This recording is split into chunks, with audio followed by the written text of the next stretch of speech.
Okay, I'll call the meeting to order.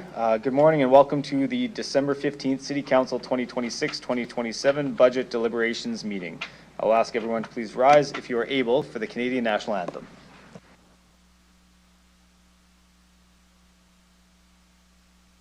Oh, Canada, our home and native land, true patriot love in all of us command, car ton bras s'est porté l'épée, il s'est porté la croix.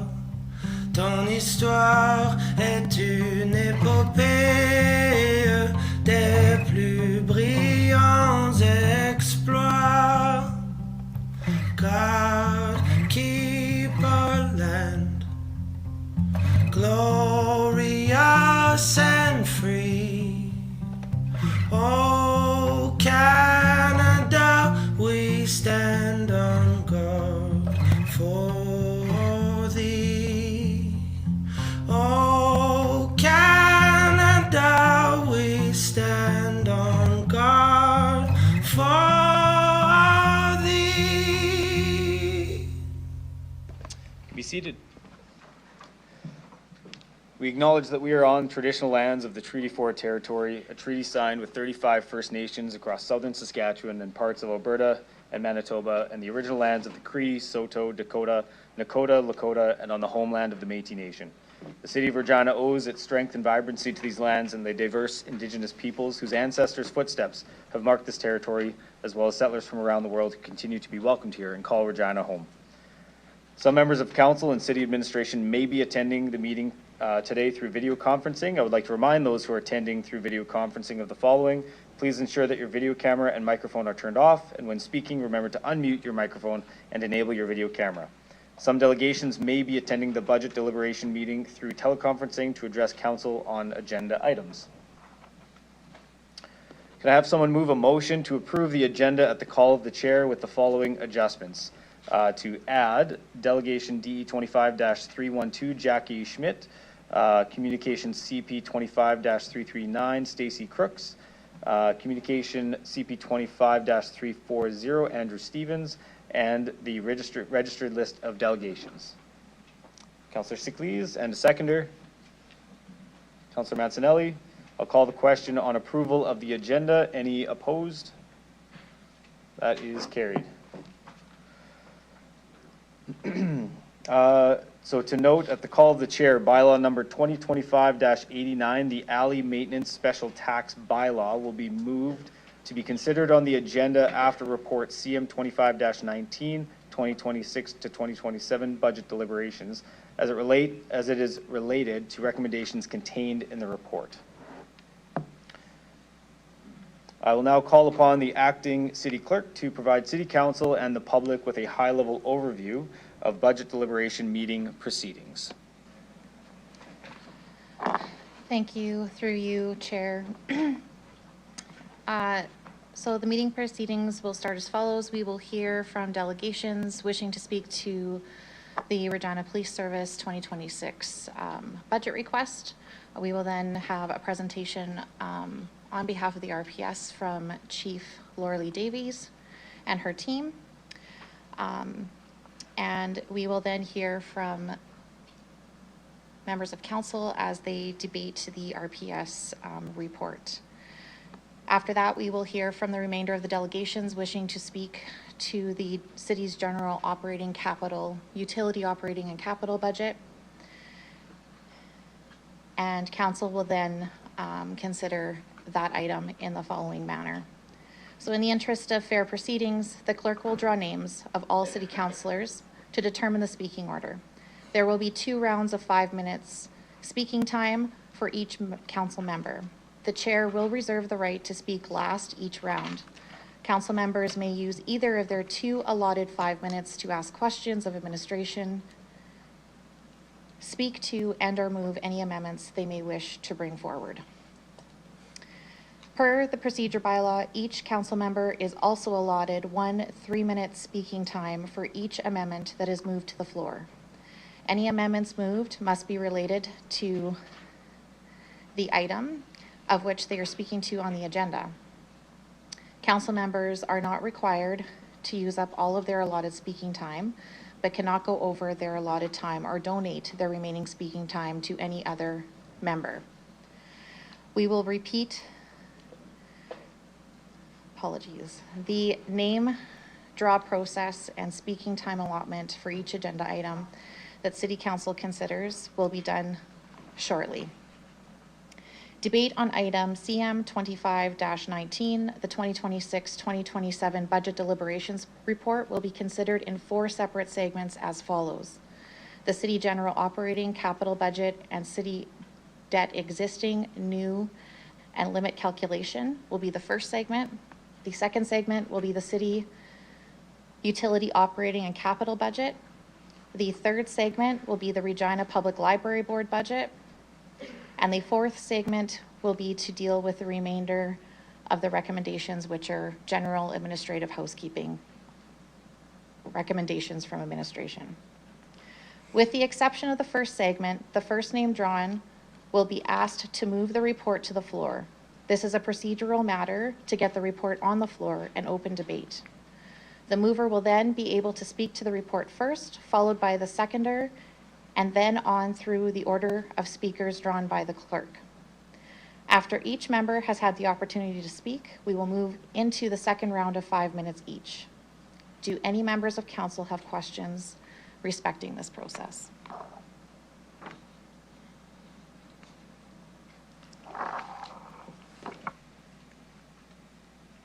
Okay, if there's no questions for clarity, then I will ask the clerk to conduct the name draw and announce each name as it is drawn.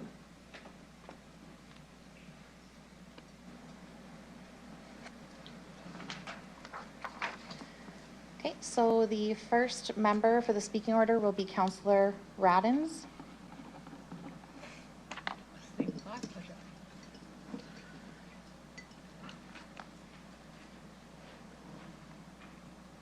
The next member will be Councillor Zakidniak.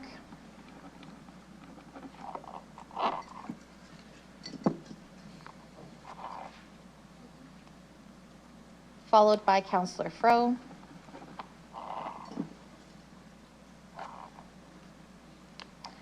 Councillor Flores.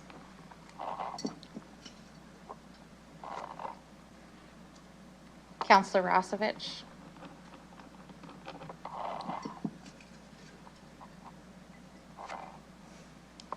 Councillor Bezo.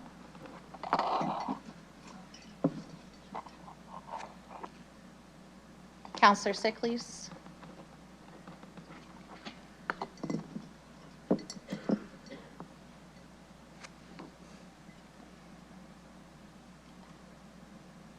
Councillor Turnbull.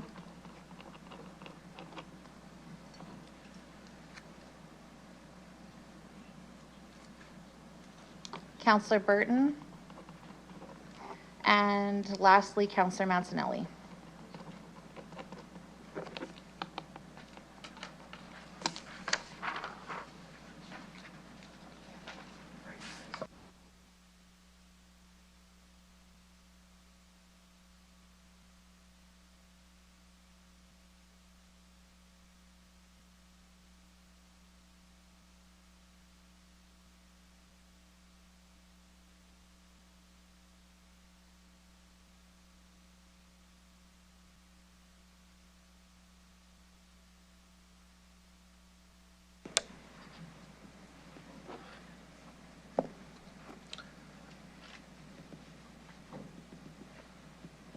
Okay, we will now move on to delegations for the RPS budget report, CR 25-146. So we will, I'd like to call upon delegation D 25-229, Sean Cook.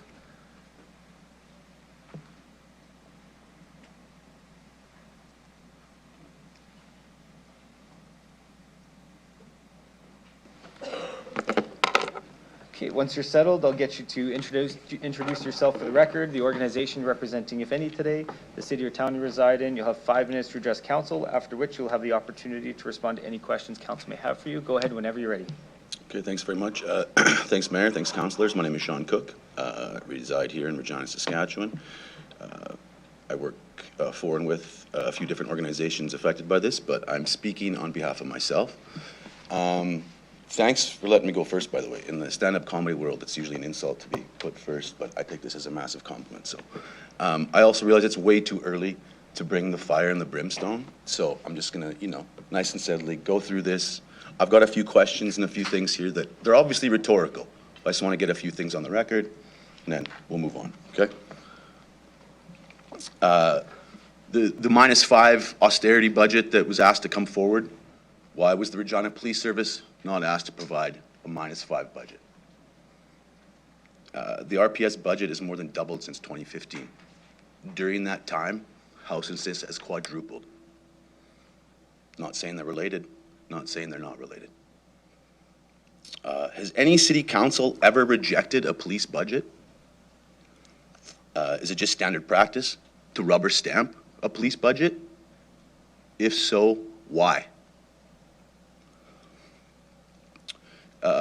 Police officers don't belong in schools, plain and simple. How much does a school resource officer program cost? How much does a tank of gas cost for the plane? And I believe I speak for all of Regina when I say this. Why is it so damn loud? And do you think maybe we could get rid of it? Do we really need that plane? Do we really, really need the plane? Because I've asked a few different officers specifically. I've gotten a different answer every time. Street racing, missing persons, all over the place. No consistent answer. Do we really need the plane? Takes 7 years of schooling to understand the law, but only 22 weeks to enforce it. Make it make sense.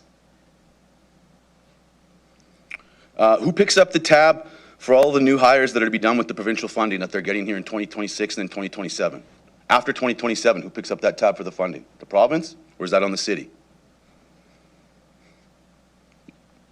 Why are they asking for more money from the city when they're getting all this money from the province? Right? So a few ways to some savings here real quick. Scrap the SRO program, sell the plane, and then an immediate hiring freeze. Like, we're going through tough times here. Why are we hiring more officers? And again, no one's ever shown me a report that shows that more money in policing reduces crime. And then I'll say I guess the big one here for the last one, and of course this is rhetorical, but did the RPS, did the Board of Police Commissioners, did the councillor, mayor, yourself, did you know about ex-Chief Farouk's misgivings and improprieties before he sat here in March asking for more money in the budget? And if the RPS knew ahead of time, how are we ever expected to trust a word out of their mouths again? Food for thought. And I guess I'll wrap up with this. I'm a farm boy. I only lived in Regina for a couple years to go to high school, to play football and stuff. Then I got recruited to go out east. I went and lived in Montreal for a decade. I went to a prestigious school. I don't have the fancy accent and all of those things.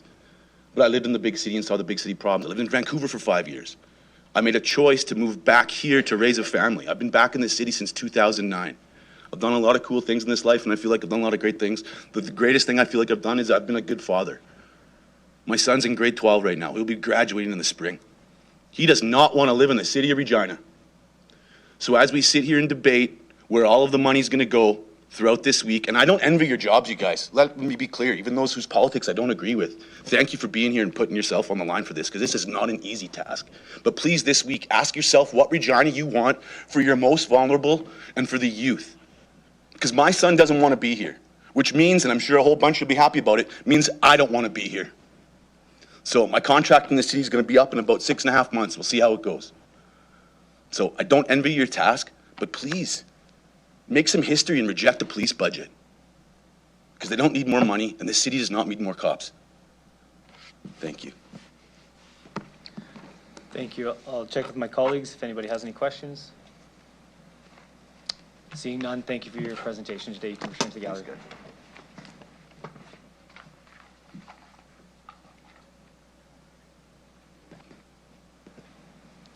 Okay, next I'd like to call upon delegation DE 25-230, Florence Stratton.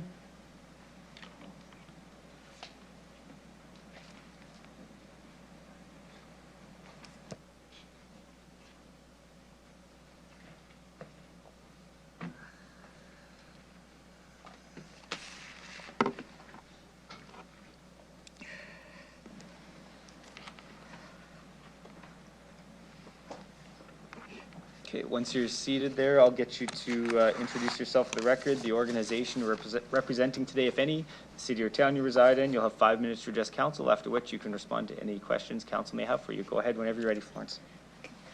Florence Stratton. I live in Regina, and I'm speaking for myself. The 2026 Regina Police Service operating budget calls for a $6.5 million increase over the 2025 RPS budget, which saw a $7 million increase over the 2024 budget, which saw a $4.6 million increase over the 2023 budget, and on it goes. Is there no end to the expansion of RPS budgets? This year's proposed increase brings the RPS operating budget up to over $116 million. That's a whopping 17% of the City of Regina's operating budget. Where does all the money go? As the RPS budget document states, staffing comprises 86% of the gross operating budget.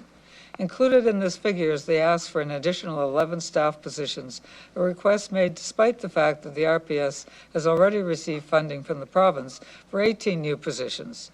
According to the budget document, quote, "The Regina Police Service continues along the path of responsible investment in community safety and well-being." But who is included in the community whose safety and well-being the RPS claims to be investing in? What about unhoused people? Are they considered members of this community? It seems not. Over the past year, I've been conducting an informal survey at Sunday Fun Day, asking unhoused people about their interactions with police. Everyone I asked has told me the same story. I'm walking down the street carrying my belongings, a police car pulls up, and an officer asks me where I'm going and orders me to move along. Telling people to move along when there's nowhere for them to go to is downright cruel, nor does it have anything to do with the safety and well-being of unhoused people. It is pure harassment. Since the vast majority of unhoused people in Saskatchewan are Indigenous, or in Regina are Indigenous, it is also a form of discrimination, based not only on class but also on race, a symptom of ongoing settler colonialism. In this context, it is instructive to think about the land acknowledgement with which this meeting began. The City of Regina acknowledges we are on the traditional lands of the Treaty 4 territory, the original lands of the Cree, Saulteaux, Dakota, Lakota, and the homeland of the Métis. In the face of the mass houselessness of Indigenous people on their own lands, such a land acknowledgement is, to say the least, hypocritical. To return to the RPS harassment of people on the streets of Regina, it also happened to a friend of mine who teaches at the university. He was walking along 13th Avenue when he was stopped by two police officers who asked him where he was going. My friend has a beard and long hair, so perhaps he fit the police stereotype of an unhoused person. When they found out he teaches at the university, they apologized profusely. Not only should police officers stop harassing unhoused people and use their time productively, they should also offer a public apology to every unhoused person they have ever harassed. As for the RPS's claimed investment in community safety and well-being, unhoused people are the least safe people in our city. Every year, Phoenix Residential holds a memorial to honor those who have lost their lives to homelessness. At last year's event, 118 names were read out. That's 118 people who died because they were unhoused. And the number of unhoused people in Regina keeps growing. Indeed, it has nearly quadrupled in less than a decade. We're not going to police our way out of houselessness. Indeed, despite ever-increasing budget, it doesn't seem that Regina is going to police its way out of crime. That is, unless the RPS starts to use its officers productively. And in any case, the real crime is that people are suffering and dying in the streets of Regina because they are unhoused. Though a growing number of Canadian cities have begun to turn down their police budgets, Regina never has. So let's make history today. Please, Regina City Council, vote against the Regina Police Service budget and send it back to the Board of Police Commissioners with a request that the 6.5 million increase called for in the budget be removed and that there be no increase in the 2026 budget. A decrease would be even better. As well as agreeing to this request, RPS might even make a request of the city that it use the 6.5 million to construct affordable rental housing units. This would allow the RPS to truly continue along the path of responsible investment in community safety and well-being. Thank you. Thank you, Florence. Check with my colleagues if anybody has any questions for you. I don't see any, so thank you for your presentation today. You can return to the gallery.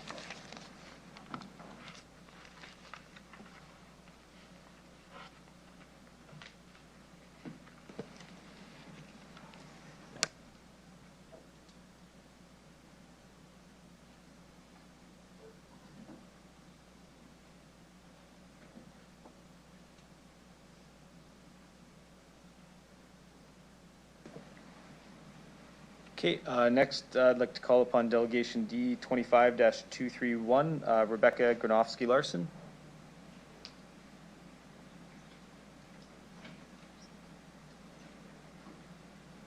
So Rebecca in the gallery today?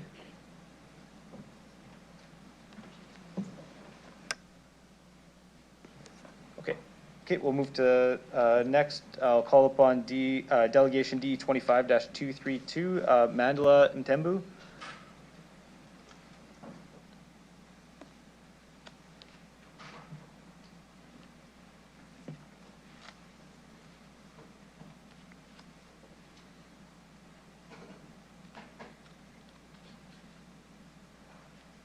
Good morning. Once you're seated and ready to go, I'll get you to the same.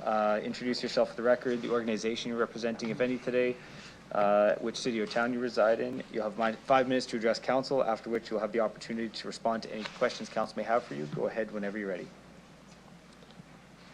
Okay. Hey, Mayor and Council. My name is Mandela Ntembu. I'm a resident of Ward 6 in the Heritage area, and I come as an employee of the Anti-Poverty Ministry, as well as a member of the Group Hampton Project and a lot of different other community ongoings. So the proposed RPS budget, to me and to many other advocates, is continuing the colonial practice of recklessly funding a punitive and carceral system under the guise of community safety that in reality leads to further trauma, disenfranchisement, harm, and deaths in Regina. The RPS already takes up a massive portion of our city's budget, contributes greatly to our increased mill rate, and occupies more and more of our public space and time, surveilling us, patrolling us, harassing us, and over-policing us. The main point I will make in this proposal, or in this delegation, is that this proposed police budget takes funds out of essential services that many Regina residents rely on. City councilors, everyday residents and advocates, frontline workers, and even police officers across the political spectrum have all spoken in this hall in alignment with the understanding that much of our crime and community safety risks in Regina stem from interconnected systemic issues. Issues like poverty, addiction, inadequate and inaccessible housing, lack of purposeful and adequate employment, disparities in access to healthcare, disparities in access to education, food insecurity, systemic racism, and other wicked problems that contribute to the short failings and sufferings of so many people in our city. These are people not being provided human rights. These are people's lives. These are things that, if not addressed, we are guaranteeing that growing percentages of our population will go without and will experience preventable and unacceptable harm. By funding the RPS more and more each year as its own budget item, you guarantee our city has less and less to meet the needs of all residents in Regina. We've seen the cuts that would be necessary to have a -5% mill rate reduction from the past year's budget, but notice how the RPS didn't experience any cuts in that horrific appendix. Notice how the administration considered cutting funding for community associations and community grant programs. Notice how the budget considered cutting funding to staple budget items like transit, public parks, and road maintenance. Notice how the budget considered cutting essential services and programs like services for youth, services for Indigenous peoples, services for unhoused people, services for immigrants, services for families, services for people going hungry, services for people with disabilities, services that enhance the cultural and artistic vibrancy of our city, services that provide all people with recreation, dignity, and safety. You all considered cutting all these things, yet the thought of not even taking money away from the RPS, but just refusing to fund them an additional $6+ million from their extremely inflated budget from last year is out of your hands and left to a single yes or no vote. We are told housing is out of your jurisdiction. When we come here as delegates and yell on front lawn and come into these meetings, we're told over and over again that's out of your jurisdiction. So we cannot demand more housing-based solutions from the city alone. We are told the city only has so much money compared to the provincial and federal government, so we cannot expect the city to act with the urgency and decisiveness that advocates and those experiencing the crises in this city demand, year after year. Yet, when the Regina Police Service buys planes and SWAT tanks and armored vehicles and things like that, they harass and assault community members, they patrol our schools, they patrol our malls, they patrol our hospitals, they patrol our skies, they patrol our parks.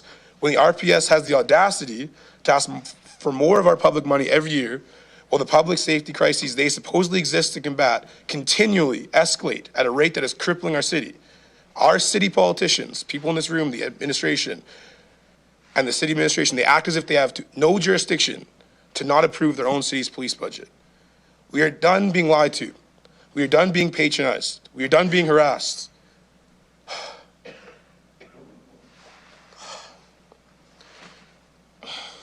We're done being assaulted. We're done being fed the delusion that it is safer for our city to fund people with guns and planes and attack dogs than it is to allocate our tax dollars, the public's tax dollars, to services, programs, and infrastructure that directly contribute to our community's health and safety. If you want a safer Regina, if you care about the people in the city, then reject this police budget. And if you approve this budget, you do not get to say that you care about the poor people in the city, that you care about Indigenous people, that you care about immigrants, that you care about people with disabilities, that you care about the environment, that you care about the safety and well-being of all Regina residents. If you cared, you'd spend the money, our money, on us and the people that use these services in this city. You wouldn't spend the money on the police service that surveils and arrests us. Today, the choice is yours.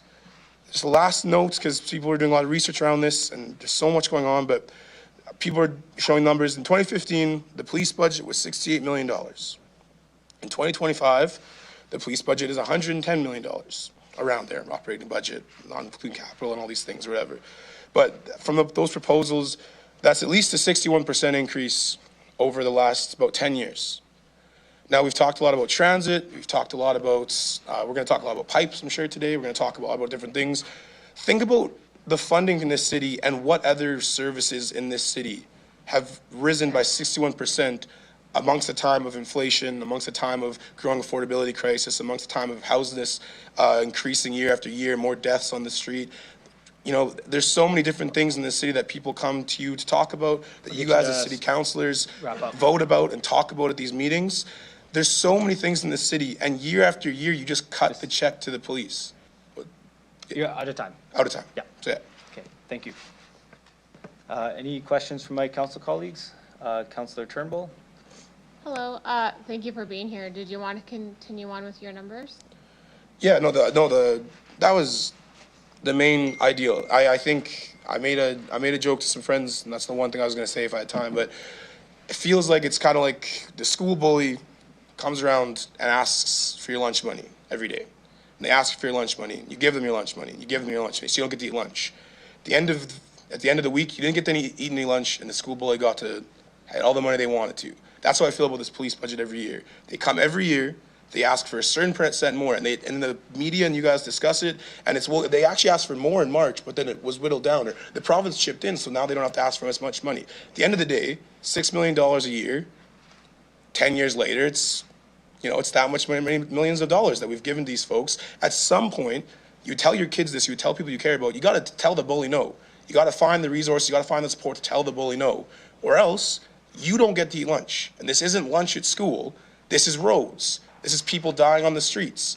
This is like important infrastructure and community resources that we are going to be discussing today. And when I say we, it's you guys are going to be discussing about cutting. Meanwhile, people want more money after they've gotten more money, That doesn't make sense to me. So that's the breakdown of my mind of how it makes sense, but that's really the end that I would have said. Do you think that maybe the disconnect is that the province does the mental health and things and the city does the police service, there's a disconnect of the different levels of government. Do you think that maybe that is part of the issue?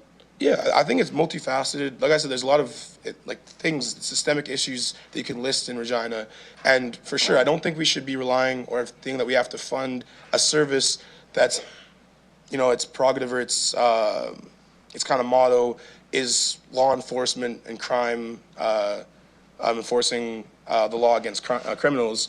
I don't think that should extend to people in our community that are experiencing crises, people that are having trouble, like I said, accessing healthcare, accessing things that we think are human rights that everyone should have access to. We shouldn't be inflating a budget because of a crisis that's overloading. What we should be doing is putting money into things that prevent that crisis from getting worse. Giving the police money this year, in my opinion, in evidence-based, in other jurisdictions, and like what we've seen in this city, it hasn't worked just to give police more money every year and then sit here and debate about cutting services to a lot of the things that the very people are going to be policing, or the neighborhoods are going to be policing the heaviest, cutting things from those communities. That's a one-to-one. So when you're talking about the provincial jurisdiction, if it's a healthcare issue, I totally think that healthcare is part of it, and we have to stop relying on the police for that. And real quick, just I've had, doing community work and doing activist work, I've had a lot of conversations with police officers. When I talk to them, they are often very, very at the end of their rope. They're very exasperated. They're very heightened. Like I'll say something and they'll yell back at me, kind of thing. Like they're very on edge, it seems like. And a lot of things they bring up is that they're on their 5th day, and it's the same thing over and over again. I can't do this. And we're being asked to do all these things and whatever kind of that.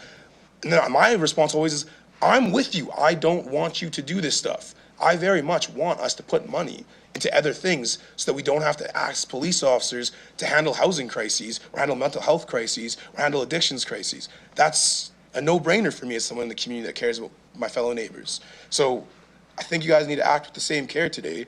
This is a multifaceted thing, and you're talking about healthcare and stuff. We need to act like that. Giving the police more money is hurting our community, and I know people don't like to think of it that way, but if we are debating cutting things and funding the police further, that hurts the community. Yeah, so, did you know the city, we are emergency based, we are Councillor emergency Turnbull, services. I just want to make sure if there's specific questions, we Okay. just don't want to get into commentary Okay. back and forth. All right, well, thank you very much for your time. We have lots of delegates today, but I appreciate you being here. Any other questions from council members? Seeing none, thank you for your presentation today. You can return to the gallery.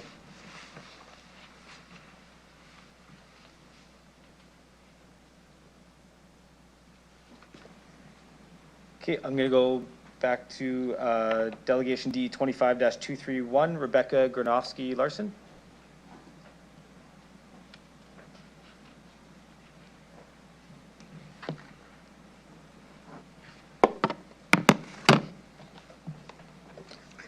Morning. Once you're settled, I'll get you to introduce yourself for the record, the organization you're representing today, if any, what city or town you reside in. You'll have 5 minutes to address council, after which you can respond to any questions council members may have for you. You can go ahead whenever you're ready. Thank you. My name is Rebecca Granovsky Larson. I live here in Regina. I'm representing myself, but I've been involved in a lot of groups over the years that have worked around police violence after people were assaulted by officers, families that have been looking for justice for their kids that have passed away where they did not feel like they had sufficient investigations or support from police when they raised very serious issues around systematic racism in the way they were treated after their sometimes when their kids when their kids died under suspicious circumstances, and they felt like there was very little investigation. We've also worked a lot with people, as the former delegate was speaking about, people in encampments that often are very targeted. I think there's no question there. The research backs this up, that there's a systematic targeting of racialized communities, of people in encampments, of poor people. And if you look at the history of policing, why were the RCMP invented? It was literally when we were clearing the plains, when we were trying to keep labor unrest under control, and and also it was to enforce a system of segregation in our communities where people were relegated to reserves or forcefully removed by starvation and by force from their lands. And that history continues in the form of starlight tours, in the land of like, we've seen horrific harassment even within the police force of former officers coming forward about the culture of harassment and assault, sexual assaults we've seen in the police force. I think there's so many issues around accountability that I don't see enough questioning of, frankly, when I come to city council, because it sometimes feels like we live in completely different worlds when we talk about policing. Because sometimes I feel like we're talking about Disneyland when we talk every year about the amazing work that we always see police doing, and we never see a really systematic interrogation of the number of assaults that happen every year, of harassment, of also just like the fact that police are not equipped to deal with a lot of societal like problems that are related to housing, that are related to the lack of access to food, the lack of access to resources, and just systematic racism. And I think we need to have more open, frank conversations about it. I think we should be talking about the school resource officer program. I was just talking to a professor last night at the university who did a systematic review of what is happening in schools and how, again, marginalized communities often are very targeted in schools. It starts the system of like over-policing of certain communities where you see like kids getting expelled, so much like of kids just not feeling safe in schools when they have interactions with police, and they're like there are a lot of ways to bring safety to communities. And I think the school resource officer program, like there was a reason that so many reviews have systematically said Indigenous students, Black students, other minorities just feel very targeted in schools and for legitimate reasons. And it like leads to more expulsions. It leads to kids sometimes staying away from schools when they feel targeted. And I think we need to have very real conversations about where we're allocating resources. If we're looking at huge cuts to transit, that is a huge issue for people that will not be able to get to work, will not be able to get to daycare. Like there are so many things that we're looking at cutting. We're looking at cutting like the overnight warming program. They need $100,000, and it's like we're looking at cutting that at the same time that we're going for more police officers. Whenever the provincial government is now asked about housing, they respond about forced treatment, as though that's a solution to the housing crisis that we've seen explode under this government. So I think we have to have a lot of real conversations about the role that policing plays in our community and about what we're choosing to fund. And if we're looking at another increase in the police budget at the same time, like they bought a tank, they bought an airplane, we've seen a militarization of our police forces that is completely disproportionate to like what our communities need. So I think a lot of people have made like very good points about why we need more investment in community services and why we have seen like, and it's not unconnected, the fact that we've been seeing police budgets go like this, while other budgets have either got flatlined or decreased over the years. I think when you see like that many resources being allocated to police officers at the same time we have so many deep social needs, and when we know the research, everybody agrees that you need to invest in the social determinants of health. Sorry, 30? Okay, so like I can give you any information on any of those things. Like in the school resource officer survey, 1,055 students said that the presence of SROs made them feel uncomfortable attending school. You had other results saying that they felt intimidated. Like there's like so much research on all of this, and I think we need to talk more about that. Thank you.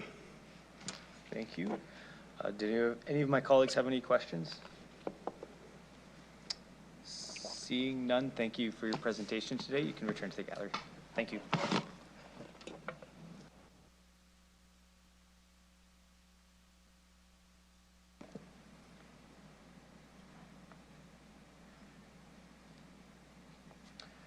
Okay, next I'd like to call upon Delegation DE 25-234, Robert Humphreys.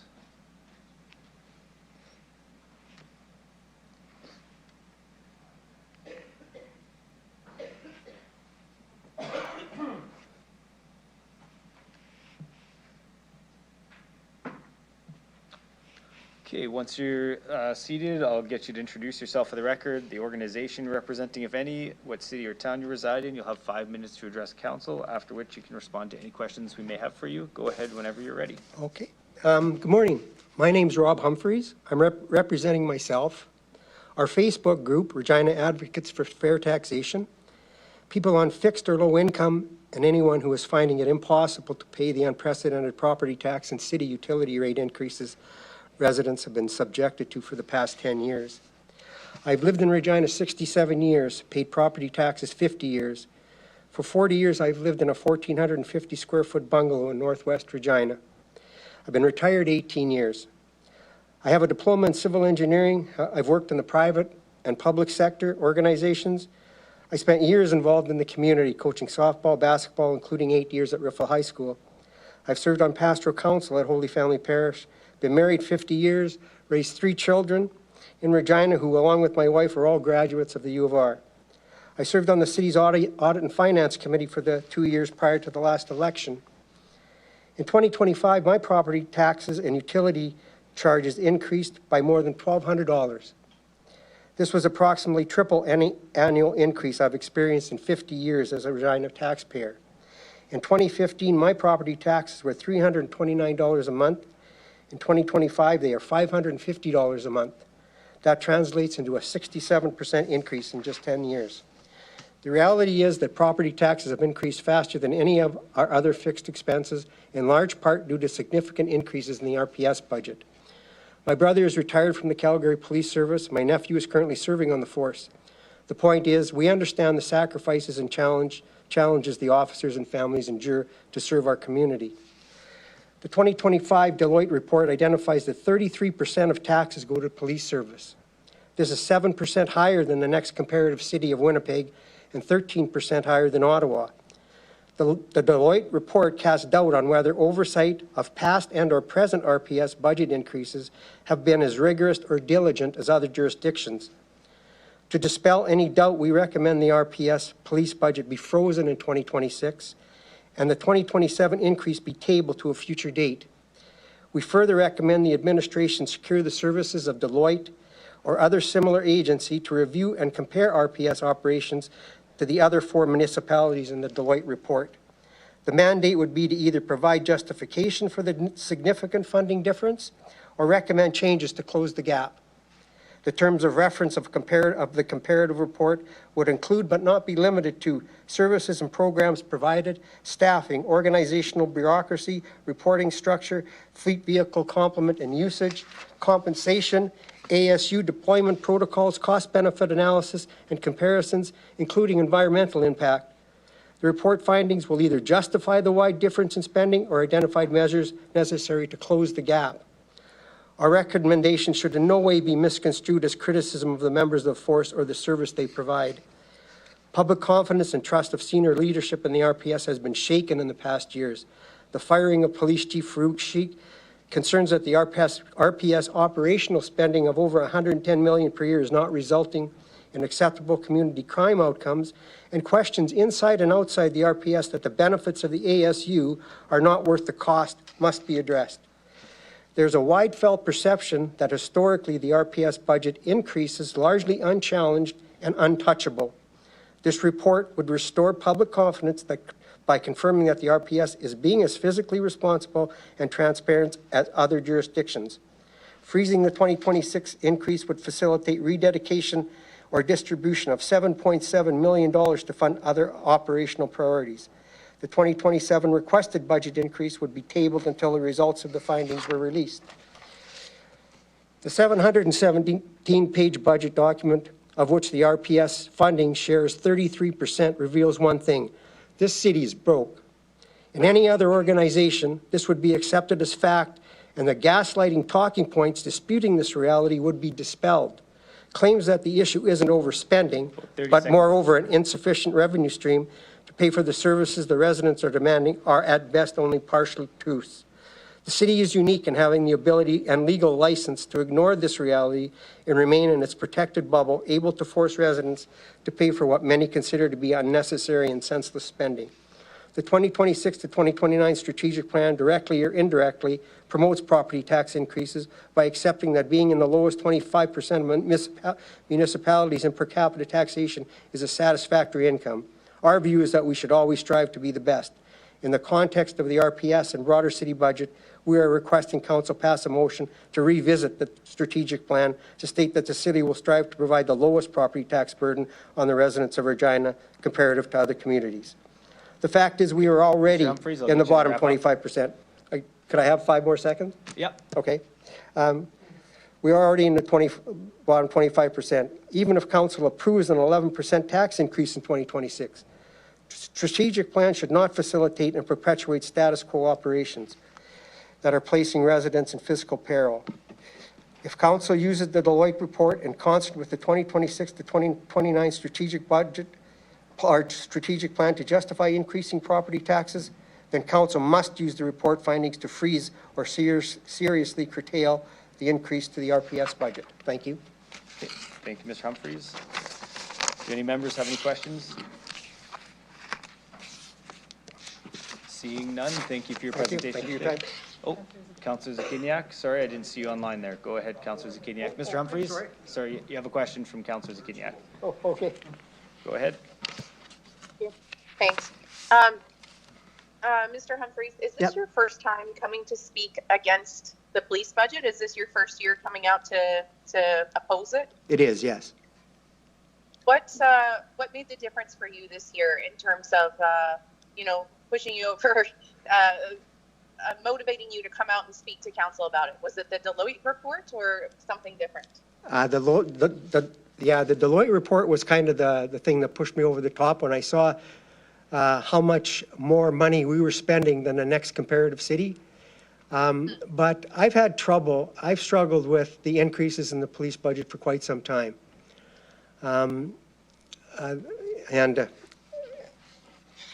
I maybe won't go into the details, but when we decided to buy that plane, that kind of pushed me over the edge too. And when I'm out and about and that police plane is flying circles over my head 10 or 15 times, I just can't rationalize to myself the benefit of it. You know, I know there's an argument for it, but when we're looking at increasing our operating budget by 16%, that was another motivating factor for me to come out and speak against the police budget. At some point, we just have to say, or look at it and say, is the money being as well spent as we can? Like, yeah. And Thank you. And what are you hearing similar messaging from folks that you know, like people that you speak with about this concern? yes, I am. Yes. Yeah. So I have another question Sure. in relation to that. I think there's a perception that it's only a select group of community members, like perhaps folks on the far left who are concerned about the police budget. Is that your experience with the folks that you're talking about? Are you hearing it as only a niche group or widespread growing concern about whether that the police budget is the most effective and efficient budget that it could be? Right. I wouldn't consider myself on the far left, to be honest. And it's from just a lot of people that I talk about that wouldn't necessarily be categorized as being on the far left. No, it's a general, from the Or people I even talk to. particularly on the left? Yeah. It's a general Right.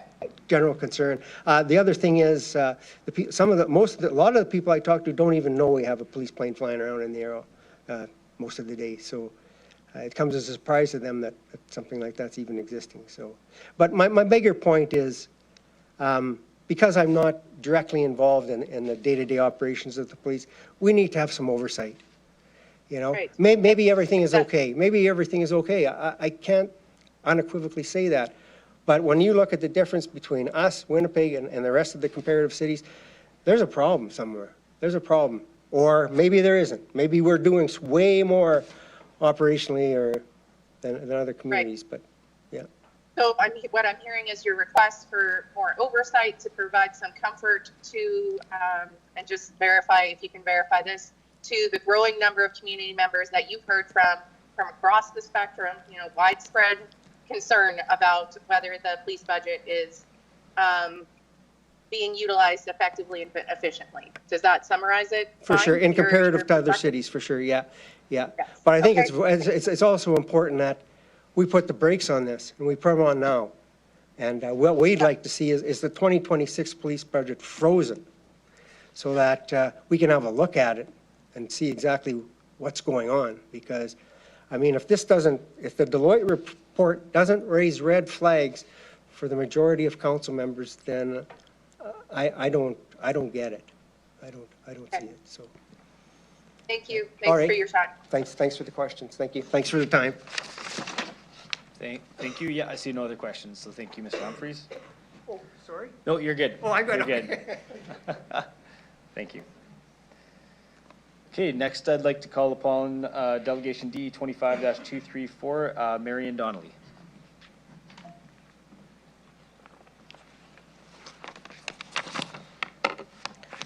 Okay, and once you're seated, same thing. I'll get you to introduce yourself for the record, the organization you're representing today, if any, what city or town you reside in. You'll have 5 minutes to address council, after which you can respond to any questions we have for you. Go ahead whenever you're ready.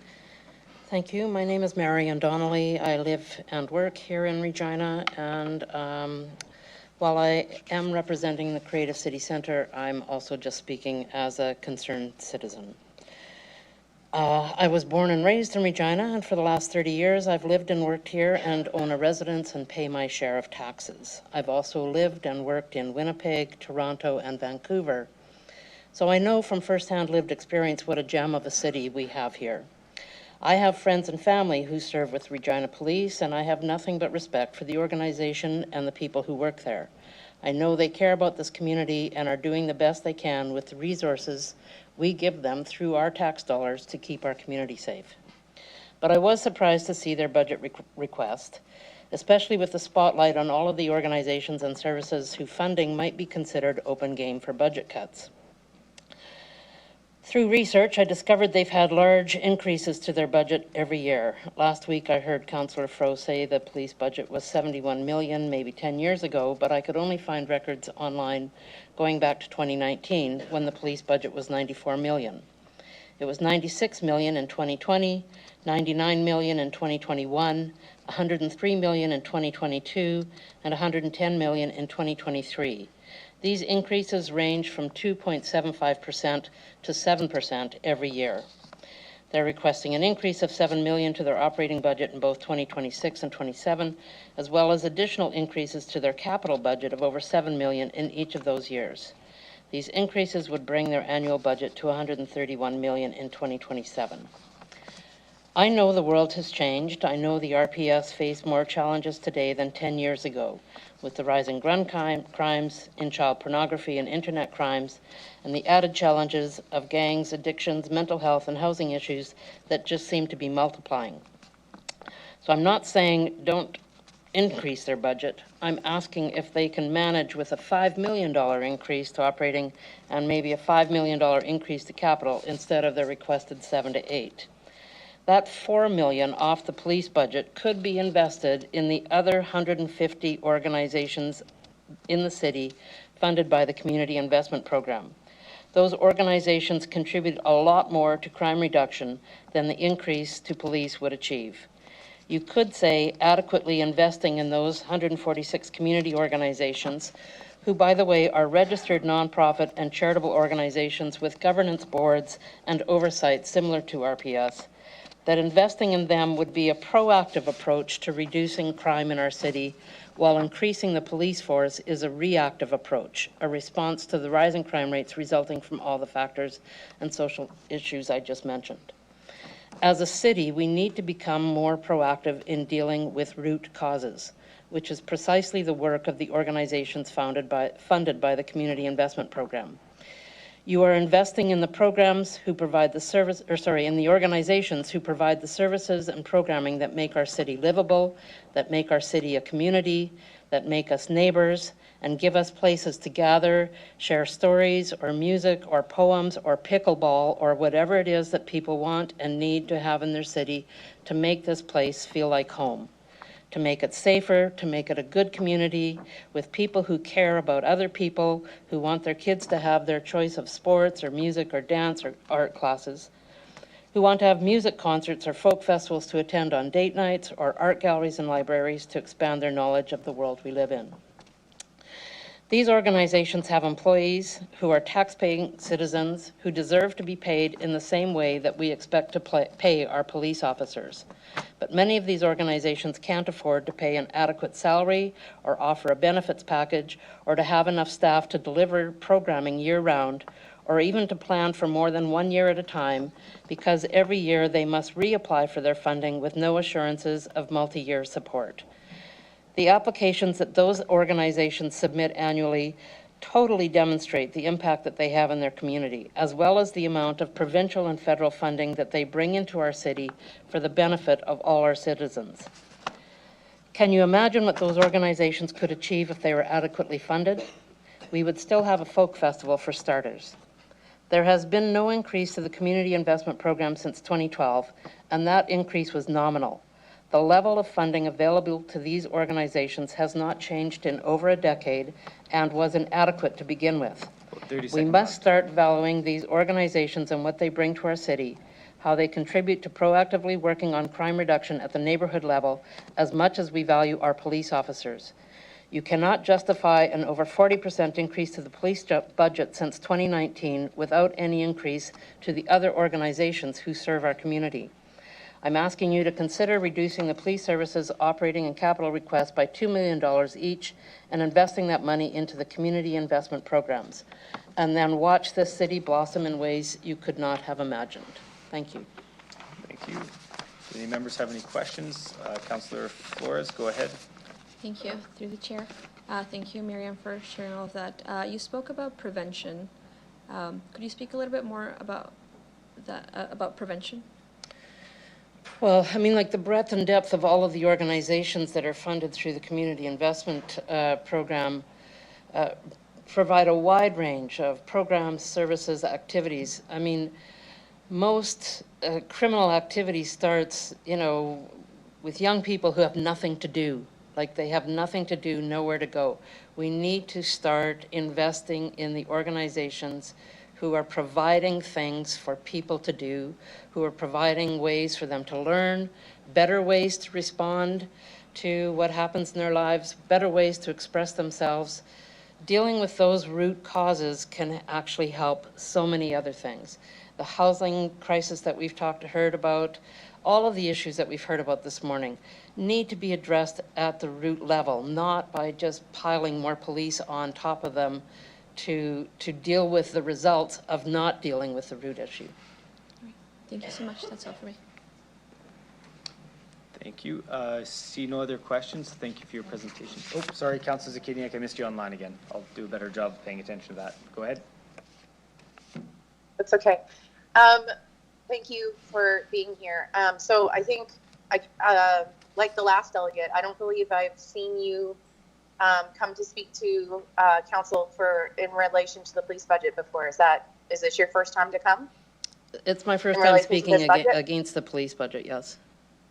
And it was the impetus for you then, when you were pointing out about the community investments grants and how you've not seen an increase there, but for the increases that you were speaking about in relation to the police budget. Would you say that was the impetus that caused you to come out specifically this year? That was part of it. I mean, truthfully, I'm really busy trying to run the organization that I run without much financial support. And so I just really haven't had time to follow the trajectory of the police budget over the last 10 years.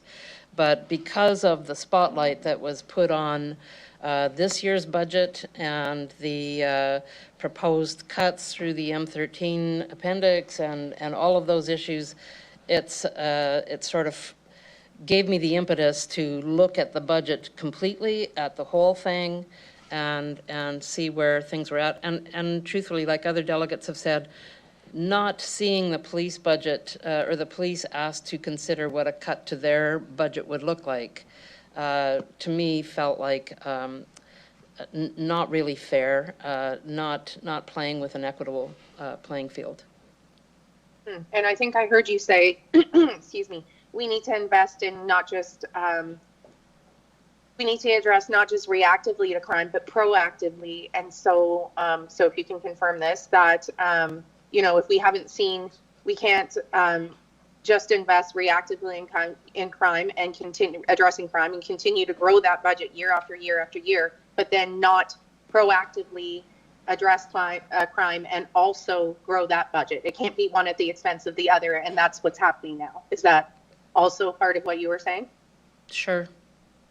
Okay. Well, if it wasn't, No, it's please close let me enough. know, but- I just think that we have to look at the big picture and not Right. look at them separately. We can't just look at the police budget and say, okay, you get another 7 million, but without looking at the other organizations who are doing equally valuable work in our community. We can't prioritize police services over the other organizations who are, you know, providing programming for youth, providing housing supports, providing mental health supports. Like, all of those things are equally as valuable, if not more important. Mm-hmm. And so you're asking for a reduction to the police budget, so that we're not cutting from other aspects while increasing the police budget year after year. Exactly. Great. Yep. Okay, thank you very much. Thank you. Okay, thank you. Okay, now I see no other questions for you, so thank you for your presentation. You can return to the gallery.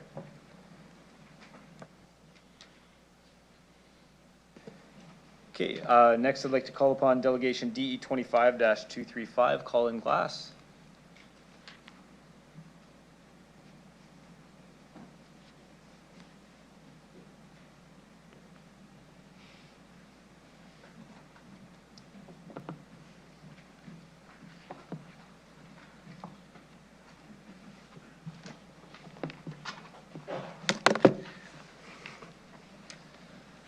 Okay, same thing. Once you're settled, I'll get you to introduce yourselves for the record, the organization you're representing today, the city or town you reside in. You'll have 5 minutes to address council, after which you can respond to any questions. Go ahead whenever you're ready. Okay, well, thank you very much. Good morning, everybody. Happy holidays, since Christmas is just kind of upon us. So, yeah, just thank you for allowing me to come out today to kind of address council in regards to the 2026 Regina Police Service budget. What I'm going to do is I've written and I provided council with my written submission. I'm not going to read my written submission.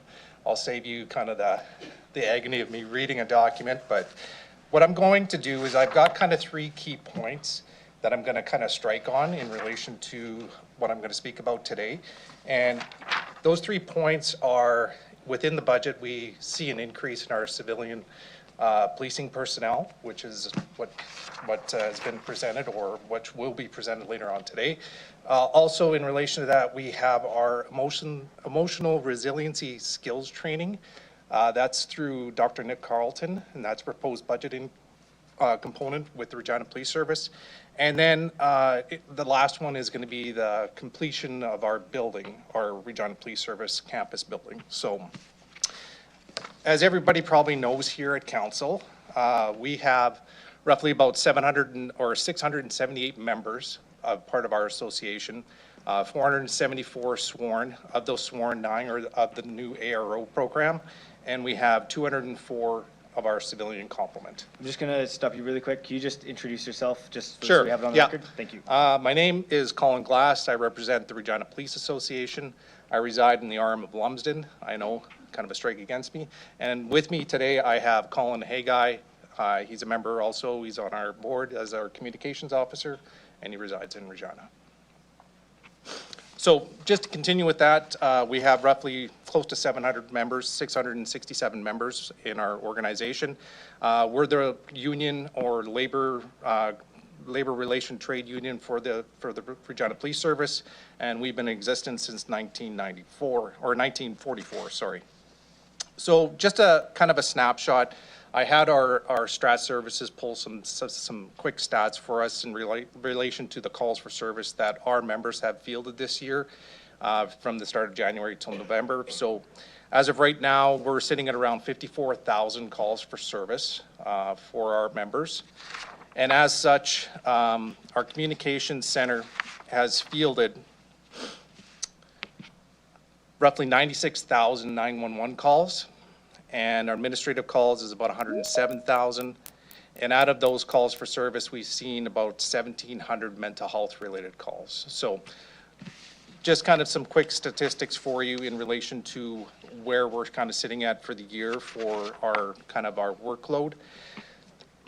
In regards to the budget request that's coming through, that will be presented later by Chief Davies and her executive team, is that we are very grateful for the provincial funding that was announced in relation to the $6.8 million for the sworn complement or sworn increase within our service. However, there's going to be a gap that's going to be created with the complement of civilian members in order to assist our sworn members to do the work that they do every day. A lot of people in the community will only have contact with a uniformed officer, either on a call for service or through our SRO program or in the community itself doing some proactive police work. However, it's the integral people that are in behind the scenes that actually help us do our job and help us do our job very well. Our communications staff, if it wasn't for them, we wouldn't be dispatched to the emergency calls for service, and we wouldn't be keeping our public safe within our community. So they're a very integral part of our team in order for us to be, I guess, provide that service to the community and to the city. With that, the 11 proposed increases or civilian complement within the budget basically gives us and bolsters our ability in order to provide those services to the city through our first contact of our officers that are attending calls for service.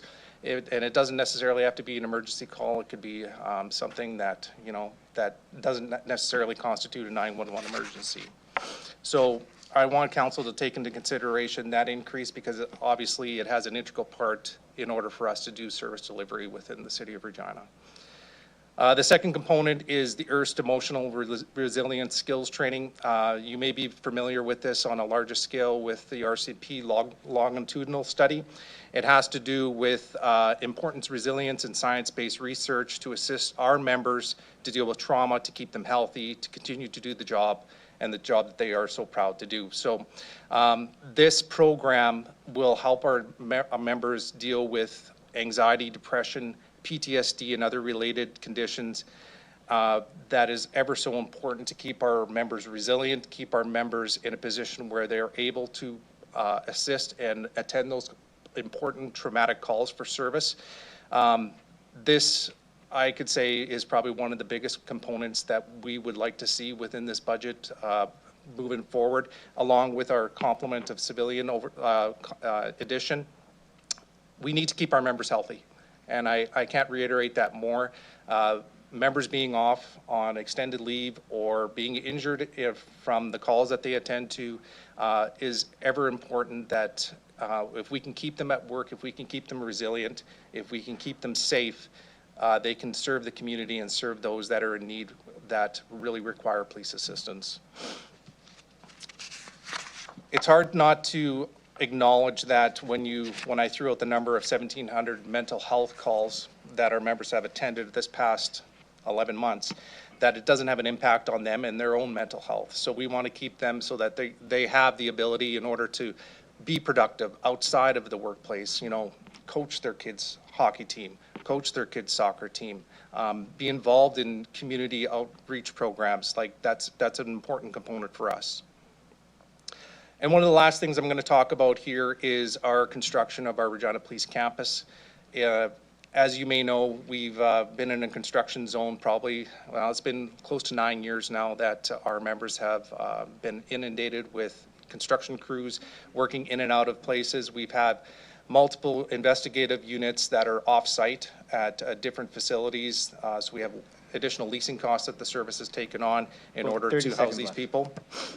So I think that's just an important component that we just want to make sure that we have our building is completed and that we have that it can work in relation to the efficiencies of the service. So one thing that I just kind of want to leave you with, I know that we've talked a lot about how budget is. Historically, the Regina Police City budget has been around 18% of the tax base that's taken in. If you look at our comparators in Saskatoon, they're roughly around 22%. So we would say, and we would argue that the service that our members provide on a daily basis is an incredible value for the taxpayer money that is being spent within the city at the 18%. And we just want to continue with the growth and keep our members healthy. Thank you. Thank you. I'll check with members if they have any questions. Councillor Turnbull, go ahead. Hello, and thank you for being here. You were just talking about the spaces. So the union has a separate space as well, correct? That is correct. So why does the union have a separate lease place when you could sublease a place in and invest infrastructure funding into the station or any of your other spaces? Well, the association building that we do have that's off-site is completely 100% member funded. It comes out of the association dues that we collect on behalf of the association. So we have a separate space that's away from the headquarters building. And if you look at any other organization or any other police association throughout Canada, they have a separate building, no different than what we do.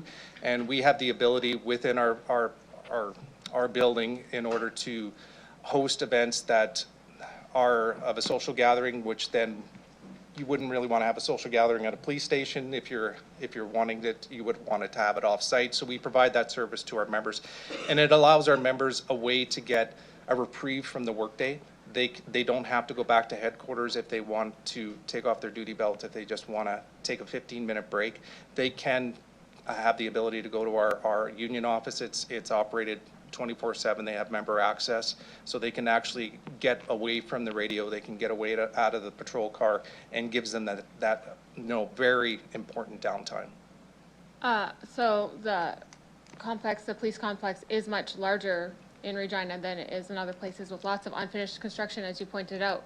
So would it not make sense for you to sublease part of that and then actually fund part of the Councillor Turnbull, this investment? might be, because this is the RPS Union Association, this this is might be union. an appropriate in terms of the overall construction. Well, this is about the union space. Okay, sorry, I understood it to be more about the overall police space. No, the union has a separate space, and they could sublease space within the larger complex and actually do that. So I don't know.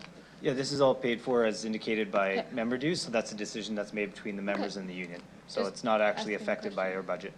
No, I'm not. I'm just asking like how they, anyways, thank you. You're welcome. That's a question about that. Councillor Burton, go ahead. Thank you, through the chair, for your presentation. So you discussed briefly about the mental aspect of police enforcement, and that it can be tough on police officers, and that there are now programs over the years that have been evolving, and that's adding to the costs that the police have to deal with here. And I can understand how a police officer working day to day, and some characters are less willing, and a police officer could become jaded. I was just wondering if you could describe the impact of police programs that do cost money, that deal with mental wellness, and to be, to help that officer understand and not become jaded and take it out on the next guy. Yeah, and I think it starts off, and we've done a pretty good job, especially at the recruit level. I think it's important that any new hire that is looking at coming into the profession as a police officer or doing this type of work, this meaningful work, that it's important to keep yourself in check and to make sure that you have those safeguards available. And I know that not only with this program that it's going to be in the RPS budget, we do have other components that are, or other levers that are available for our members to access. There's PSP Net through the CIPCERT Foundation, it's a national foundation. However, this research that Dr. Nick Carlton is doing through the EARS program is quite unique in the fact that it's based out of Regina, for one thing.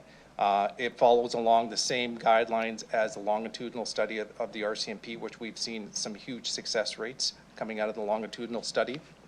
And I think from that component is that, if we keep our members safe, even from the onset of the recruitment stage, and we build those skills into those members throughout their career, we're just continuing to invest in their resiliency and to make sure that they value their mental health as much as their physical health. Because as you know, it's hard enough to do this job when you're in good health, or if you're in a good mental state. But if you are getting to a point where you are broken, you're not providing that 100% quality of service to the community, and we recognize that. And we don't want that. We want our members to be in a healthy position in order to provide the best service in this community. Okay. Thank you. Thank you. Councillor Mancinelli, go ahead.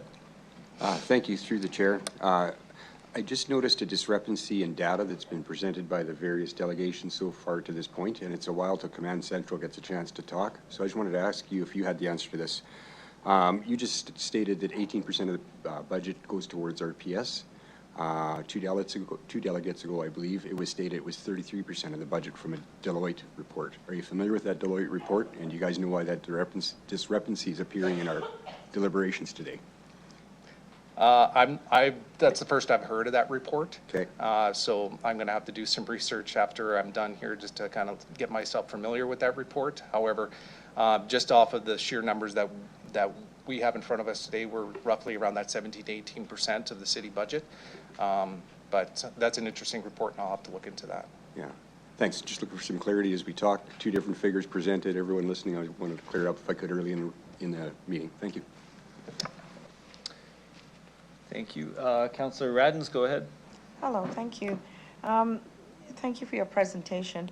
You'd mentioned that there was 700 mental health calls that was made.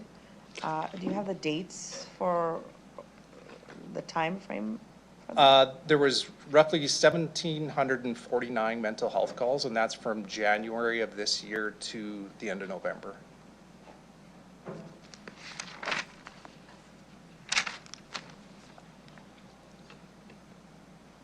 Okay, thank you. Okay, thanks. I just welcome. wanted to confirm the numbers. Okay. Thank you. Seeing no other questions, thank you for your presentation today. You can return to the gallery. Okay. Thank you.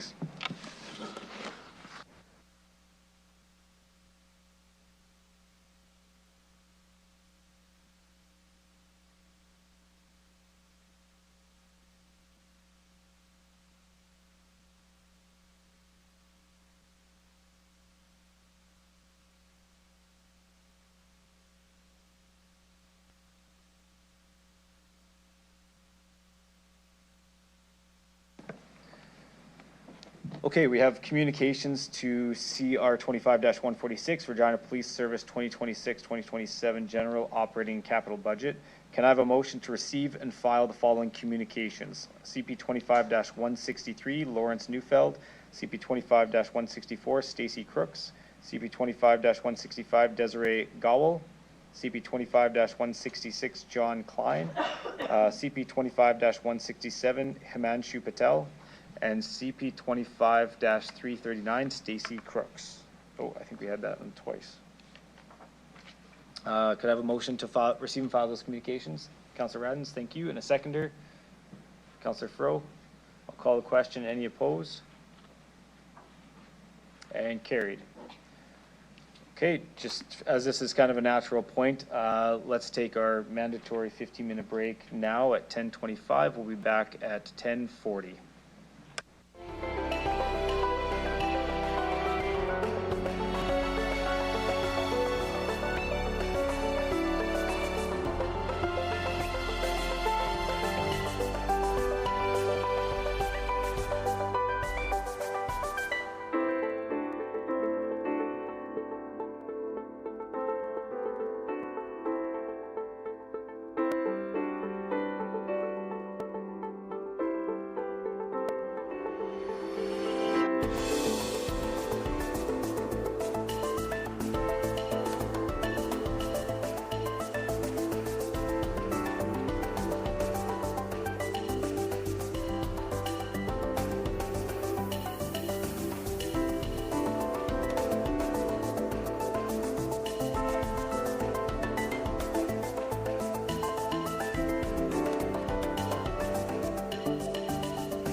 Okay, if folks could find their seats, we'll get started in a minute here.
Okay, we'll call the meeting back to order. Oh wow, everybody got really quiet. Okay, we'll now consider item CR 25-146, Regina Police Service 2026-2027 Operating Capital Report.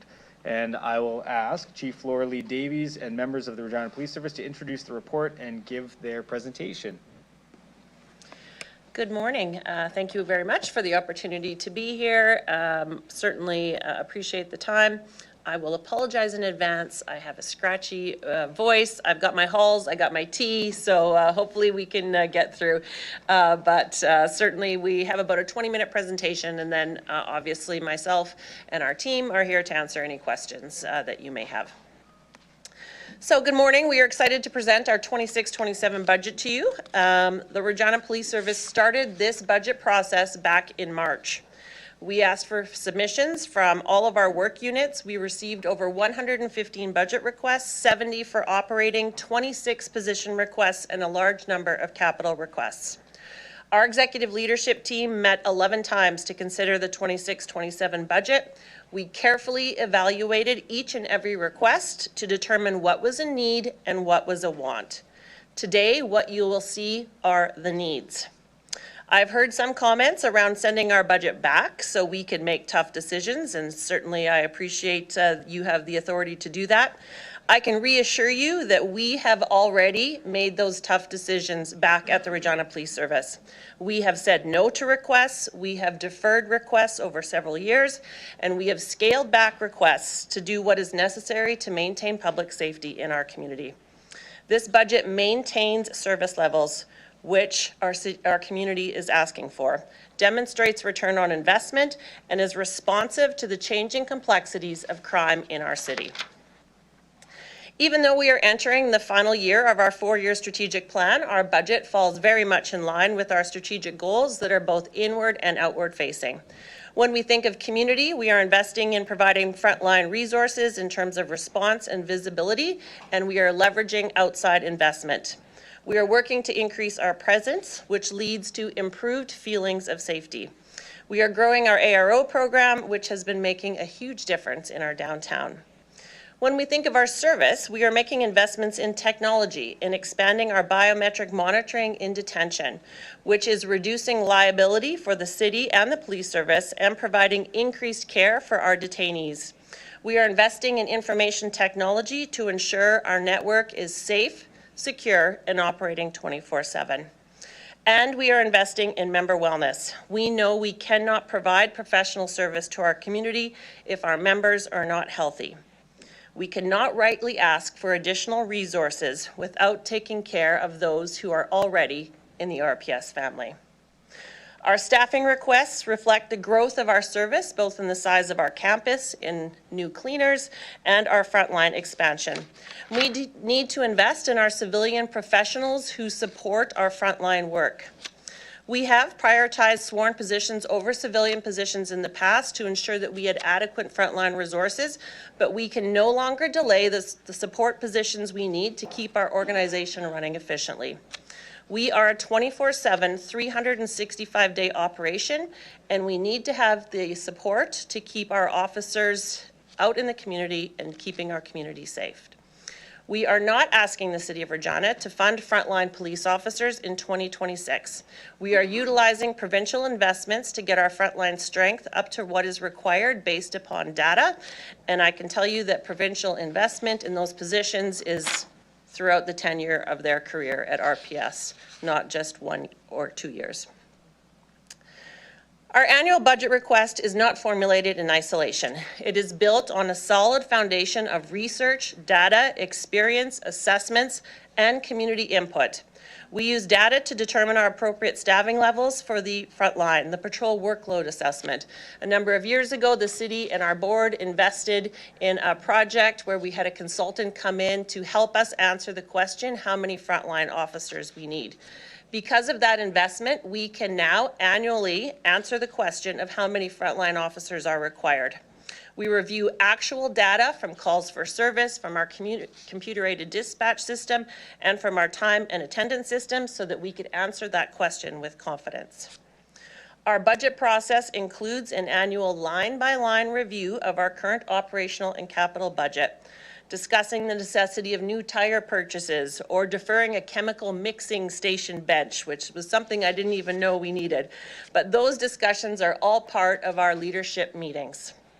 This budget ask is about maintaining service levels expected by our community, ensuring our work areas are properly resourced so we can balance workload, comply with legislative requirements, and employee wellness. Not only do we thoroughly assess and identify the needs of the organization, but we rely very heavily on input from the community about how we can serve them better.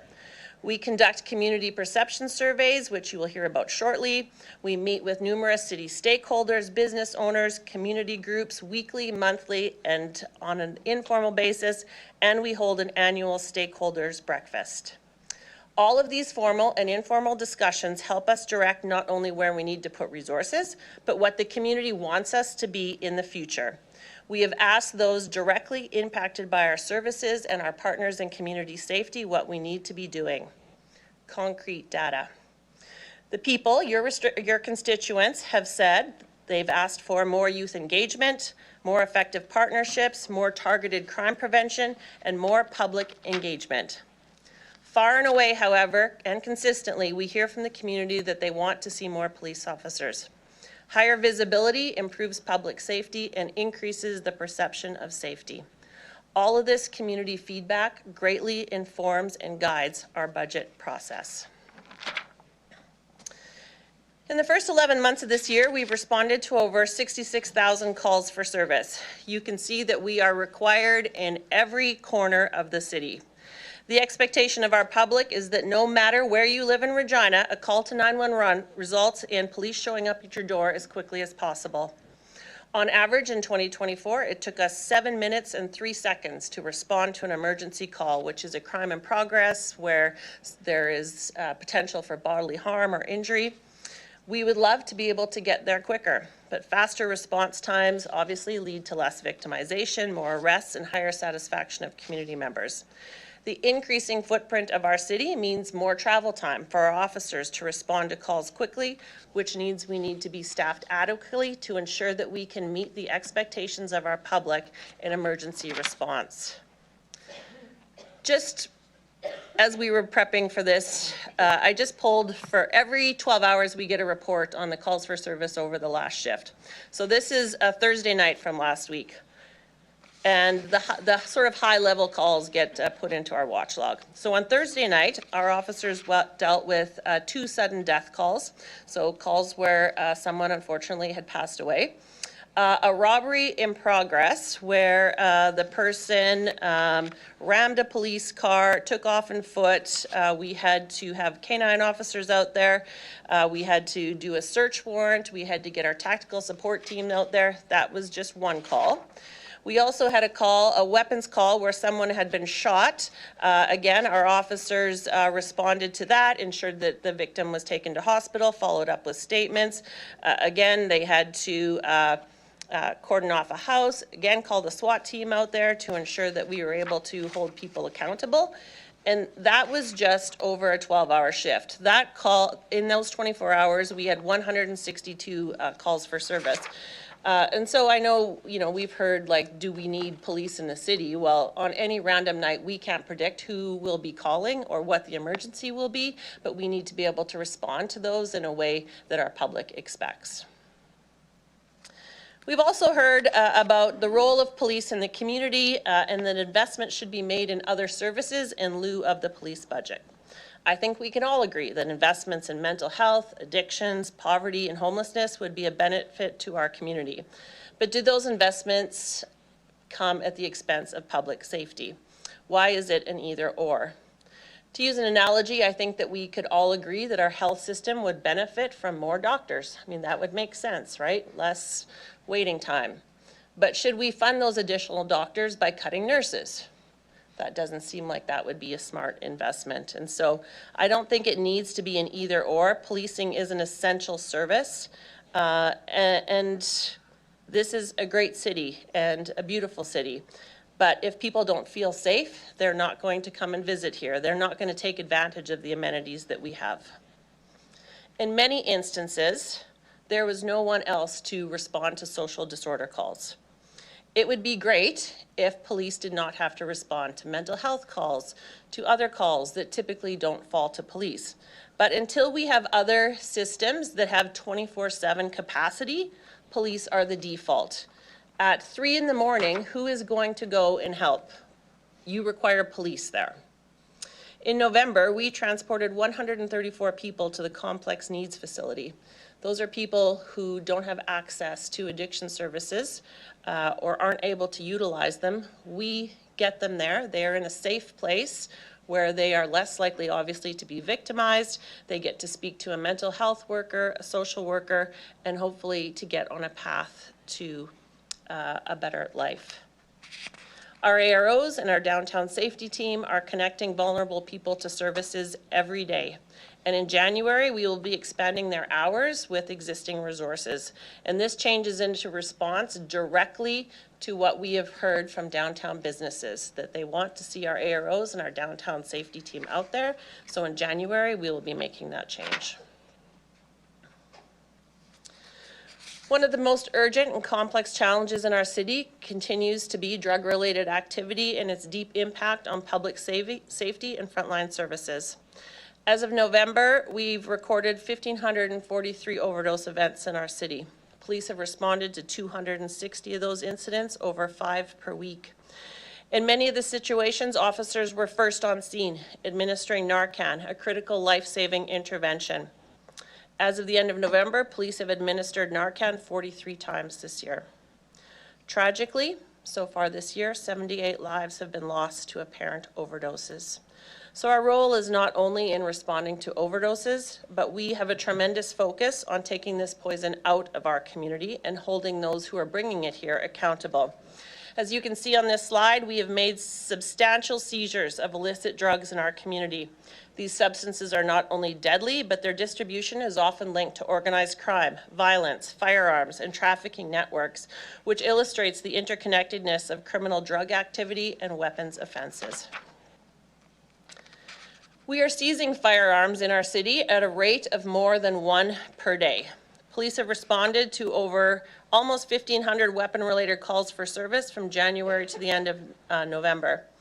These events include firearms, knives, bear spray, and other dangerous weapons.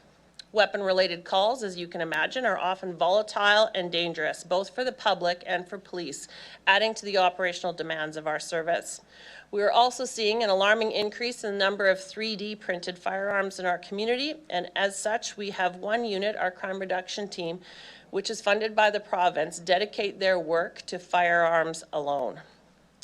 Together, these trends shape the growing challenges we face in our community, from the presence of highly potent drugs to increasingly dangerous weapons.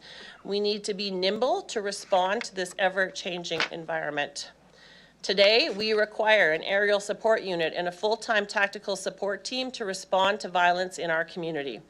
Since January 1st, the Air Support Unit has been in the air for almost 1,000 hours, resulting in responding to over 2,000 calls for service, which included suspicious persons, suspicious vehicles, dangerous driving, weapons calls.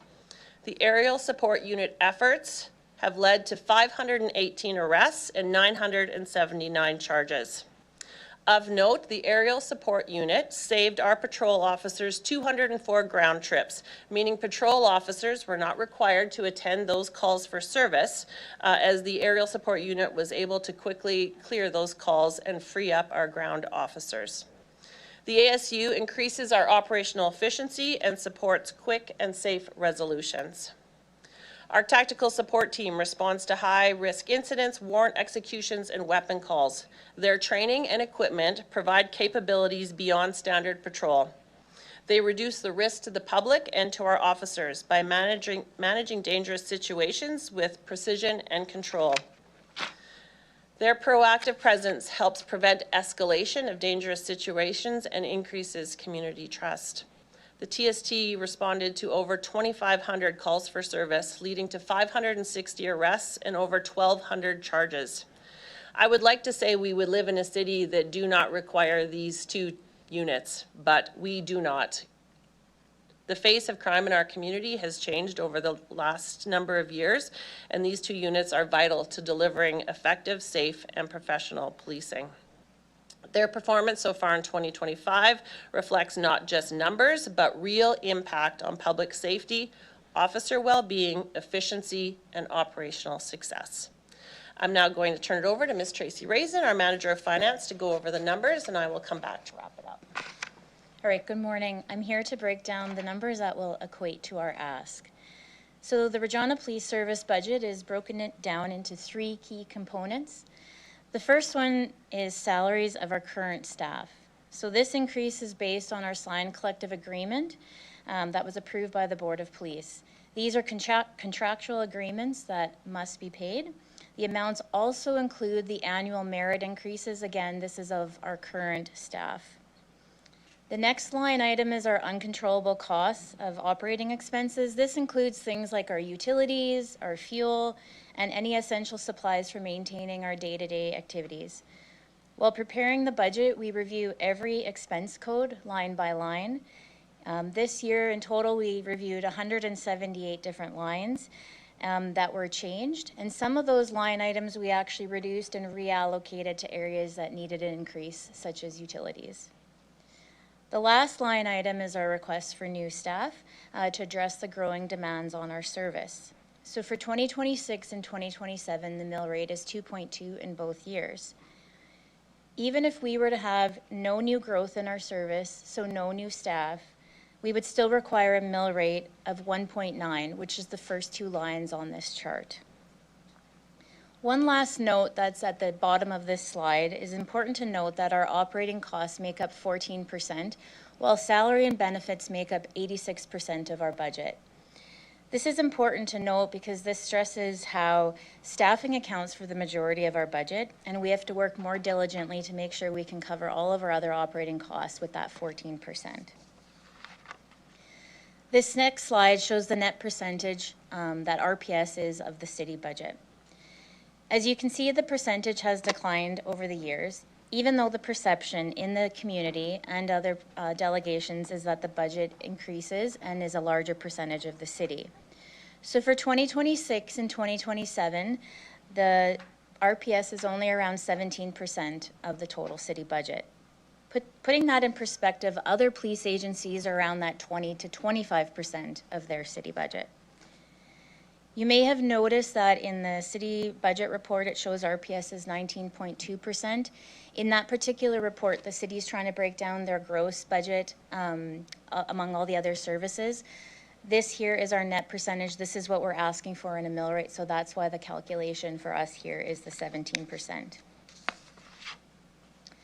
Next, I want to talk about funding. Funding is a large percentage that affects our budget. So the one big thing, I know I've mentioned this before, that makes RPS a little bit different is about our revenue. In fact, RPS doesn't earn revenue. The only actual revenue we earn is from criminal record checks and some freedom of information requests. To the surprise of many, the Regina Police Service does not receive money from tickets, speeding tickets or other, which most people think we do. Ticket and fine payments are actually made to the city or the provincial government. This is a significant view on how RPS has to rely on a large percentage of funding from the city, but also from our partners. This is why RPS actively seeks funding from our provincial partners to really alleviate the financial pressure that is placed on city administration. So looking at these charts, you will see the total expected funding is $16 million in 2026 and $18 million in 2027. This is a large increase over 2025 due to the provincial government funding 32 new police officers over the 2 years. Of the $16 million in funding we receive, 95% of that is allocated directly back to the operating and salary costs of those positions. In total, federal, provincial, and other partners will fund 101 positions in 2026 and 117 in 2027. I'll say that again, 101 positions in 26 and 117 in 2027. That means none of these positions are being requested of the city to pay for. Finally, is our capital budget. So the capital budget focuses on our long-term investments in information technology, facilities, vehicles, and equipment. Some of the specific capital items are ongoing fleet replacement, ongoing hardware and software replacement, patrol equipment, and our facility furniture and equipment replacement. During budget preparations, the City of Regina and Regina Police Service have frequent discussions. Of course, we were made aware of the city's capital funding pressures, so we went through every capital budget line and postponed a number of our projects. As a result, the 2026 budget is actually a decrease from 2025. This decrease is equivalent to a 0.7 mill rate decrease, and then the remaining capital items that we left in 2026 are mostly economic increases like inflation and ongoing replacement. This concludes the breakdown of the numbers. I'll now turn it back over to Chief Davies. Thank you, Tracy. So the majority of our new civilian staffing requests and operating capital requests in this year's budget fall into three main categories of IT, facilities, and integrated health and wellness. The next few slides highlight your return on investment in the Regina Police Service over the next 2 years. So the biggest challenges facing IT is supporting our growing organization, not only in terms of tech support, but also new projects. Virtually every new project or innovation introduced across the service requires IT involvement. Enhancing IT security is also a priority for this team. Cybersecurity threats are real and significant, both in terms of the likelihood of occurring and the impact it would have on the service and the public. So a lot of time and resources are spent on IT security. Every day, we have hundreds of attempts to breach our information systems. In just the past week, this is mind-boggling, there were 123,000 threats to our system that were stopped, and 14,000 of those came from countries that are hostile to Canada. So the work of our IT cybersecurity team is impeccable. Honestly, it's amazing to me that that's the type of workload that they need to put up with. The staffing requests and operational increases in our IT department help to reduce our risk and ensure that we are operational 24/7. In prior years, we have demonstrated strong returns on investment when it comes to IT. You've already seen some of those in terms of virtual reporting that improves accessibility to our services, and our biometrics for improved safety for our citizens, reduce liability for our service, and ease the stress and workload on our members who work in our detention facility. With continued investment in IT staffing, software, and hardware, we're able to pursue new innovations, protect the service against real and emerging cyber threats, and continue to leverage technologies to strengthen both investigations and service delivery.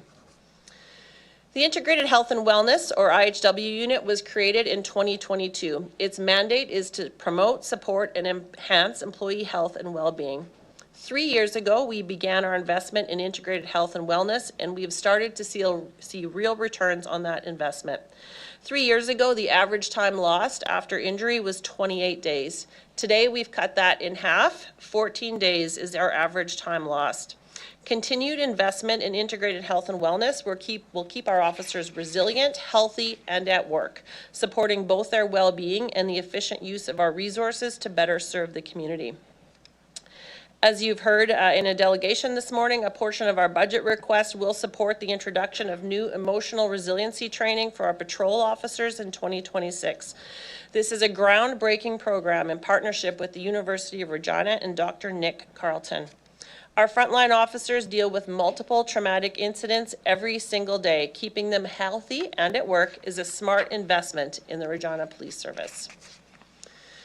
So this next slide, you will not find included in your RPS budget package, but it does have a significant impact in our service.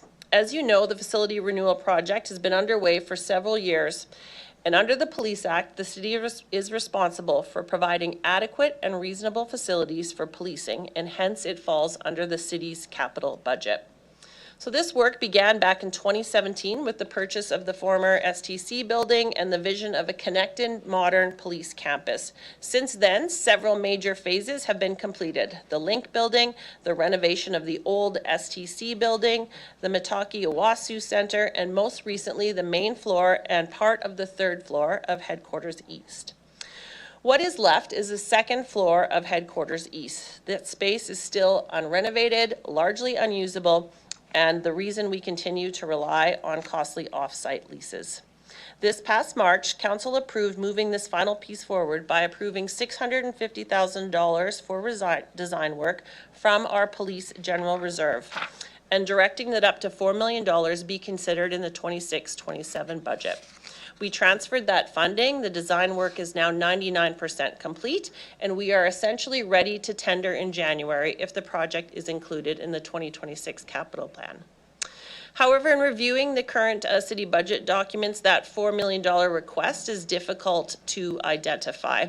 It doesn't show up in recommended or not recommended 2026 projects, but is in the document later on as deferred to 2027. RPS was not consulted about what the impact that might have on our service, and so I will share that with you today.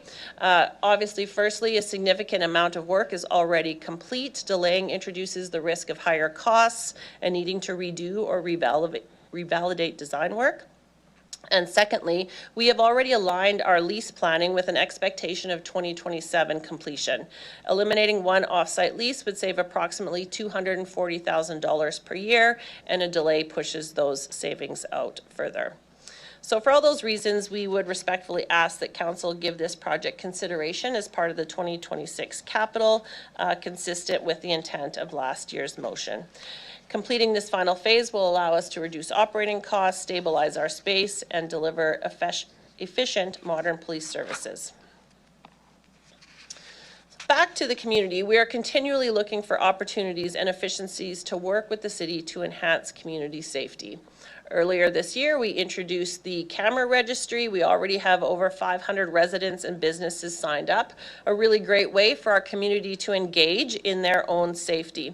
This initiative was of no cost to taxpayers and staffed with existing resources.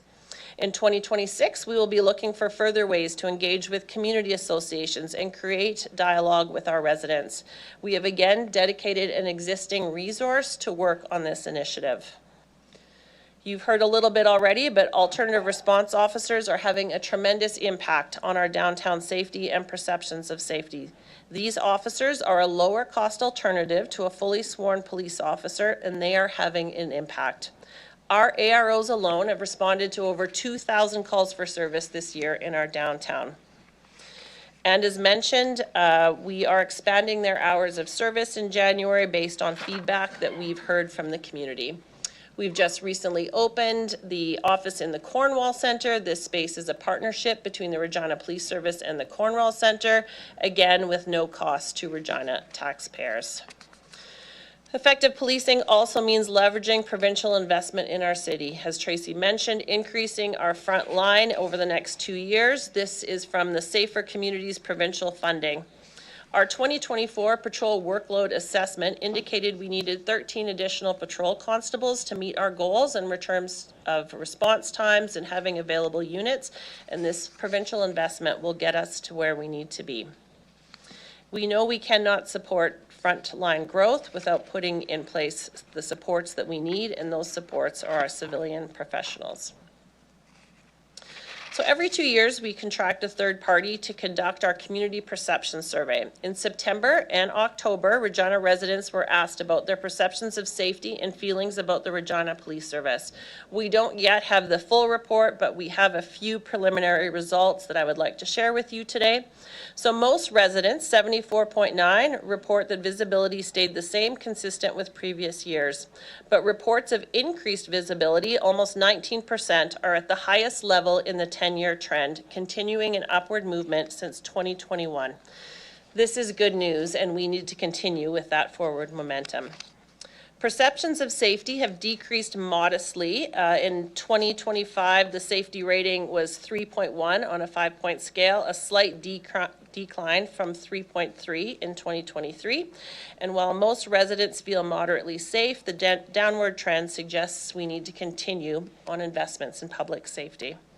And finally, I will highlight very slight decreases in professionalism, honesty, and integrity, which isn't a surprise to me considering in what we've come through in 2025. So your investment in the Regina Police Service is investing in trust, community trust, increased police visibility and presence to ensure increased feelings of safety. We've heard from stakeholders in our community that that is what they want. We are making small wins in this visibility, especially in our downtown. And we have done that in a fiscally responsible manner by having AROs in our community, a more cost-efficient way to provide visibility and create increased perceptions of safety. We are not asking the taxpayers of Regina for more police frontline officers. We are growing our frontline thanks to provincial government investment. You're also investing in the trust of our members. We know that recent studies show that half of public safety personnel report symptoms consistent with mental health disorder. Half of public safety personnel. The rate for the general population is 10%. We know that we need to invest in our members' well-being. And I'm proud to say that Regina Police Service is the first agency in Canada to roll out emotional resiliency training for our existing members. We know that when our members are healthy and feel valued, they provide better service to the community, which enhances public trust. This morning before I came here, I went for breakfast with our new recruits. They've just graduated police college. They are starting in service and they'll be hitting the streets here in the next couple weeks. And they're so excited. They are so energized. They can't wait to get out there. And it was important for me to have a conversation with them because I reminded them that there will be tough days ahead, but you need to remember when you were hired and you sat across us at the hiring table, you told us why you wanted to be a member of the Regina Police Service. And every one of them highlighted how they want to make an impact on the community, how they want to help people, how they want to make a difference. And I said, hey, there's going to be some days you're gonna not remember that, but keep that tidbit in the back of their mind. And I tell you, their excitement is infectious. But there's a part of me every night when I'm trying to go to sleep that I worry that we are hiring them and bringing in these people, fresh people, excited people, our organization, and we are setting them up for failure because this job changes them. And we need to ensure that we are doing everything that we can to keep them healthy and safe. I can't control the calls that they respond to. I can't control who calls, what their emergency is, but I can control some things. And studies have shown that if we don't have staff shortages, if they're properly resourced, that's one less stressor that they need to worry about. That they have the time to decompress after a traumatic call, catch a breath, take their belt off, have a cry if they need to, talk about it with their partner. Those things are important. That they have time to do their paperwork at the end of the shift so that they can go on home on time, so they can spend time with their loved ones. Those are all important things, and we can ensure that we are resourced so that they have those supports. And I can control that they feel supported by their leadership team and by their board. And those little things, although they don't seem like they make a big impact, they really do. I share any information that I hear from the community about how much they appreciate the work that they're doing. When we get an email saying, hey, this officer showed me compassion and respect, we ensure that we share that, because they hear and see a lot of negativity, and we need to ensure that the good things, we share that information with them. Your investment in the RPS shows our employees that their work is valued and that you recognize that the workload and the nature of their work takes its toll on our members. I assure you, we have made the difficult decisions in relation to our budget before we sit here before you today. Our board approved our budget. They approved of the difficult decisions that we have made. Our leadership team has literally gone over every line in our budget and has indicated we are a people business. The majority of our budget goes to salaries. If you want cuts to our budget, it will mean no new hires, no new members, laying off existing resources, because there is very little wiggle room in our budget to make reductions. We need fuel in our police cars to be able to get to the emergencies. We know that safety is top of mind for you, for everyone who lives, works, and visits our city. It's a necessity and not an option. We've put forward a budget that we think maintains public trust, is fiscally responsible, and maintains service levels for every part of our city. And I would encourage you to vote in support of the recommendation as approved by the Board of Police Commissioners. We are now certainly happy to answer any questions you might have.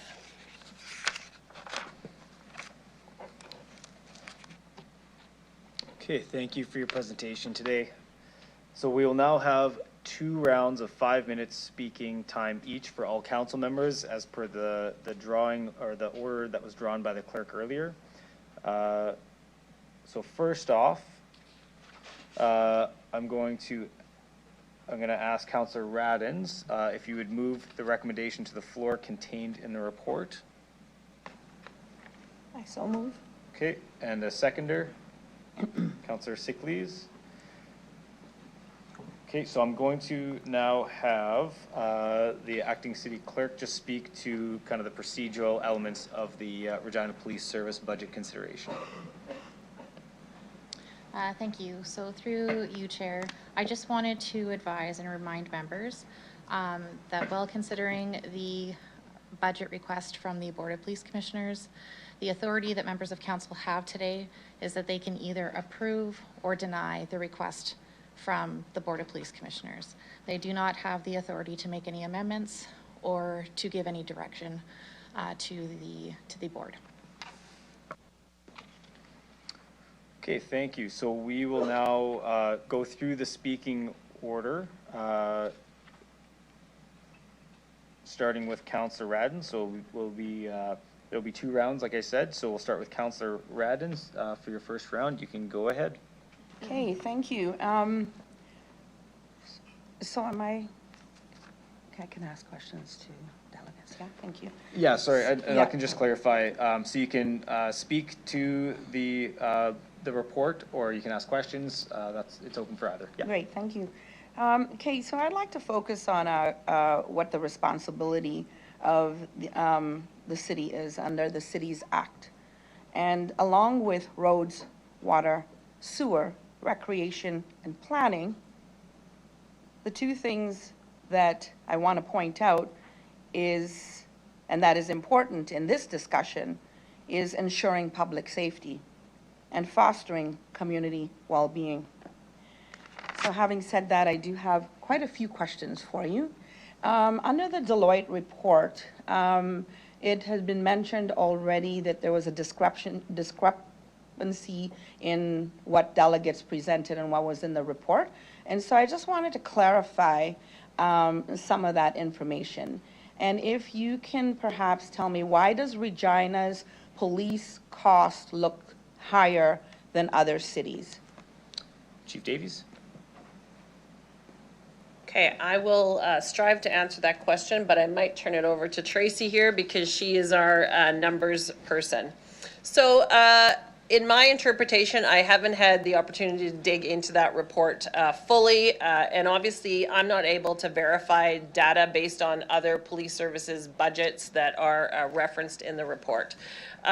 So the first thing is that the numbers represent gross budget, so not our net budget. As Tracy pointed out, our net budget is quite a bit lower than the gross budget because we rely on investment from the province and the federal government. And so our budget, as indicated, is about 17% of the overall city budget. I know in one of the graphs it shows us as 33% of the budget, which is just not accurate. And I know that it's broken down the city services in a whole bunch of little pieces, but you know, when we compare our budget, city budget, it's 17.6%.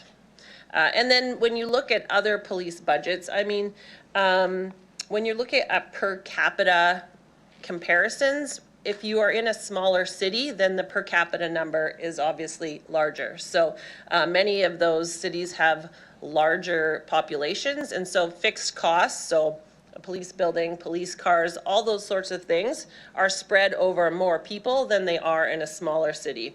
What I can tell you is that of all of those police budgets, Regina Police Service is the smallest budget listed in that report. And the Deloitte report doesn't say anywhere in there that I've found that the police budget is inefficient or over inflated. When it sort of highlights the differences, it talks about the per capita size of Regina compared to other populations and the fixed costs that they're spread over a fewer amount of people. So certainly per capita cost is one measure, but you know, we think there are a lot of other things that weigh into the complexities of crime in the city, the social disorder that we respond to, you know, crime severity index. There are lots of other measures. Certainly the per capita is one, but in terms of the 33% of the overall budget, that's just not accurate. So then you're saying per capita is not an efficient way of measuring police services? It's one measurement. I can't say it's good or bad. It's one piece of information. I think there's lots of information is great. You know, if you talk about crime rates, crime severity index, you know, obviously for us, it's how many of our members are healthy and at work. There are lots of different measures, I think, to fully inform information about police response and police budgets. So thank you for that. And according to the report, it says that Winnipeg, like, why does it look like Winnipeg and Ottawa looks like cheaper in terms of their police services? I don't know enough about their budgets to be able to answer that question, but I do know that Winnipeg and Ottawa, compared to our populations, are significantly larger in Regina. And so again, it's just that math number. When you have less people in your city, then the per capita cost obviously increases. Okay, thank you.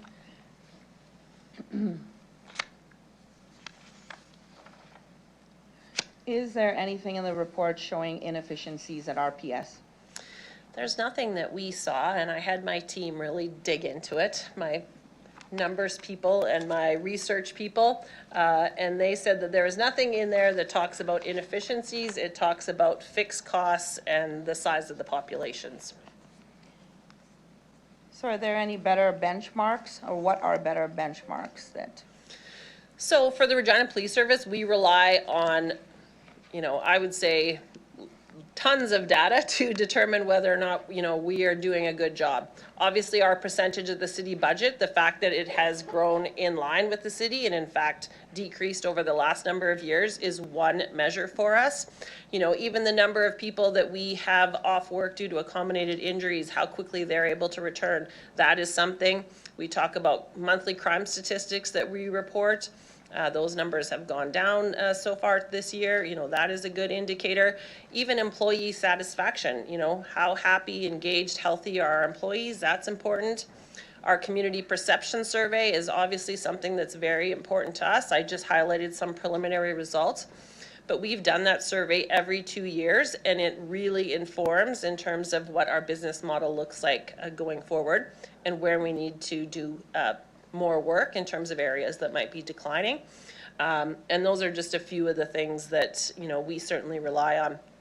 The number of public complaints we get that are substantiated.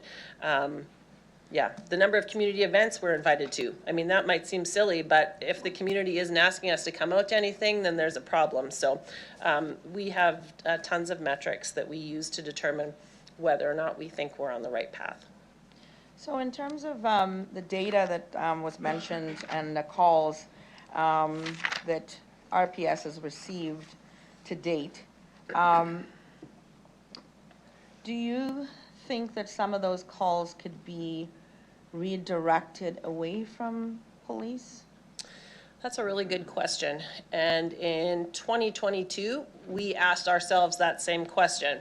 So we did an analysis of all calls that we thought could be reasonably assumed that police should not be going. If you think mental health or something that isn't a clear-cut crime. So we dug into all of those calls. We had people look into them. And in 68 to 75% of those cases, police needed to respond to those instances. So it could be that we had to ensure that the scene was safe before anyone else could come in, that we could hand off to them. We had a legislated authority that we needed to go, that there was the possibility of a criminal charge, and so we had to go and look into that. But in the large majority of those files, we needed to go. And I'm the first to admit, hey, it would be great if we had a 24/7 organization that could respond to some of these things. But at 3 in the morning, there are limited resources that we're able to refer someone to. And in many instances, you need police officers to go to ensure the safety of those involved, and then we're happy to hand off. Okay, so why not reduce police funding and move those dollars to the social services? Did you already answer that? Okay, that's fine. So why can't your budget increase and match inflation? Well, inflation is something that affects us as well. So if you think about the cost of fuel, the cost of leases, the cost of power, all of those things increase for police services as well. As mentioned, 86% of our budget is salaries. Our salaries are collectively bargained. That we obviously have a police association, so we are mandated, obviously, to pay those increases. And so if we had to reduce our ask to inflation, as I mentioned, we would have to look at reducing our footprint in terms of employees that we hire. Okay, thank you. I do have more questions. So the additional new positions funded by the provincial government, after 2027, who will be paying for those new positions? Can you just kind of remind us how many positions those are? So right now, the province pays for 101 positions in the Regina Police Service, and they fund those. We've never had an instance where they've said, actually, we're going to stop funding those. They fund those year over year. And in fact, every year they provide us with a new contract, and they usually slightly increase the number on that contract so that that salary stays in line with what we are paying. So the province, and all history that we know about, continues to fund those positions as long as forever. Okay. Okay, thank you. So we touched a little bit on social issues and things that RPS have to deal with in and around mental health, addictions, and some of those social factors that was mentioned already here today. And so, and in regards to, and maybe this might be a hard question, and I'm gonna ask it just because I want to know.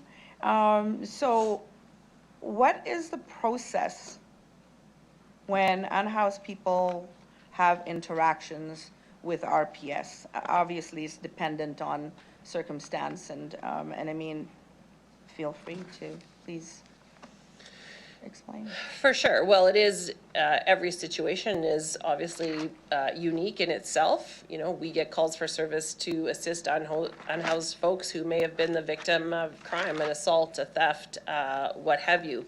I would say many interactions probably occur in sort of the downtown area of our city, potentially our AROs, our downtown safety team, due to the geographic area where they work. By and large, the interactions they have with folks are connecting them to services. So they're, you know, obviously in weather like this, they're transporting them to the New Beginnings shelter or potentially other resources in the community. Our downtown safety team works closely with service providers in the downtown. I'm just pulling up the statistics here because I know our downtown safety team and AROs keep very detailed statistics around the nature of their interactions. But I would say that probably most of their interactions deal with addictions. And then beyond that, it is likely dealing with people who are experiencing houselessness. So our officers obviously are trauma informed. You know, we're, like I said, the majority of our interactions are connecting folks to services. And then in terms of sort of encampments, our officers work closely with the city, with bylaw on that issue. And so if they notice that there has been an encampment popped up, they'll shoot a note over to the encampment response team. I know that they meet very often and then determine what the best response is for helping, again, to connect people to services. Okay, thank you. So this question is around how does RPS manage the pressures regarding social issues, as mentioned, around housing additions and mental health? And I think where my concern is, we get the argument that those issues are provincial, a provincial responsibility. However, as a city, we are responsible for the safety and well-being of our residents overall. And so the question is, how does RPS manage that? And if there were programs in place already to deal with that, can you speak to that? Absolutely. So we have 3 police and crisis teams, PACT teams.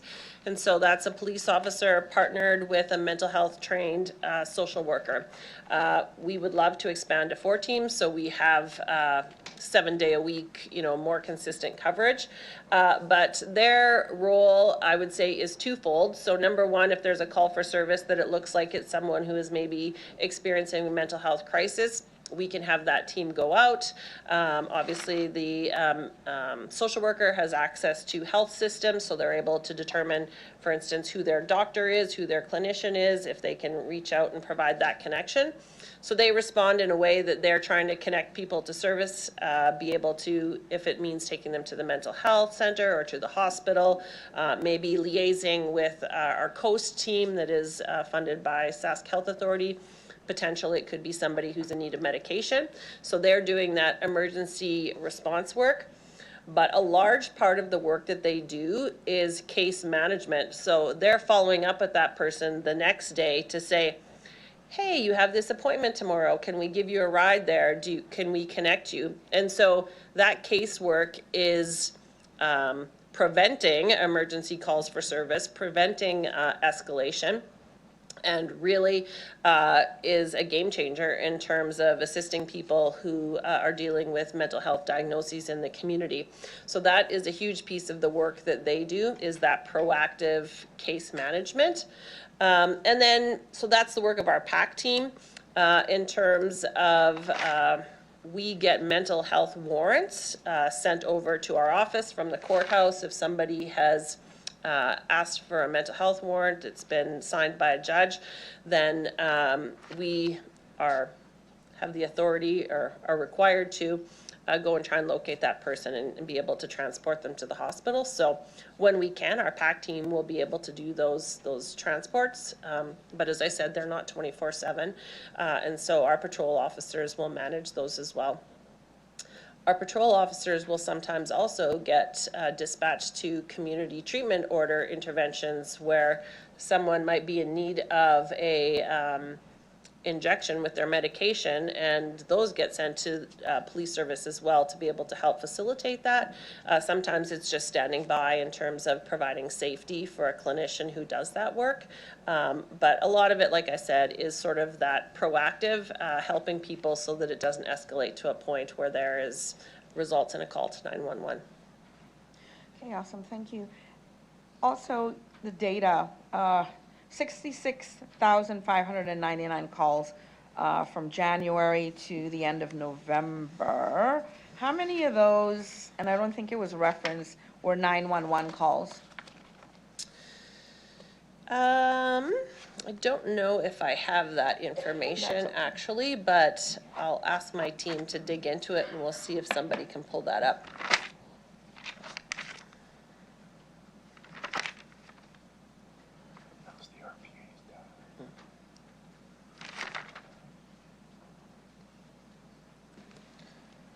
We can move to the next question if you want, Councillor Radens, and then they can follow up. Okay, That that'd be works. great, thank you. I am finished, thank you.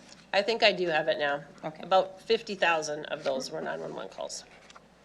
And understand that Regina Police Service is a 911 call center, and so we will receive some 911 calls that we then transfer to EMS or to fire, or it could be out of our jurisdiction that we'll transfer to RCMP as well.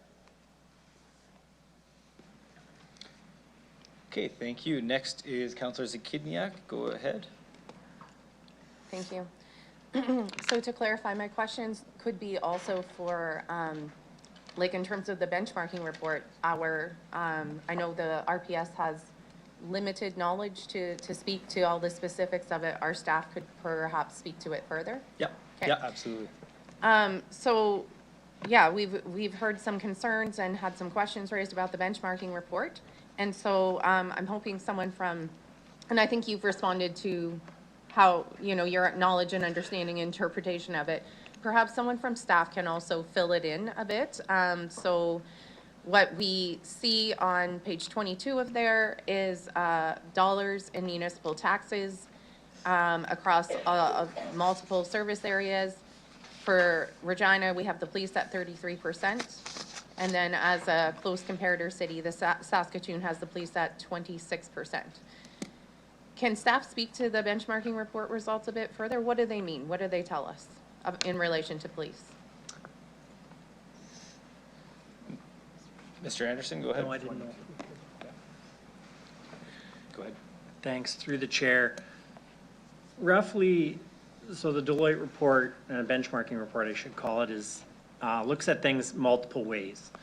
So when we look at total cost for a police service, we're roughly in line with other centers. I would agree with the chief in that, our relatively small size puts a lot of pressure on our city to remain dollar for dollar per capita in line with costs. Where the difference becomes when we're a 20% tax city, so when we're in the bottom 20% of taxes, and we spend the same amount on police as everyone else, the relative amount that we use of tax dollars to pay for police goes up. Mm-hmm. Hopefully that makes sense. So, right, what you'd have to do to remain everything equal is we'd have to be in the bottom 20% of police costs in order for those metrics to equal each other. So essentially what we're seeing here through the delegates today is that, we do spend on par per capita other cities on police. We just collect 20% of the taxes. Okay, thanks, that's helpful. Yeah, and what I see here, when I hear the concern that some of these cities are much larger than Regina, which is true. We have Saskatoon is larger, but not very comparable to the size of Regina. So what we do see is 33% of dollars in municipal taxes in Regina, 26% in Saskatoon. Would you say that's the difference? That you were explaining our lower tax revenue overall in Regina, would that be the difference between Saskatoon and Regina? Go ahead. Through the chair, yes, I would say that is part of the difference. We'd have two things working there. So they do have a larger population than ours. And so their cost per capita is a little bit lower for police. I wouldn't say it's material in my personal opinion. But again, we, based on when this report was done, which was focusing on budgets for 2025, we had lower taxes per capita than Saskatoon. So both of those things combined are what's making it look relatively more expensive for our police force. Okay. Based on that, is there anything further RPS would like to add? So I could just add that, Saskatoon's budget was just solidified just a few weeks ago. And so the Saskatoon Police Service budget increase was 9.3% in 2026, which brings their net budget to $137 million, and they make up approximately 25% of their police budget. Okay. Now, it was also mentioned in the benchmarking overview, there was no analysis of whether or not it's an efficient use of funds. I don't think that's what happens in the benchmarking review. It's just a comparator of how different cities spend their money or like revenue or expenditures. Is that accurate? It's not trying to determine whether or not it's efficient. It's just comparing different cities. Is that accurate? Mr. Anderson? Through the chair, I would categorize it when we engaged Deloitte, which is the same team that did the efficiency review a few years ago. The purpose for it being was to try and use analytics to find where we would be inefficient. So I would say the first report that was done was built on an assumption that we are inefficient and that they needed to just go away and find where it was. I'll argue that there wasn't a lot of material findings in that report. There wasn't a lot of findings that said, review? correct, that there was too much staff that worked here or that police was too big, anything of that nature. What we did is we re-engaged that same team to say, can we use analytics to find where we would be inefficient? And so comparing to other cities would be a great way for us to do that. And I would say that, other than maybe nitpicking a few areas here and there, we are a very efficient city. And I would say police are in line with our comparator cities. The benchmarking report, though, is just comparing us to expenditures in other cities. That particular report is not talking about efficient use of money, just comparison. Is that right? Through the chair, I would say when we engaged Deloitte, we asked them to comment if there was inefficiencies found, and they didn't specifically point anything out. Okay. Now, so we've heard that while we spend a comparable amount with the police, our taxes are lower per capita than some of these other cities. And so this is why I think we're seeing, what I'm seeing, a growing number of concerns with the Regina Police Service budget across the spectrum, from residents who, it's not just residents who've always had concerns with the police budget, it's residents who are feeling the pressure of limited resources at this time and seeing in the appendix M13, what are all, if we're trying to have a lower tax increase this year, what we'd have to cut to do so. And I think I heard that we shouldn't have to cut, we shouldn't have to pit things against each other, but that's what's happening. So in our budget, if we are trying to deliver a lower mill rate increase, if we don't send some of our partner budgets back, we will then be looking at cutting some of the proactive ways that we can address community safety and well-being. And I think you've said, we shouldn't be doing that either. Is that right? We shouldn't have to pit them against each other.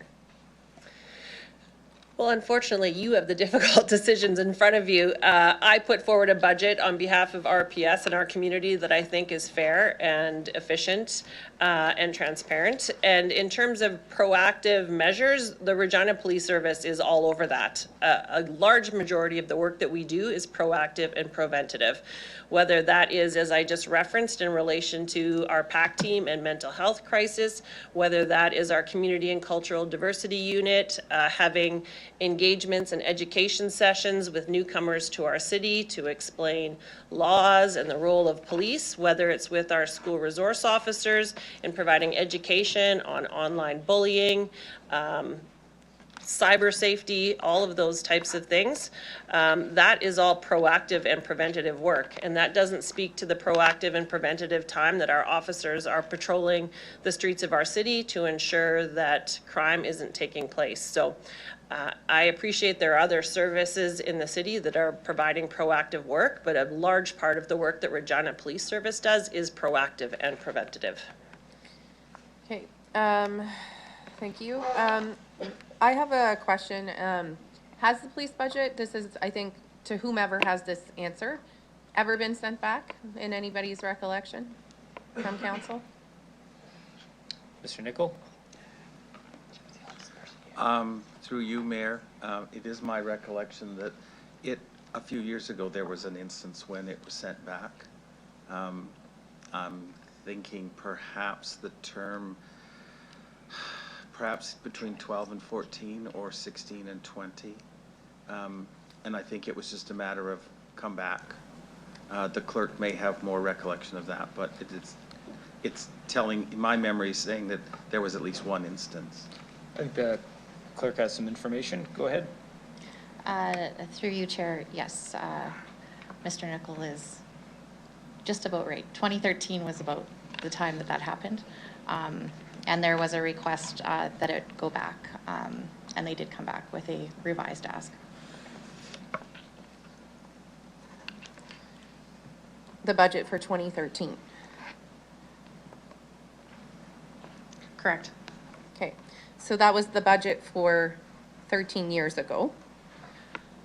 Can you give some information about, so how does, in terms of just, we've heard some requests to, send it back with reductions. You've already clarified, the city clerk has already clarified. We just vote yes or no on it, right? So how would that process work? If we are responding to a growing number of resident concerns and we say, hey, maybe you can refine this a bit further, what would the next step be? We vote no, and then what? Through you, Chair, if you vote no, then the act indicates that council needs to provide reasoning as to why they have voted no. And does that happen after the vote then, to clarify it? Through you, Chair, I would say that yes, like after the vote, we would need to be providing that clarity for the board so that they can go back and do the work to come back with a revised budget. Okay. I appreciate the work that was done so far. Unfortunately, we are in a really, I don't know, this is the worst budget I've seen since I've been on council. And I think we're going to have to make tough decisions across the board. And so I'm prepared to entertain how we can have more efficient budgets for the city and all of our partner organizations. Unfortunately, I think we're all in the boat of where we need to consider that. 13 years ago, the budget was sent back and asked for additional reductions. I think it's that simple. Like, it's not about whether the police are doing good work or not. It's just that, and it's also to demonstrate. You say, like, I believe that there's been lots of work. How much of that happens where the public can see the changes to the budget? I believe the meetings are open to the public. Do they all happen in the meetings? Do the public come to those meetings? How does the budget process currently work in terms of involving the public? No, those are private board discussions, and yeah, it's done that way. Have you considered, in terms of showing the work that you've been doing to refine the budget, have you considered allowing the the public to have a larger role, or at least seeing that process unfold? Has that been considered before? Well, I think we solicit community feedback all the time on a number of issues. Certainly, budget is one of the things that we ask for input from our stakeholders through our community perception survey. And our board is made up of 4 community members and 3 members of city council. And so I think that the community is represented in that process, but we're always looking for ways to improve processes. You have about 10 seconds left if you have any other question for the first round, and then I have the acting city clerk has a comment and acting city manager. If we were to send this budget back and ask you to refine it further, would you have the ability to allow the public to see you undertake that process in any way? Would you be able to do that to demonstrate the work that you're doing? I believe that comes back to the board to consider what happens with our budget reductions, so I would rely on the board for that direction. Okay, I'll go to the acting city clerk to clarify, and then the acting city manager. Thank you, through you, Chair. So I just wanted just to note, Councillor Zakiniak had made an indication of indicating that they want to direct that reductions be made. I want to advise council to be careful. If they vote against and they choose not to approve the requested budget brought forward by the RPS on behalf of the Board of Police, council has to provide the reasons for not approving the budget. We need to be careful that we're not giving direction as to how they would look at revising that budget. So I just wanted to make that clear. And yes, just to reiterate the chief's comments, this board would go back, or this budget would go back to the Board of Police, and the Board of Police would give direction to the chief of police as to what direction they would like to see the budget revised, if at all. Okay, Mr. Nickel, go ahead. Thank you, Mayor. Just a bit of a joint response in terms of with the clerk and the city solicitor. Just to remind members, as the clerk said, you as a council can direct that the budget go back to the Board of Police Commissioners. The Board of Police Commissioners is under no obligation to change anything. They can send it back here to council unchanged. At that time, council has to make a determination in keeping with the parameters of the Police Act to what extent they are going to fund the police services in Regina.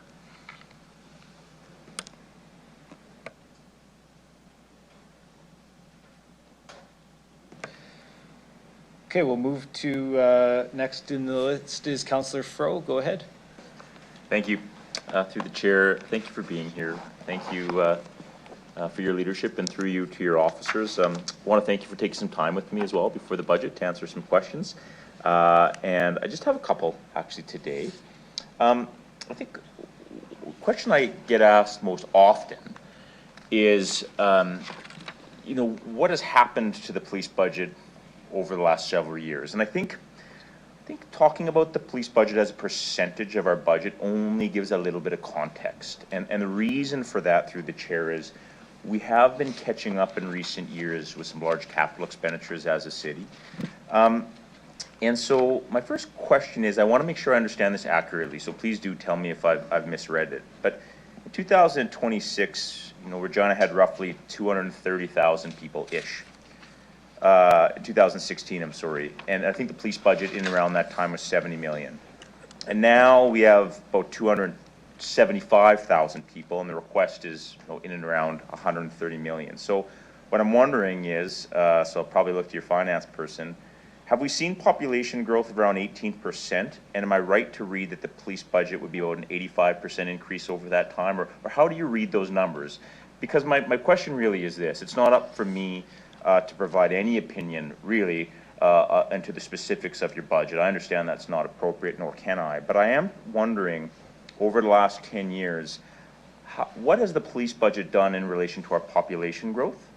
What has it done in relation to crime statistics, perhaps the crime severity index? Because I want to understand, in terms of how I vote, those pieces are important to me. So I'll let you respond to that if you can, and offline's fine if you don't have the numbers in front of you.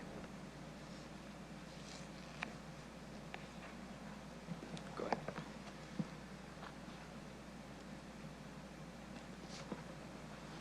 Thank you. Through the chair, I'll just make one quick clarification. The 2026 budget that you quoted, the 130, that's actually our gross budget. So we have to look Thank at the you. net budget. So those were the numbers that I had pulled. So yeah, it was still around that 70 million to start back in 2016 that you referred to. So yeah, the main reason really that you see that increase is obviously through inflation, but mostly too with our collective agreement. Yep. When 86% of our budget is for salaries, we're really tied to that with contractual. That's tough. You know, other agencies or even like the Regina Police, or City of Regina, other municipalities, sometimes the budget for salaries is only around that 53 to 58%. So you have a lot more room to manage the inflation and other differences and so forth. But when we're increasing salaries based on the collective agreement, those budgets have to increase. In regards to crime severity index and things like that, I'll turn that over back to the chief. Thanks, Tracy. So in terms of, I think, complexity of crime, we can talk about, for many years, Regina was number 1 or 2 in terms of the crime severity index. Nationally, we have seen significant decreases in that regard. We're still in the top 10, unfortunately, for crime severity index, but I think it speaks to the unique challenges of our city. You know, lots of complexities in terms of crime. And so that is part of it, I would say. You know, previous councils, we and boards, we were not funded appropriately to the point where officer burnout, not being able to respond to the calls for service that we needed to. As mentioned, we dug into the data around what is proper resourcing look like for our patrol staff, and having the data behind that, we're able to say, okay, this is how many officers we need to address the unique complexities of Regina. And so that data and that growth plan, we undertook, it was like a 2-year project to really dig into what does staffing need to look like, what do we need to adequately respond to the city. And so the investment, I would say, of previous councils and previous boards has led us to a point where we are seeing wins now in terms of crime severity going down, crime rates going down. And it's not like such an easy, you know, equation to say this equals this. There's lots of things. But I think our officers having the availability to be able to have proactive, undirected time so that they can patrol in areas, that's something that's significant. That our officers have the time and space to dig into an investigation and hold people accountable where they're not having to run call to call. I think all of those things are certainly important. I wish I could say that police investment equals reduced crime in 100% of the cases, because I haven't found a report that says that. Certainly it's very complex, but I know that there are studies that say when those resources are deployed effectively, it can have an impact. So number 1 is deploying those resources in areas that we know are potentially having, you know, crime problems. And so on a weekly basis, we tell our patrol officers, hey, here's some areas where we're having issues. We need you to direct attention there. And so we do that. And studies have shown that that type of effective deployment can reduce crime. And so having our officers have the time and space to be able to do that, I think, is important. You know, like I said, I wish there was an easy answer to your question. I think it is very complicated, but you know, I think our growth plan, certainly in getting us to the point where we needed to be in terms of our staffing, did contribute to some of those budget increases in previous years. And certainly, you know, the increasing population of our city, the increasing footprint of our city, you know, I think if we talked about the complexity of crime today compared to 10 years ago, we would all agree that we are in a much different space today, dealing with issues that we wouldn't have imagined that we would be dealing with. Well, thank you for that, and through the chair, I think in part, to paraphrase how I understood that, in part, RPS has been catching up. And I think that's fair. I think we've been doing a lot of catching up as a community. And I think the question for us always is balance. When we're asking residents to pay more, when we're looking across business unit and asking people to take less, I think the question for us is how do we find that balance with everything that we do as a city, understanding the very important and unique and complex work that you do every day to keep our community safe. I also heard you say that collective bargaining and staff make up a large portion, and we know that too. Pretty much every business unit we have has collective bargaining, and so we have to embed those increases into our budget yearly. So I appreciate that, and I think residents appreciate the work you do. I think what they're asking us to ensure is that as our population grows does this, that in some reasonable measure, our police budget does that too. And I think it will be the same for all of our services here at the city. So I think that's all I have for now. I may have another question on our second round. Thank you. Thank you, Councillor Fro. I will go to Councillor Flores now. Go ahead. Thank you. Thank you, through the chair. Thank you for the presentation and everything that you've shared with us. I do have a few questions. So with the, I understand that 1.9% of the 2.2% request is uncontrollable costs. So you've mentioned inflation, salary. If we were to send the request back, what specifically would you stop doing? I don't mean just a general service reduction warning type thing, but rather like what exactly or what programs would be impacted if we had to make that direct reduction? So I guess it would depend on the amount of the reduction. Obviously, as indicated, 86% of our budget is salaries, and so really the only wiggle room we have are salaries. As mentioned, obviously, we're collectively bargained organization, and so we can't go about freezing increases or anything along those lines. You know, the collective agreement says if you have to lay off people, it's the most junior people who go first. So that would be where we would see cuts. The majority of those are our alternative response officers who work in our downtown, and that's just a matter of when they were hired. And so that's unfortunate. But if we were asked to come in with, 1.4% of our ask is just salaries. So depending on what the number is, we still need to pay for power and fuel for our patrol cars and all those types of things. And so there's very little wiggle room in our budget in terms of being able to say this is what we would do outside of salaries. If I can add something as well, and I've seen it in 32 years of being a police officer, something that people might not think about when our civilian growth in mechanics, for example, if that's not expanded, we've been in positions where we've had to put 2 police officers in a car during a day shift. So you're removing patrol cars from being in neighborhoods and areas when you have to double them up because the mechanics or the service folks aren't able to get to the vehicles. So things like that, that's going to impact the service if these are the decisions that will be made. I think City Solicitor has a comment. Go ahead, Ms. Williams. Thank you, through the mayor. Just one more add a reminder to council as well that while we're debating the police budget, again, the reminder to council is that we can either approve, or council can either approve or deny the budget, but we cannot make any recommendations or any with respect to what the content of that budget is. If the budget's denied at this point, or you don't approve the budget and it goes back to the Board of Police Commissioners, then a new budget can come forward that may or may not revise the original budget that's being put forward today. So there's no recommendation in terms of go back and reduce your budget by 1% or 3%. That is not within the purview of council. You approve or you deny, and what the Board of Police Commissioners comes back with is completely within their purview. And at that point, then you also have a further decision to make. You can impose a budget at that point. If it isn't, and that imposition, you make that recommendation, that is what's imposed, that decision is final. However, what I will say is that at that point, you have an obligation to ensure that the police has the proper budget to be able to do their work.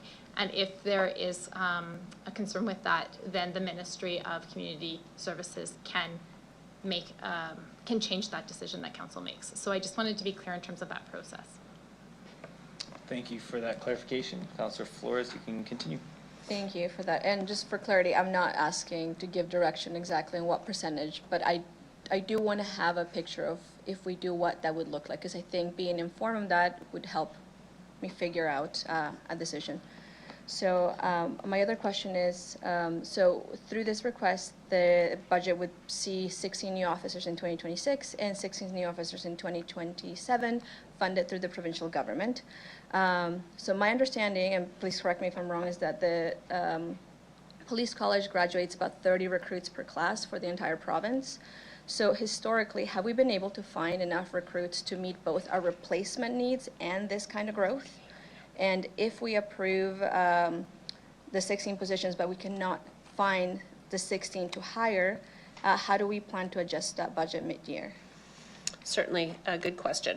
So the police college, as of January, is actually expanding their capacity. So they are having 48 police officers per class. They do 2 classes a year. That's for municipal policing in the province. So in 2026, there'll be 96 recruits that are put through.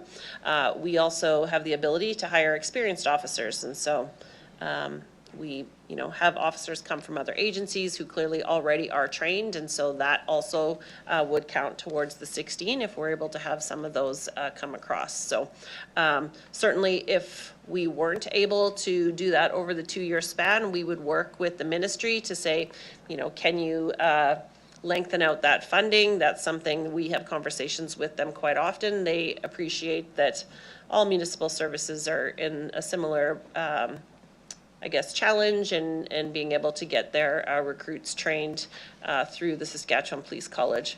Actually, right now, we have 2 recruits who are at RCMP Depot because they're great applicants. We didn't want to send them away, and so we're sending them through training there. And they'll graduate later on in January. So. All right. Have we always been able to fill all the positions that are open? Through the police college? Just through our general needs, like are positions that are open filled as we need them, or do we have gaps in which time passes until we find somebody to fill that position? I would say with retirements, we are always sort of in a hiring cycle. And so depending on how many folks leave us for retirement and sort of new hires, we are consistently hiring new members. Certainly sometimes we aren't able to fill all the allotted spaces we get at the police college, but there is some good give and take so that if, we had more for next class, sometimes they'll open up spots for us there. So, I would say it fluctuates, but we are almost always in the hiring process. All right. And through reading this report, my understanding was that a reason for the increase in our civilian positions, it is because we need to meet the needs of our sworn officers, right? Like the more officers we have, the more need that we have for civilian positions. Is that correct?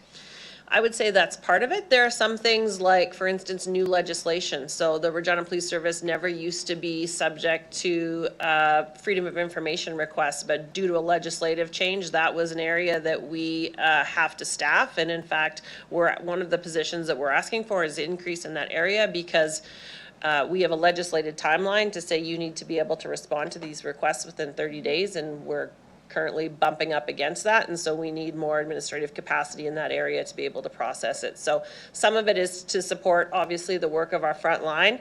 If you think about how much digital evidence we receive right now, pictures, videos, doorbell cameras, that's great. It's very good for court, but all of those pieces of evidence need to be stored, categorized, sent over to court to disclosure.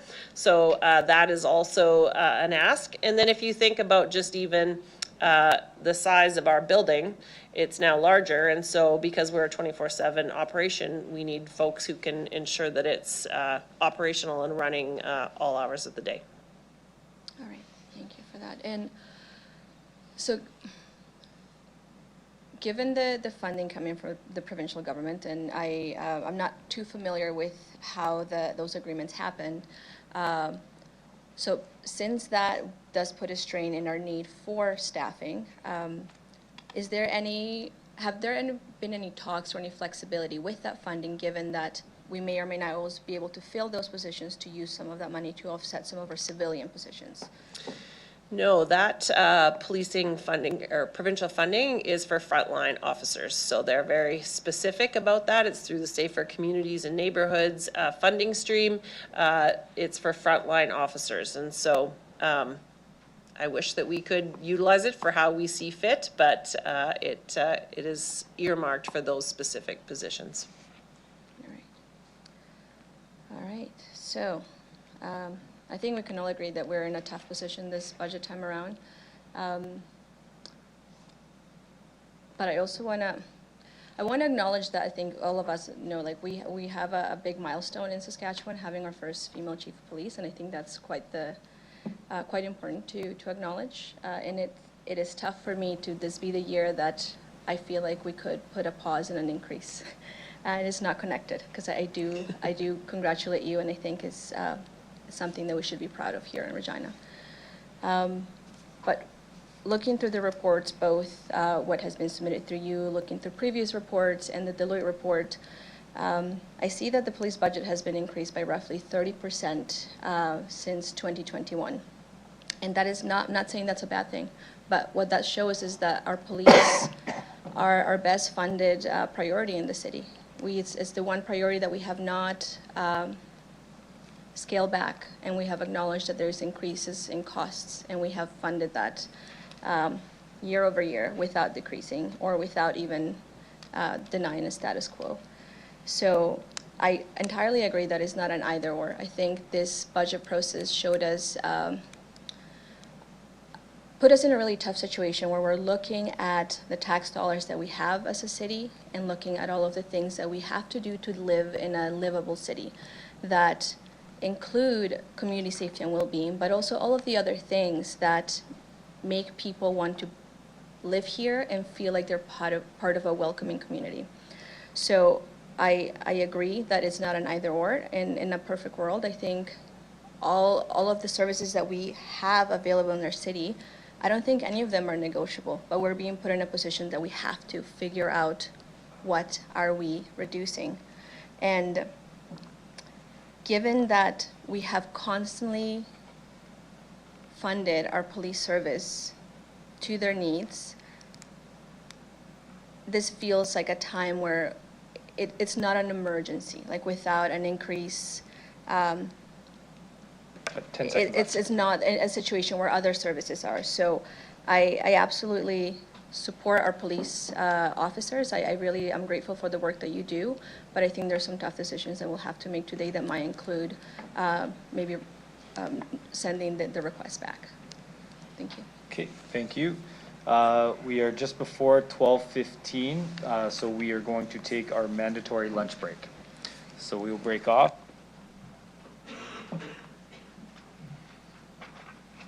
Okay, so we'll be back just about at 1 o'clock.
Okay, I'll call the meeting back to order.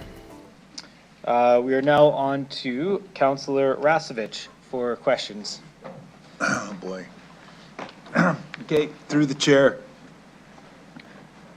I remember you were talking about, I guess, the integrated health and wellness. And I'm just wondering, in terms of just like, like normal, the average person, say, not that being a police officer is an average person.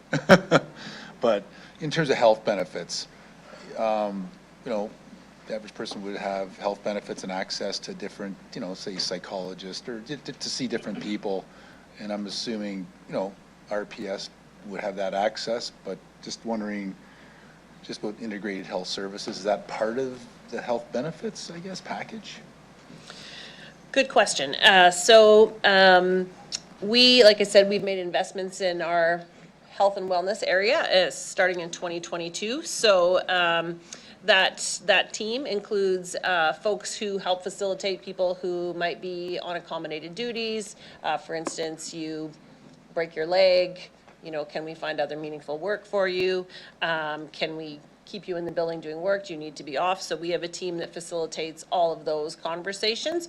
As you can imagine, like the nature of the work can be quite physical. Obviously, we have people with physical injuries, and obviously, as we've spoken about, the mental health injuries as well. We have a psychologist who is an employee of the Regina Police Service. Their primary function is performing safeguard interviews. And so what those are, it's really a best practice, is for officers that we know that work in areas that will be impacted by the work. So if you think about child exploitation unit, the folks who work in our forensic identification section who are going out, taking photographs of fatal collisions, murder scenes, that type of stuff. We have a number of units that we have a mandatory check-in with those folks every year. A large portion of the psychologist's work is doing those check-ins. For a number of years, we've wanted to include safeguards into our patrol officers because the nature of their work is ever-changing, can be traumatic. We do not physically have the capacity of our psychologists to be able to do enough of those check-ins with people. And so part of, in response to that, is introducing this emotional resiliency skills training where the training actually provides officers skills in terms of how to take care of their mental health. So noticing signs when maybe they're feel like something's changed, if they experience a call, some skills to be able to deal with that. And it also is a daily check-in, and you can assess how you're doing, and then it takes about 2 minutes. And then there's also a monthly check-in as well. And then there are some things through the app. As I said, it's a partnership with the University of Regina and CIPSERT, who are leading edge in terms of public safety personnel mental health. It can suggest to folks like, hey, maybe it's time to talk to someone or do that. But it's really empowering our employees to invest in their own mental health. And in our integrated health and wellness team, we also have a physiotherapist who is an employee of Regina Police Service. And that has been a game changer in terms of reducing the amount of time people are off work after suffering an injury. So if you think if something happens, an officer, I don't know, dislocates their shoulder, let's say, doing something, they can immediately come and see our physiotherapist. They can provide treatment, do an assessment, put them on a treatment plan, and then, in that instance, that's obviously a little bit more severe, but we're able to get people back to work quicker. And if you think about the ability for our employees to be able to access while they're at work, they drive their patrol car in, they go up, they have their appointment, they can go back out on the street. As opposed to if they were going to someone in the community, they, would have to leave their police car, change out of their uniform, get in their personal vehicle, drive across the city, do the appointment, and then the reverse when they come back. So in terms of keeping officers available for duty, it's been a big thing. So those are some of the highlights, I would say, in integrated health and wellness. Did I answer the question? Yeah, so those are, I guess, are they being paid by the police budget? So our psychologists, our physiotherapists are, yes, police service employees. And then obviously our members have benefits through their medical plans that are through their association that they pay for. That everybody pays, yeah, generally pays for. sure. Yeah. I Yeah, hear you. absolutely. Okay, so And then you we have additional services in terms of like our critical incident stress management team. So if we, officers go through something that's quite traumatic, we can set up a debriefing for them to talk about it, discuss it. Sometimes it'll be one-on-one, and that's peer support. So that's people within our building who have received the training, who support their fellow employees. I just want clarification because, you know, somebody like me, I'm just saying, somebody like me would go to a physiotherapist, you know, in the community, would I'd go see a psychologist in the community versus, you know, you have some hired staff. I guess there's some hired staff for some of the programs. Yeah, well, I would say public safety personnel have a 50% chance of suffering from PTSD, whereas the general public is about 10%. So the nature of our work puts our employees at greater risk of injury. And really, we found that having those services within our building are people who know exactly what the employee is dealing with in terms of, especially if you think about our physiotherapists, they've done studies around the weight of a gun belt and what are the common issues that people have because of it. And they're able to specifically say, okay, you can do these stretchings before you go out on shift, and that'll help prevent a further injury. So I appreciate maybe it seems like a luxury, but the nature of the work that our officers do is not you know, like a regular member. And so we are investing to take care of them. And it really has been a great return on investment in terms of getting people back to work in a shorter period of time and keeping them available for duty. Okay. And then I guess the other question I had was just attrition rate. What is the attrition rate? I guess, I don't know, do you measure it annually or on an average or? Yeah, so I can tell you right now, our officer turnover rate is about 3.2%. That's our attrition rate. And in 2026, so starting right away, we have 54 members who are eligible to retire.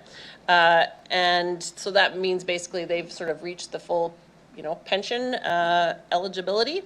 And so obviously that's something we're concerned about. We're, you know, obviously trying to up our recruiting so that we can stay on top of that, because obviously, if they all left in one day, that would not be very good. But I think part of that is, you know, ensuring that we have a workplace where they feel valued, they're supported, and hopefully that keeps them there longer and that they enjoy coming to work. Okay. And I guess just like AROs, I guess, how many AROs do we have? We have 9 AROs currently. We actually just went through a hiring panel a couple weeks ago, and we'll be hiring 4 more that will be starting in January. Yeah. Okay. So generally, you know, they would be downtown, like for example, in the summer, would they be riding a bike, kind of walking around, checking things out? All of those things. So they're out walking downtown, they're on bikes, they're in marked vehicles. Really, you know, all of those things could be in a variety of their day. But their focus and their priority that we've said is downtown. And then they do expand a little bit into just neighboring downtown, because we know when you have increased visibility, sometimes that creates a little bit of displacement. So we want to ensure that the neighbors of downtown are also taken care of. But yeah, their work is really interacting with residents, business owners, people who are visiting in downtown. And also a part of their work is engaging with transit as well. That was my next question. You know, because in our transit budget, we have something in there about wanting to hire transit police and et cetera, and I'm like, hey, it's cold out there. We're a winter city. You think it'd be nice for the guy, you know, the guys and the women, I mean, when I say guys, I mean both, to jump, I'm just saying, to jump on a bus, hey, get warm a little bit, do a little route, jump back off, you know, just intermittently, because just that idea of, oh, is somebody, you know, is an ARO going to be on a bus? Is he not going to, are they not going to be on a bus? It just creates that, you know, that uncertainty for anybody who wants to do something, I guess, criminal or not behave or anything like that. It just seems like pretty symbiotic, you know, in terms of, instead of transit having to hire transit police, it's just that uncertainty of people knowing that, oh, you know what, an ARO or somebody could be on a bus, maybe not be on a bus. You know, I just wonder what your thoughts are on that. Yeah, we have a strong partnership with transit. Our Central District staff meet regularly with transit to talk about issues and safety concerns. And so as part of their day, our downtown safety team, so both our AROs and our downtown safety officers are checking in with bus drivers, jumping on the bus at the transit hub just to check in, say, hey, how's your day? How are things going? And they will intermittently get on the bus and ride the route for a while. So that is part of that's part of what we expect them to do. We don't have the capacity to have them do that 24/7, but it is something that is a regular part of their day. No, I totally get that, just with like other councillors have mentioned about the Deloitte report, and basically, you know, just quoting, smaller cities might need to have to prioritize essential services and have less flexibility in budgeting, and that's where we're at. It's totally where we're at, you know, and when any of us are thinking when future, as we go through this budget, this is something that I'll be bringing up steady through the next 4 days, that we have to prioritize on what we think, you know, and supplying service levels in certain areas, you know, is also something for us to gauge. We can't supply the same service level right across the city no matter what. I'm not saying that's not for police, but for certain things in our city, you have to make decisions. I guess my other question, just to clarify, because I've heard a few things just about the province. So I know we're getting $6.8 million. I read somewhere it was 49 positions, and I've heard 32 positions. And, you know, what is it? Is it 49 or 32? Or? So in total, the provincial government funds 101 positions within the Regina Police Service. The Safer Communities and Neighborhood funding was 32 officers for the Regina Police Service. So those are frontline members, you know, sort of over the course of the next couple of years. But they also provide, you know, funding for other areas. So some of that funding is specific. So they provide funding for the crime reduction team. They cover that. They pay for 3 school resource officers, victim services. Like, there's a bunch of different positions that are earmarked that the province says, we'll give you money for this position. And okay. And it's, yeah, so that's 6.8 million. And the ask for 2026 from the city, it's 7.7, right? Yes, yep, that's right. Okay, I just want to make sure I got my numbers straight, because I've heard some different numbers as we've all been talking, so I just wanted to make sure on that. And yeah, sorry, are you talking percentage or? Oh, no, just dollars, 7.7 million budget ask. It's 7.2? 7.2, okay. And then I was wondering, I guess, police officers, say, per capita, or how do we compare to, say, Saskatoon? Number of police officers or AROs, just, I don't know, or even total staff of what we have, say, compared to Saskatoon, population-wise per capita. Okay, just give me 1 second. I think, unless somebody of my team has that handy, feel free to jump in.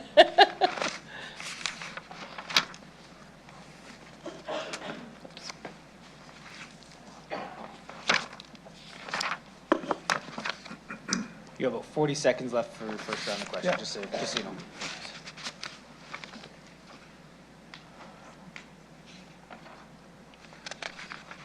Sorry, got a lot of pages here.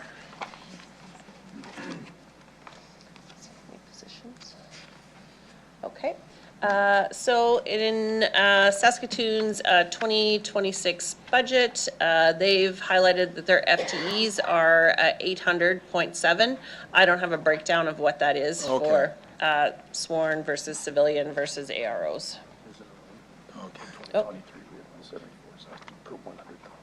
Okay, and comparatively, so in 2023, Regina was at 174, so that's cop to population ratio, and Saskatoon was at 170, and that's the rate per 100,000 people. Per 100,000? Yeah.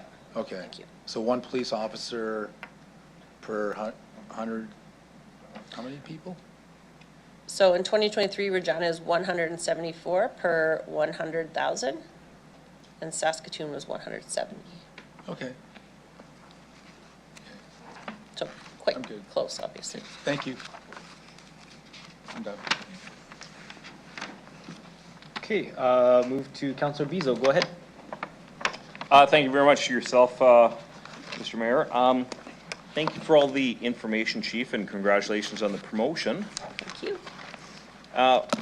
From some of the numbers that are thrown out, and I'm going to say the sentiment around the room is we have a very tight budget that we have to look at. Everyone says they're driving the most efficiencies as possible from the city.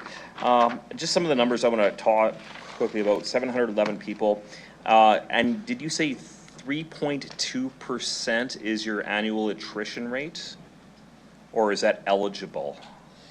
Our officer turnover rate is 3.21%. Okay, so roughly 22 retirees. We currently have 54 people who are eligible to retire. So to date this year, we've seen 9 sworn retirements and 8 civilian retirements. Okay, so 16 retiree, 9 and 8, okay, 17 retirees, correct? Yes. And that was in 2025, okay. So can you explain to me quickly why the FTE increase? Our city manager says this is a status quo budget, but now everyone is asking for more people. Can you explain why we're asking for more people if this is overall a status quo budget just to maintain service levels? Well, I would say when we created our budget, we didn't receive any direction that this is a status quo budget and no increases. We built our budget based on what we need to ensure that we have a 24/7 operation.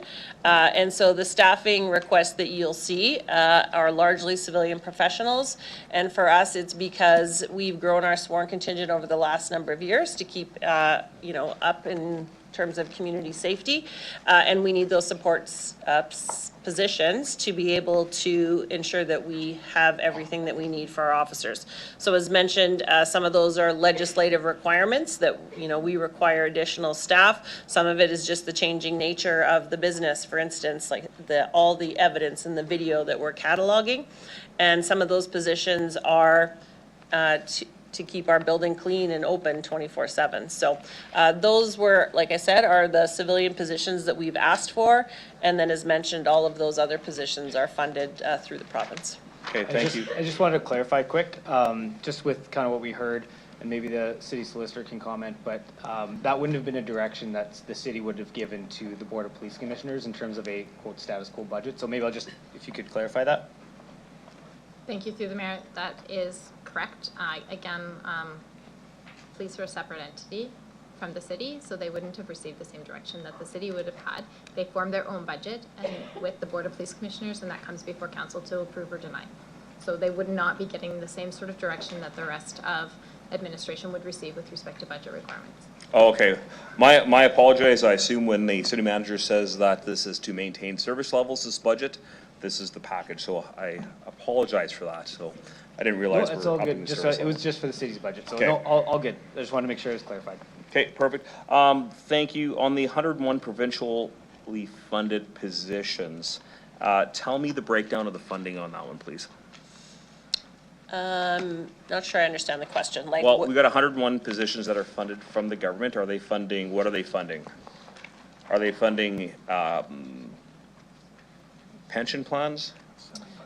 They fund salaries, so it's the salaries, and they're in a wide variety of areas throughout our service. So as mentioned, some AROs, our combined traffic, investigative positions, SROs, victim services. There's a whole bunch of areas and different investigative areas within the building that are funded through that provincial funding. Who funds the liabilities for the pension plan, the benefit package, the gear, the uniforms, gas, cars, everything? Who funds that? So some of those are built into the contract that we have with the province for those positions, but there obviously is a gap in terms of some of it that is outside of the salary that is provided by the province. So it's within our salary request that we would have annually through the city. Has the RPS or anyone from the city gone to the city and said, you guys are funding 101 positions, but there's a delta between the actual salary versus the benefit package, and we need some more money for that benefit package? So I sit on the executive of the Saskatchewan Association of Chiefs of Police, and we have those conversations with the ministry very often to say, hey, we appreciate very much the funding that you provide to municipal policing in the province. If it would be 100% in terms of our actual costs, we appreciate it. So we have those conversations at least several times a year to encourage them to up the numbers in those contracts. So the lobby efforts are taking place, for sure. And how are they going? Well, sometimes they do increase the amount that they pay. Some positions, like I said, are funded more fully. So our combined traffic safety services is funded a little bit more fully. Our crime reduction team is funded a little bit more fully, but there's still obviously a gap there. Okay, thank you. Back on the attrition thing that Councilor Rastovich mentioned, we're looking at about 17 retirees this year, or 17 people leaving, however we want to phrase that. But we're also looking at this growth plan. Can you give us more details, not around the building, we got a building, we need more civilian services, but give me more information around this growth plan, because that's, I'm going to say that's going to be the hard pill to swallow. It's one thing that we're saying, okay, we've got more physiotherapists on staff, or we've got more building to look after. I understand that piece, but when we're growing more than we're retiring, we're definitely growing, that's for sure. The city is growing, that is 100%. But you know, we need to look at a balance between how much the growth is compared to how much is affordability. I just want to make sure I understand your question. Is your question about the 11 positions we are asking in the 26 budget for the city? Yeah. Yeah, so there are a number of civilian positions that I've outlined, I think, in terms of they aren't, we would just like to have them. We need to have them in order to be ensuring that we have all the capabilities we need to provide frontline service to the community. So as I said, there's, you know, legislative positions that we require. It's about being responsive to the changing complexity of crime. So 4 of those are alternative response officers that we've asked for. We have an access and privacy specialist. That is a position I've talked about. The Regina Police Service never used to be subject to freedom of information. We are receiving so many requests, we need another person in there. Cleaners, caretakers for our building. Garage attendant, which is a casual position. So in order to maintain our fleet 24 hours a day, 7 days a week, we need that. And then, as mentioned in the presentation, 2 of those investments are within our IT area. So security risk to our operation through attempts to get into our system, and then ensuring that we have all the capabilities we need. We have cars and computers that need to be operational 24/7, and to our officers to be able to do that front line. So those are the positions that we've highlighted that we need in 2026. And like I said, we've grown a civilian, which is fantastic. We are almost in line with where we need to be, but we need those folks behind the scenes who are doing that important work to keep everything operational. Ken, I'll have one last question. Tell me about asset utilization. So Deputy Chief mentioned about cars in the garage and getting fixed, but every time I drove by the police station, there was a lot of cars parked in a parking lot. Middle of the day, end of the shift, between shifts, whatever we want to look at, there's a lot of assets that are sitting there. So tell me about asset utilization, and keep in mind, you know, my operational background is about asset utilization, so I want to look at a number of higher than 85% for good asset utilization. Yeah, I'm sorry, I don't have the answer to that question. I don't know the state of our fleet in terms of numbers. What I do know is obviously we need cars for our patrol officers 24 hours a day, 7 days a week. And some of those supervisor vehicles are literally running 365 days a year. You know, I don't know how to answer the question further. Liz, can I throw it over to you maybe? Asset utilization isn't a factor that we measure right now. I can tell you the state of our fleet. We have 244 vehicles, 3 trailers, 3 motorcycles, 1 plane. And as the chief mentioned, this is for all of our members, the 400 and something members, to work 24 hours a day, putting extreme mileage on those vehicles. So there are some police vehicles that you will see in the parking lot. Some of those will be day shift that just came in and now that's going to get service to go be ready for the next day while the night shifts are going.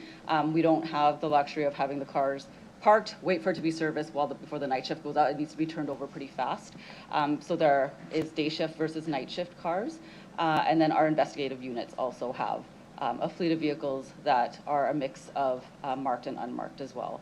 And some of the vehicles that you see in the parking lot could be officers in the office doing paperwork for a brief moment before they head back out again.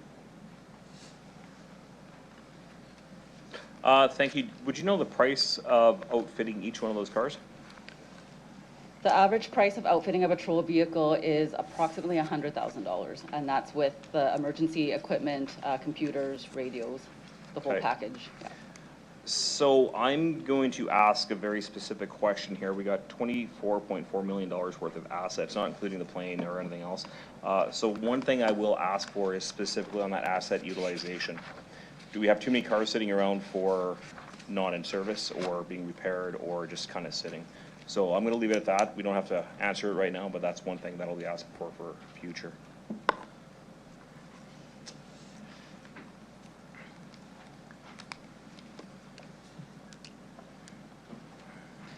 Okay, Councillor Stickley, you're up next. Go ahead.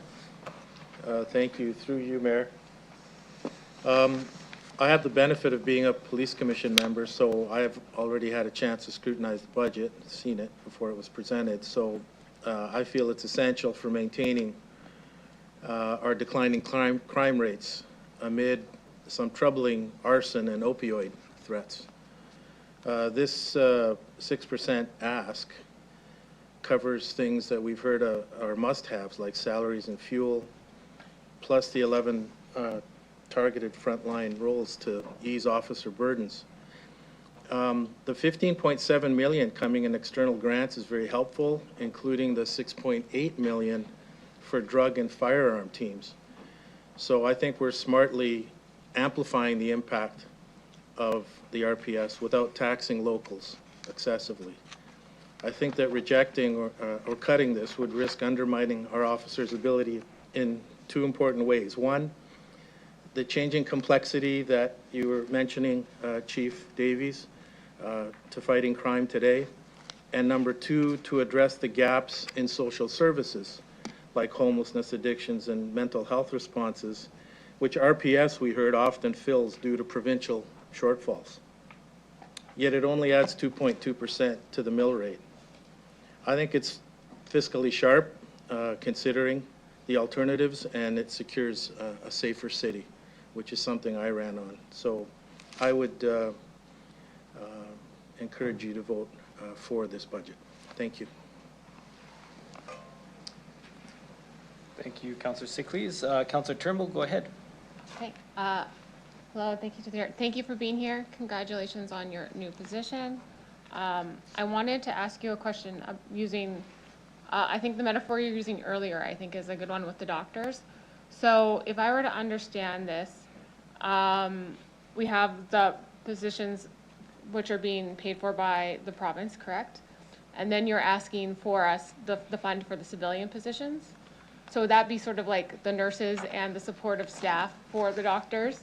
Is that be correct? Yeah, I like where you're taking that analogy. That makes sense to me, yes. Yeah. The lab technicians and the, yeah. Yeah, so I'm just gonna stay on that analogy. So, because you started and I'm like, actually, I can see how this works.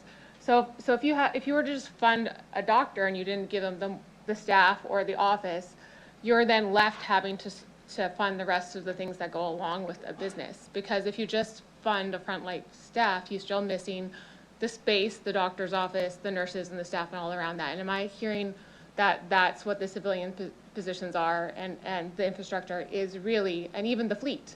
Because I don't know if this information is anywhere, but I'd be really interested to know in the cost per officer when it comes to infrastructure and support and equipment and fleet. Because I would say that that's probably an important step to know for every frontline police officer. What is the dollar amount it costs to support them with the tools? And I think when the province or other levels of government provides the funding for a police officer, they need to look into what does that police officer need to do for their job.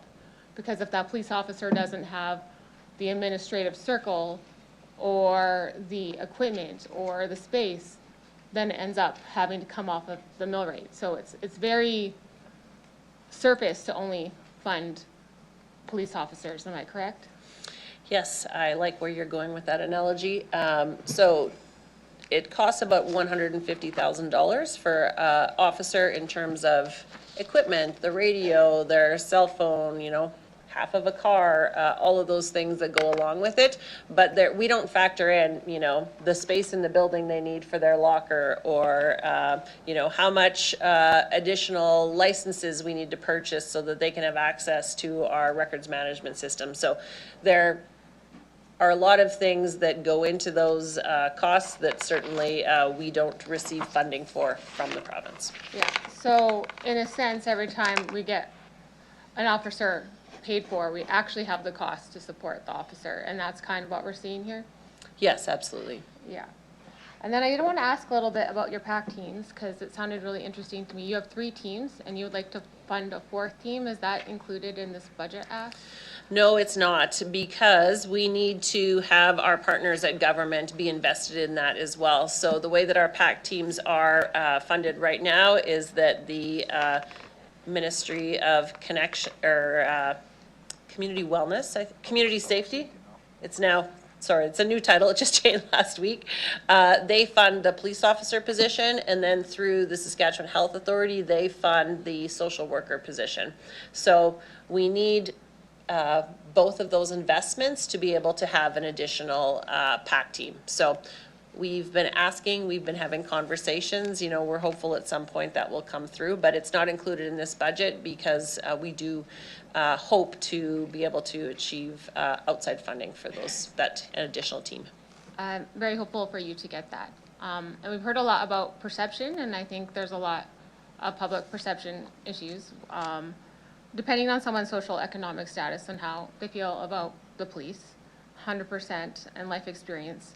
And there's this, we've heard it a few times, that seeing a police officer makes some of society feel safer, but in other times it doesn't. And I think one of the public perception questions I hear a lot, and I get a lot, is how come there are like so many responders to an instance? Like, how come there are like 12 people, or how come there's like 10 people walking down the street versus 2? And I think it's more of the perception of how many responders there are versus having 1 or 2 there. Did you want to respond to that? Yeah, I would say in terms of our response level, I mean, every situation is unique. Our communications professionals in our dispatch, you know, they have sort of a criteria in terms of the nature of the call. This is how many officers that we would send to deal with it effectively, safely. Obviously, every situation is evolving and changing. So, you know, if there's a mention about a firearm or something that's in progress, then obviously we will respond with a lot of officers to ensure that that scene can be dealt with safely for everybody involved. And so each consideration, each situation has a different consideration. And then our frontline supervisors also play a role in that as well, to say, you know, hey, we actually need additional units to come and assist at this scene when they're out there. And so we rely on our professionals in our communications center and our frontline service, our supervisors, to be able to say this is an appropriate response to the call at hand. And you can appreciate sometimes the information we receive from the person who's calling is not always how it shakes out at the end of the day. And so, you know, we have a call that maybe somebody is walking around with a firearm, and at the end of the day it turns out to be a broom. Well, clearly this response isn't equal, but we have to act on the best information we have at the time of receiving the call. Is there any studies or any looking into like how many officers is best for perceived safety versus turning into more of a where are we at? Because I think there is a tipping point where if you see maybe 1 officer you feel safe, but if you see 10 you're like, am I in a military state? Like, is there any thought to that? Like I said, I think every situation is unique, so I couldn't comment, and I think it would be hard to do an analysis because every call is different, and even city to city. But, you know, our patrol workload assessment does determine, you know, based on our actual calls for service, based upon how long it takes for an officer to be able to complete a call, how many officers we need to have staffed on patrol at any one time. And part of that is that you have enough units available to handle any emergency that might come in the meantime. So that's how we determine staffing. It is based on, you know, analytics and data to say this is how many, you know, patrol officers we need on a shift. Okay, and I did go back and try to watch the last piece budget to see, and so last time they said there could be some savings found in unnecessary training and courses and not sending everyone on conferences and things. What, did that happen in the past year? Have those savings been found in those things? Well, what I would say is that we're on track for a balanced budget at the end of this year. And the budget that was presented will have a slight surplus, all things being equal, at the end of the year. Okay, and then I guess I wanted to ask, I think I heard it in your presentation about the last time there may have been like an audit on your staffing levels and getting that right. And I think you mentioned it a few times that you are going off there's a benchmark and that maybe there was something that you've been, you mentioned that study again, or the last time you had audited your tree? Yeah, so I think it's the patrol workload assessment. So basically, you know, a number of years ago, we said we need to determine what the right staffing level is. And so it was pulling and creating a bunch of back-end reports in our information systems to be able to pull all that data. So it looks at, you know, all the calls for service that come in, how long it takes for an officer to deal with a call. It's broken down by hour of the day, day of the week, all of the things. And then we're able to use that data and look back and say, did we have enough officers and what were our pressure points? And so when we ran all of those statistics for 2024, the patrol workload assessment said you need 13 additional frontline officers to meet your goals. Our goals are getting to an emergency within a standard amount of time, having enough units available to respond to an emergency at any given time, and that our officers ideally could spend 1/3 of their time on calls for service and 1/3 of their time being proactive and being visible in the community. And then the other part of it is like writing reports and administrative time. So in order for us to achieve our goals in all of those three areas, based on all the 2024 data, it said we needed 13 additional members in our patrol. Okay, and also another public perception question.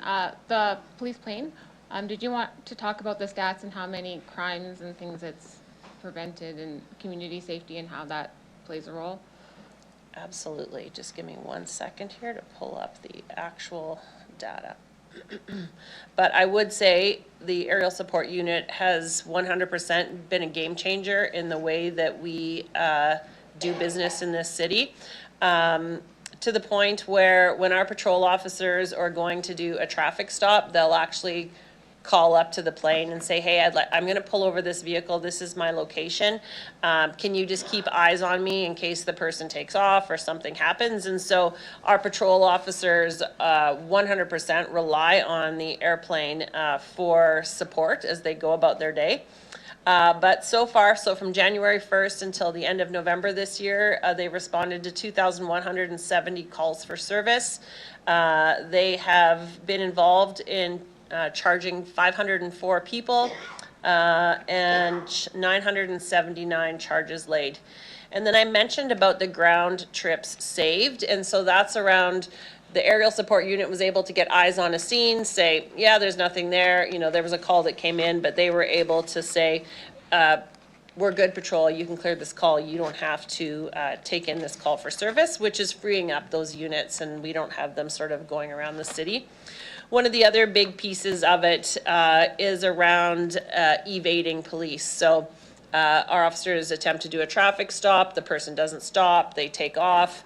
The airplane now can follow that vehicle from the sky so that our officers don't have to pursue it. And when, in some cases, when police aren't following somebody, maybe the person will drive in a way that is a little bit more safe. And so it's really increasing public safety on both of those fronts. And then they can say, okay, well, they're pulled over now at this address, people are walking away, and then our units can come in and apprehend those people. So it really has made a huge impact in terms of the way that we respond to emergencies in this city. I don't think I have any more questions this round. Thank you so much for your service. I think that those jobs which were given to us, jobs, the officers you were given from the province, sort of came with the caveat that there's these other costs, and now those costs are being passed on here, and I don't necessarily think that that's fair, but you do need tools to do the job when you do have new police officers.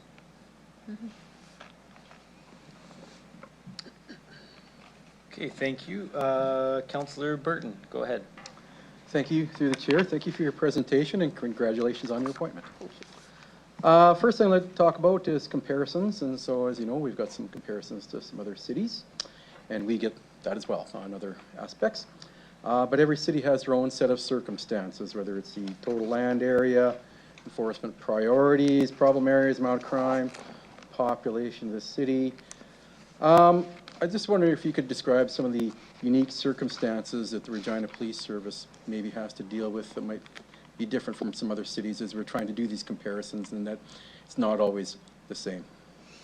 Yeah, absolutely. I think Regina, I would say probably Saskatoon, you know, I would say face unique circumstances maybe compared to cities in Eastern Canada. I don't think we can minimize the effects of intergenerational trauma on our community, the impacts of residential schools.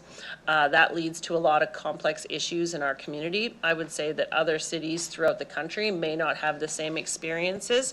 And so that does create some complexities in our city when it comes to public safety, vulnerable persons. And so it is different. And I think it is hard to compare city to city and expect that you're going to come up with apples and apples. I think every situation is unique. You know, Regina for many years, like I said, was leading the country in terms of crime severity index, and Regina and Saskatoon kind of battled back and forth in terms of that struggle. And so, you know, I think that some of the challenges you might find out east are different than you would find here. For instance, out east, earlier this year, they had a huge problem with stolen autos and robberies and with high-end vehicles. That wasn't something that we saw here in Regina, which we're happy about. But, you know, the effects of opioids in our city, I think, are something probably across North America that we are seeing. But there are some unique challenges, I would say, for sure. And, you know, our response has to be unique in that way as well. Okay, thank you. Now, in your budget through the chair is the $4 million rental for the second floor. And the cost you described in the package is about $250,000 a year that you're leasing space elsewhere. So just to do the quick dollars, a 16-year payback, but leases increase as inflation comes along. The cost of doing the renovation increases as you go along there. Do you have any kind of numbers if we were to delay the renovations, that would you see increase in costs or time frame or various things like that? So I can give you my quick answer. I might turn it over to Deputy Steve Lee here to expand on that. But one of the bigger leases that we have right now that we're waiting to terminate when our second floor is done is the Crossroad building. We've negotiated that lease right now to expect that we'll be able to end it in the start of 2027, that we'd be able to move those people back. Obviously, if that project is delayed further, we'll have to negotiate another lease for that building. And, you know, I think we all know that construction costs, the longer you delay them, tend to increase. Right now, all of that design work is 99% complete. It is essentially ready to go to tender. Delaying a year, you know, could change some of those variables in terms of the price point. Is there anything else you want to add there, Trent? Yeah, I'll just echo what the chief said, that construction won't be cheaper the longer we wait. And the leases are of concern, but all the professional fees that would go with something like this, if we do delay it, on reassessing the area and what the design might look like, so that's going to add to the cost. Frankly, we're at the finish line. This $4 million will put us past that. We've been in this holding pattern for a couple of years now, so yeah, we appreciate the consideration. Okay, through the chair, are there any other savings or efficiencies, because instead of being spread out over multiple buildings and stuff, you could say that the police force would be then more efficient or effective as a result of consolidating people? So it's beyond just the money for the lease and the construction. Absolutely. The ability for our patrol members to be able to have a conversation with an investigative detective at the start of shift, partway through their shift, by walking up a flight of stairs as opposed to leaving the building and going somewhere else. We can't measure it, but we know it'll be very impactful, that those conversations aren't happening now organically because they're not in the same space. Even our investigative units, to be able to work together, to deconflict, have those conversations around how they can work more collaboratively, having them in the same space just creates opportunity for that, sorry, for those conversations to occur. Sorry. And this might seem kind of silly, but we've temporarily relocated people to a number of different locations. And so there are staff in our building that actually don't know where to find the unit that they're looking for without stopping and asking, hey, where do I find the vice unit? Like, where are they now? Because we've moved them around a few times. And so even just that, which seems kind of silly, but just having that space done, having those units under one roof in space that was meant and designed for them will really be a game changer just in terms of collaboration, efficiency, and the way that we're able to conduct investigations. Thank you. Now there's been some changes in policing here, and there was a bit of discussion about the police budget going up over the past 10 years. And there's been a significant increase in technology requirements for police work, I'm going to say in that past 10 years, whether it's the internet child exploitation, online crime, social media crime, in-cruiser technology. And so as the police need to keep up, I'm going to ask a question. I'm going to assume other crime is not reduced while this extra crime and issues has been added on top, or am I mistaken? Yeah, I think the thing is that we really have to be nimble in responding to how crime is changing in our city. And so, yeah, absolutely.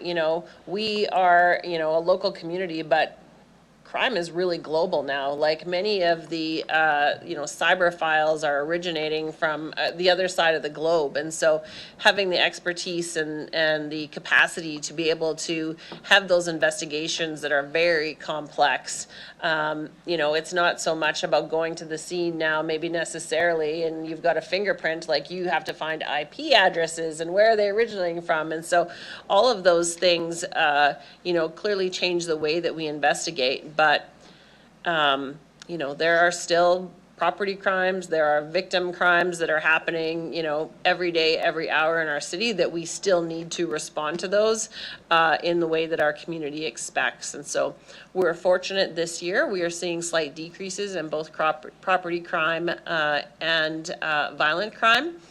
But unfortunately, for instance, homicides are very high this year, where we had 11 to date. Those types of investigations, as you can well imagine, are very intense, very complex. I'm proud to say that we've laid charges in all 11 of those instances.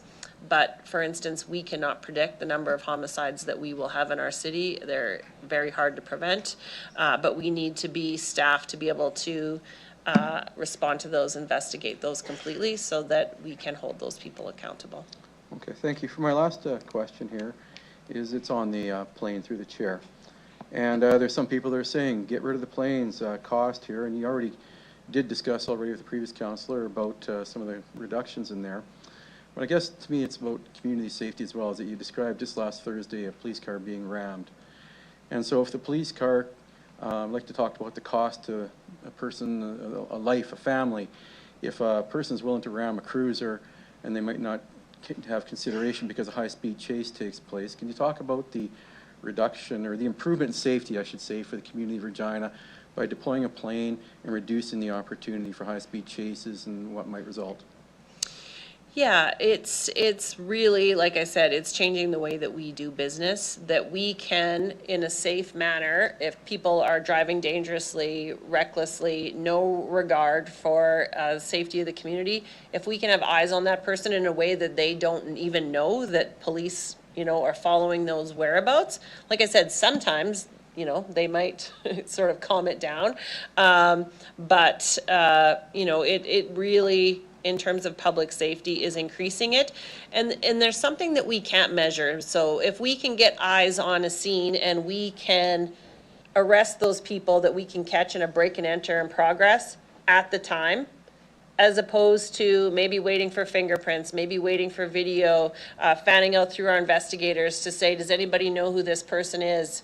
Maybe identifying them, and then, you know, investigating, tracking them down, putting all the evidentiary pieces together that we need to be able to arrest and hold them accountable. If we can catch them at the time, all of those other pieces we don't have to do. And in the interim, while we're trying to figure out who's responsible, you know, are they victimizing other people? And so we can't put a number or a price point on that, but we know that when we can catch people in the act and hold them accountable, that there is huge savings in terms of victimization, investigative costs, officer costs. Okay, thank you. Some more questions? Thank you. Councillor Mancinelli. Thank you. Through the chair, thanks for all the information today and congratulations. Thank you. I guess first up, I wanted to talk about that lease. If I remember correctly, that came into play about 4 years ago. When it was first presented, I believe there was 4 or 5 leases RPS was partaking in throughout the city, with a rate combined of just under $1 million a year. And the estimate at that time was $2 million to complete the second floor that was kind of shopped to what was necessary about 3 or 4 years ago. And today, it's a $250,000 lease and a $4 million estimate. Am I just remembering everything and how it happened? And did we actually firm up some of those leases to come to headquarters in the meantime? That's my first round of questions. Charles is shaking his head saying, yes, that's accurate. Good. I wanted to make sure I had clear memory banks. So did we alleviate, I believe there's 4 or 5 leases. Have we pulled some of those leases into HQ already? We've had a couple of them, but we have plans in 2026 to bring most others back, but we're kind of in a holding pattern again, depending on what the decision will be on this $4 million. Okay. With the original estimate, I was under the impression that was $1 million a year worth of leases paid. With today's conversation, it's $250,000. Why the discrepancy there? Turn that back to Liz in the corner to answer that question. Yeah, so after we completed the design of the second floor, and once the design was completed and we knew how many people we could bring back onto the second floor, we figured out that the Crossroads lease, so we have 6 units at our one location right now, about 60 people. The most we can bring back onto the second floor is the 60 people. So because of that, that's one whole lease that we can eliminate. There are some other leases that we have no plans to get rid of. There are Regina Children's Justice Center that will stay off-site for operational reasons, and there's other covert locations that will stay off-site for operational reasons. So we'll always have a few leases that we'll keep for operational reasons, but once design was completed, we knew we could get rid of one lease, the $250,000 lease, and bring back 60 people into our main campus. Okay. Thank you very much. And I can totally see the efficiency point over and above the lease costs, just to make it clear. I understand that as well. Next up, I have a question about how old I am. I remember growing up that when I used to get pulled over, I used to get yelled at by 2 cops in each cruiser. Nowadays, it seems like we have 1 officer per cruiser. And just thinking of occupational health and safety and having someone with you in, you know, dangerous times and stuff, am I imagining this, or is this the new norm, and how come? So we have certain guidelines. It's actually built into our collective agreement. After a certain time of day, we are mandated to have 2-person cars if we're able to make that happen. So on a night shift, you will mostly see officers who are paired up to a car.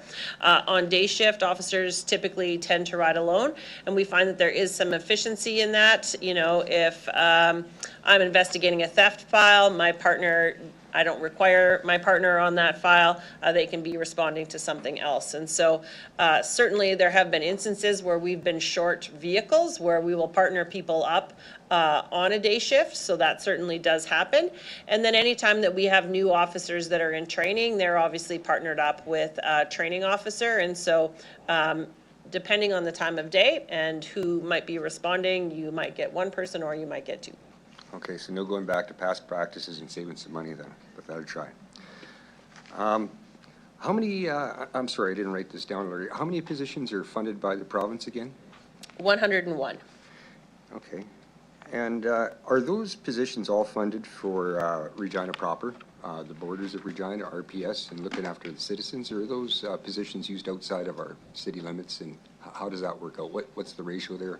What's the what's the information behind that? Absolutely. So 10 of those positions are our CTSS, Combined Traffic Safety Services. Those officers, the expectation is that they spend 1/3 of their time in the city, 2/3 of their time on the highways surrounding the city. I think that there is a nexus of crime into our city on our highways, so there's certainly some value in that. But the agreement for those 10 specific officers is that 2/3, 1/3. But all of the other positions are mandated within the Regina Police Service. Now, for instance, if you think about our crime reduction team, they're primarily involved in firearms investigations. Some of those investigations might take them outside of the city, but that sort of depends investigatively in terms of where the pieces lead them. Okay. I asked that question purposefully because it occurred to me through the conversation today that RPS is acting in a regional aspect with some of its enforcement and being relied upon for the province and invested in. Is that the crazy politician way you're looking at it, or is that a real thing happening? I think Saskatchewan is a small enough province that if we aren't collaborative and working cooperatively with our fellow police officers, whether that's the RCMP, other municipal services, the marshals, all of that needs to happen. Obviously, criminals tend to move around, so we have strong collaboration for sure. And as you can imagine, some of those investigations are complex and lead us to other places. Drug traffickers, people coming into our city tend to be from outside of our province, so there needs to be a good communication with our other law enforcement partners throughout the country, really. And, if some of those units, as I said, provincially funded, so our crime reduction team, if that investigation takes them to the southern part of the province, they'll do that as well. And our ICE, so our Internet Child Exploitation Unit, they are investigating files. Our team is basically in sort of the southern half of the province. So they'll have files that maybe originate in Regina or wherever, but they work specifically out of Regina, and there's partner in terms of staffing, in terms of collaboration with our other policing partners as well. When you say partner up, it's not like anything we see in the shows where you're like, no, this is my turf. Like, you guys actually work in between cooperatively getting all this stuff that I read about in the paper, right? Yeah, 100%. Trent just mentioned to me our human trafficking unit. That's actually a unit that is funded by the RCMP. We work in Regina, we work collaboratively together, and, we don't have turf wars. It really is about, combining our expertise, investigative capabilities to really be able to tackle, the criminal nature. As I said, our city doesn't have borders around it. Criminals travel all around, and those investigations take us throughout the province.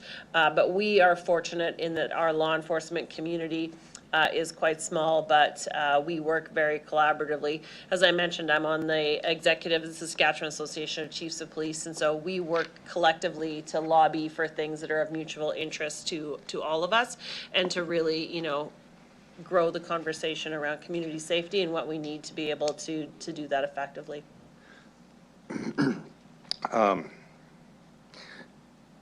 So to me, I just have to ask, if we could apply that thought towards the last 10 feet between Regina and the Arm and Sherwood for the missing pavement on the gravel and uplands, or looking at Moose Jaw and their problems with the landfill right now and some of the regional plans for a lift station, is there some type of regional cooperation instruction you can give to get us on the right footing I assume to that's get a this rhetorical going? question. Yeah, I guess so. Okay. Sorry, can't read my own writing. I have to look here. I guess, I know we can't direct anything, but would it be possible in the future to identify the funding gap left from the provincial funding to the equipment costs and what goes on, just so we have an ongoing number to associate with that? This budget right now this year through City Council has been painful to come out to the public with a 16% mill rate projection, but for the transparency and the necessary attention going forward, it was a necessary exercise to start having identifiable measurements like that. Knowing how we're placing, I think, would be really useful in the future as we're looking at more transparency too. So I think if that's agreeable, I'd appreciate it in the future. Yeah, absolutely. We can include that in our package. Thank you. Okay, thank you, Councillor Mancinelli. Just one main question from me, and it's kind of piggybacking off of Councillor Burton. Can you just speak to how the landscape of policing has changed and the complexities of policing our community has changed? You know, for example, did we see the same types of guns in our streets, you know, today that we did 5-10 years ago? No, absolutely not. I mean, Trent and I were around the same seniority, but, you know, when I first started, you know, if you came across a gun maybe once a month, that was something that was like an anomaly. It really was. We saw, I would say, knives initially. Bear spray were weapons of concern, and that clearly has changed. You know, as mentioned, we're seizing more than a firearm a day. I think already 500 and some this year, and we're responding to weapons calls numerous times every day. And so, you know, I would love to be able to go back to the way it was, you know, 30 years ago, but unfortunately that's not the reality of today. And, you know, we need to respond to that accordingly. So I know that there's conversation around, you know, do you need a full-time SWAT team? Do you need an armored vehicle? Yes, in today's climate, we do. In order for us to ensure safety for the public and for our officers, we unfortunately need those tools to respond to emerging trends of violence, firearms, trafficking. You know, none of those things are easily solved, and they're often interconnected. But yeah, it's definitely changed. Thank you for that. You know, I think it's important to remember that, you know, our officers are moms, dads, brothers, sisters. They're people in our community. They're family, friends. They're people. They're humans. They're part of our community. They're trying to do the best they can to help keep our community safe. And the landscape of our city has changed, and we have to adapt to that. So, you know, when I look at the number of calls, you know, tens of thousands of calls to 911, those are people looking for help from the police. They're calling to get help.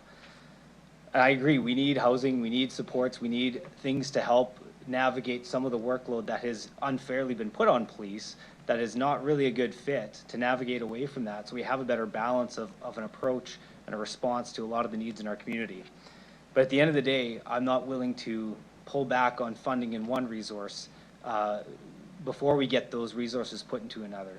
So for that reason, I absolutely will be supporting the police budget for a number of the reasons that have already been said around the table. And I just want to extend my appreciation to all the work that you do.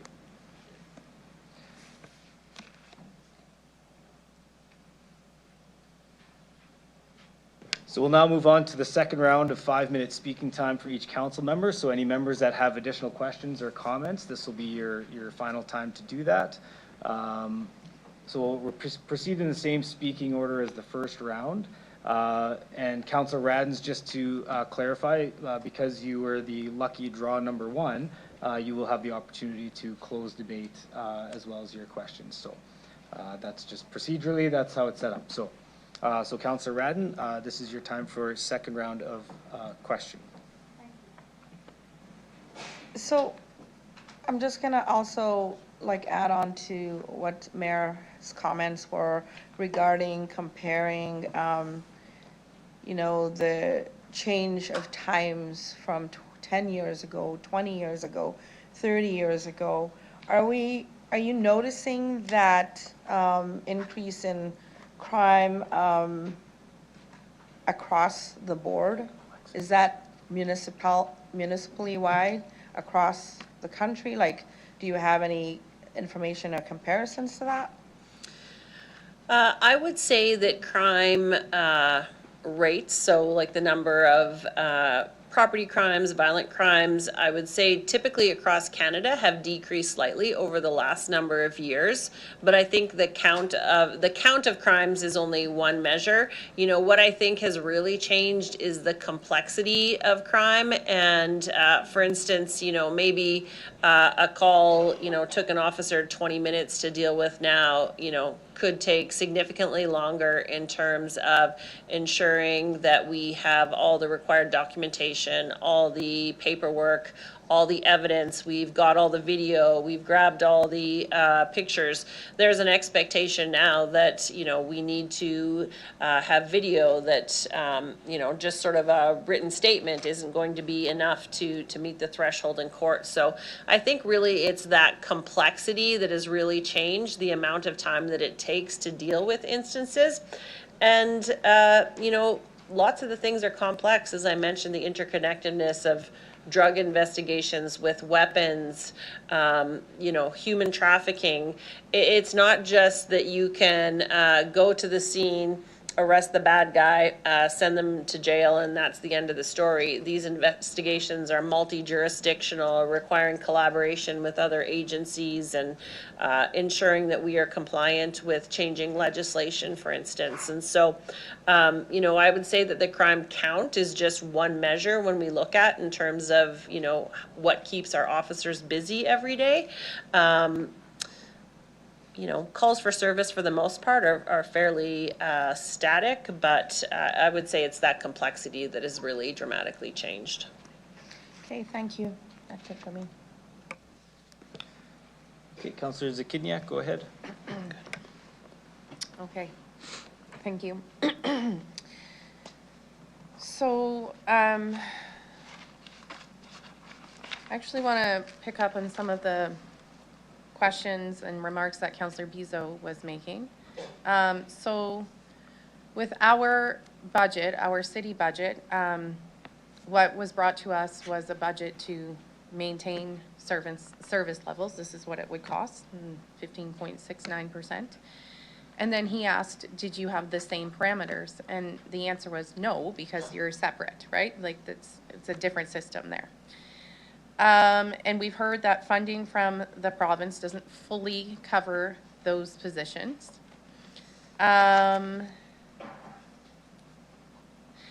There were some questions about asset utilization, and what I heard was that that's not currently measured. Is that something that is going to be measured in the future, like in a more, sort of along the way that Councillor Bizo was requesting? Is that a planned measurement? You know what, I don't know for sure. It's not something that I've personally considered, but I know we have a new person who's just moved into that position. And so, you know, I think always looking at increased reporting is something that is important for us to ensure that we are being accountable and efficient. And so it's certainly something that we can look into. I myself don't know what that looks like, but I'll rely on the experts around me to be able to figure that out. Oh. Well, Liz says we just have a new system called Fleetio, which actually tells us all the things about our vehicles and our fleet management system. So I anticipate we will be able to have further reporting on that down the road. Great. Did you say as well that every time that someone gets pulled over, the police plane is called just to be aware in case somebody flees? When the plane is up in the air, officers will say, hey, can you put eyes on me? I'm going to pull over a vehicle at this location just in case something happens. So the plane doesn't go out of its way to respond to that. They just type in the address and have the camera zoom in there. And this is now part of a regular traffic step, like it's a step in the process now for every traffic stop? No, I think. And I think you also noted that you have a slight surplus this year? Tracy, I think, is projecting a $10,000 surplus, barring any, you know, overtime crises we might have in terms of between now and the end of the year. Okay, congratulations. Okay, now, as one thing I was mentioning earlier,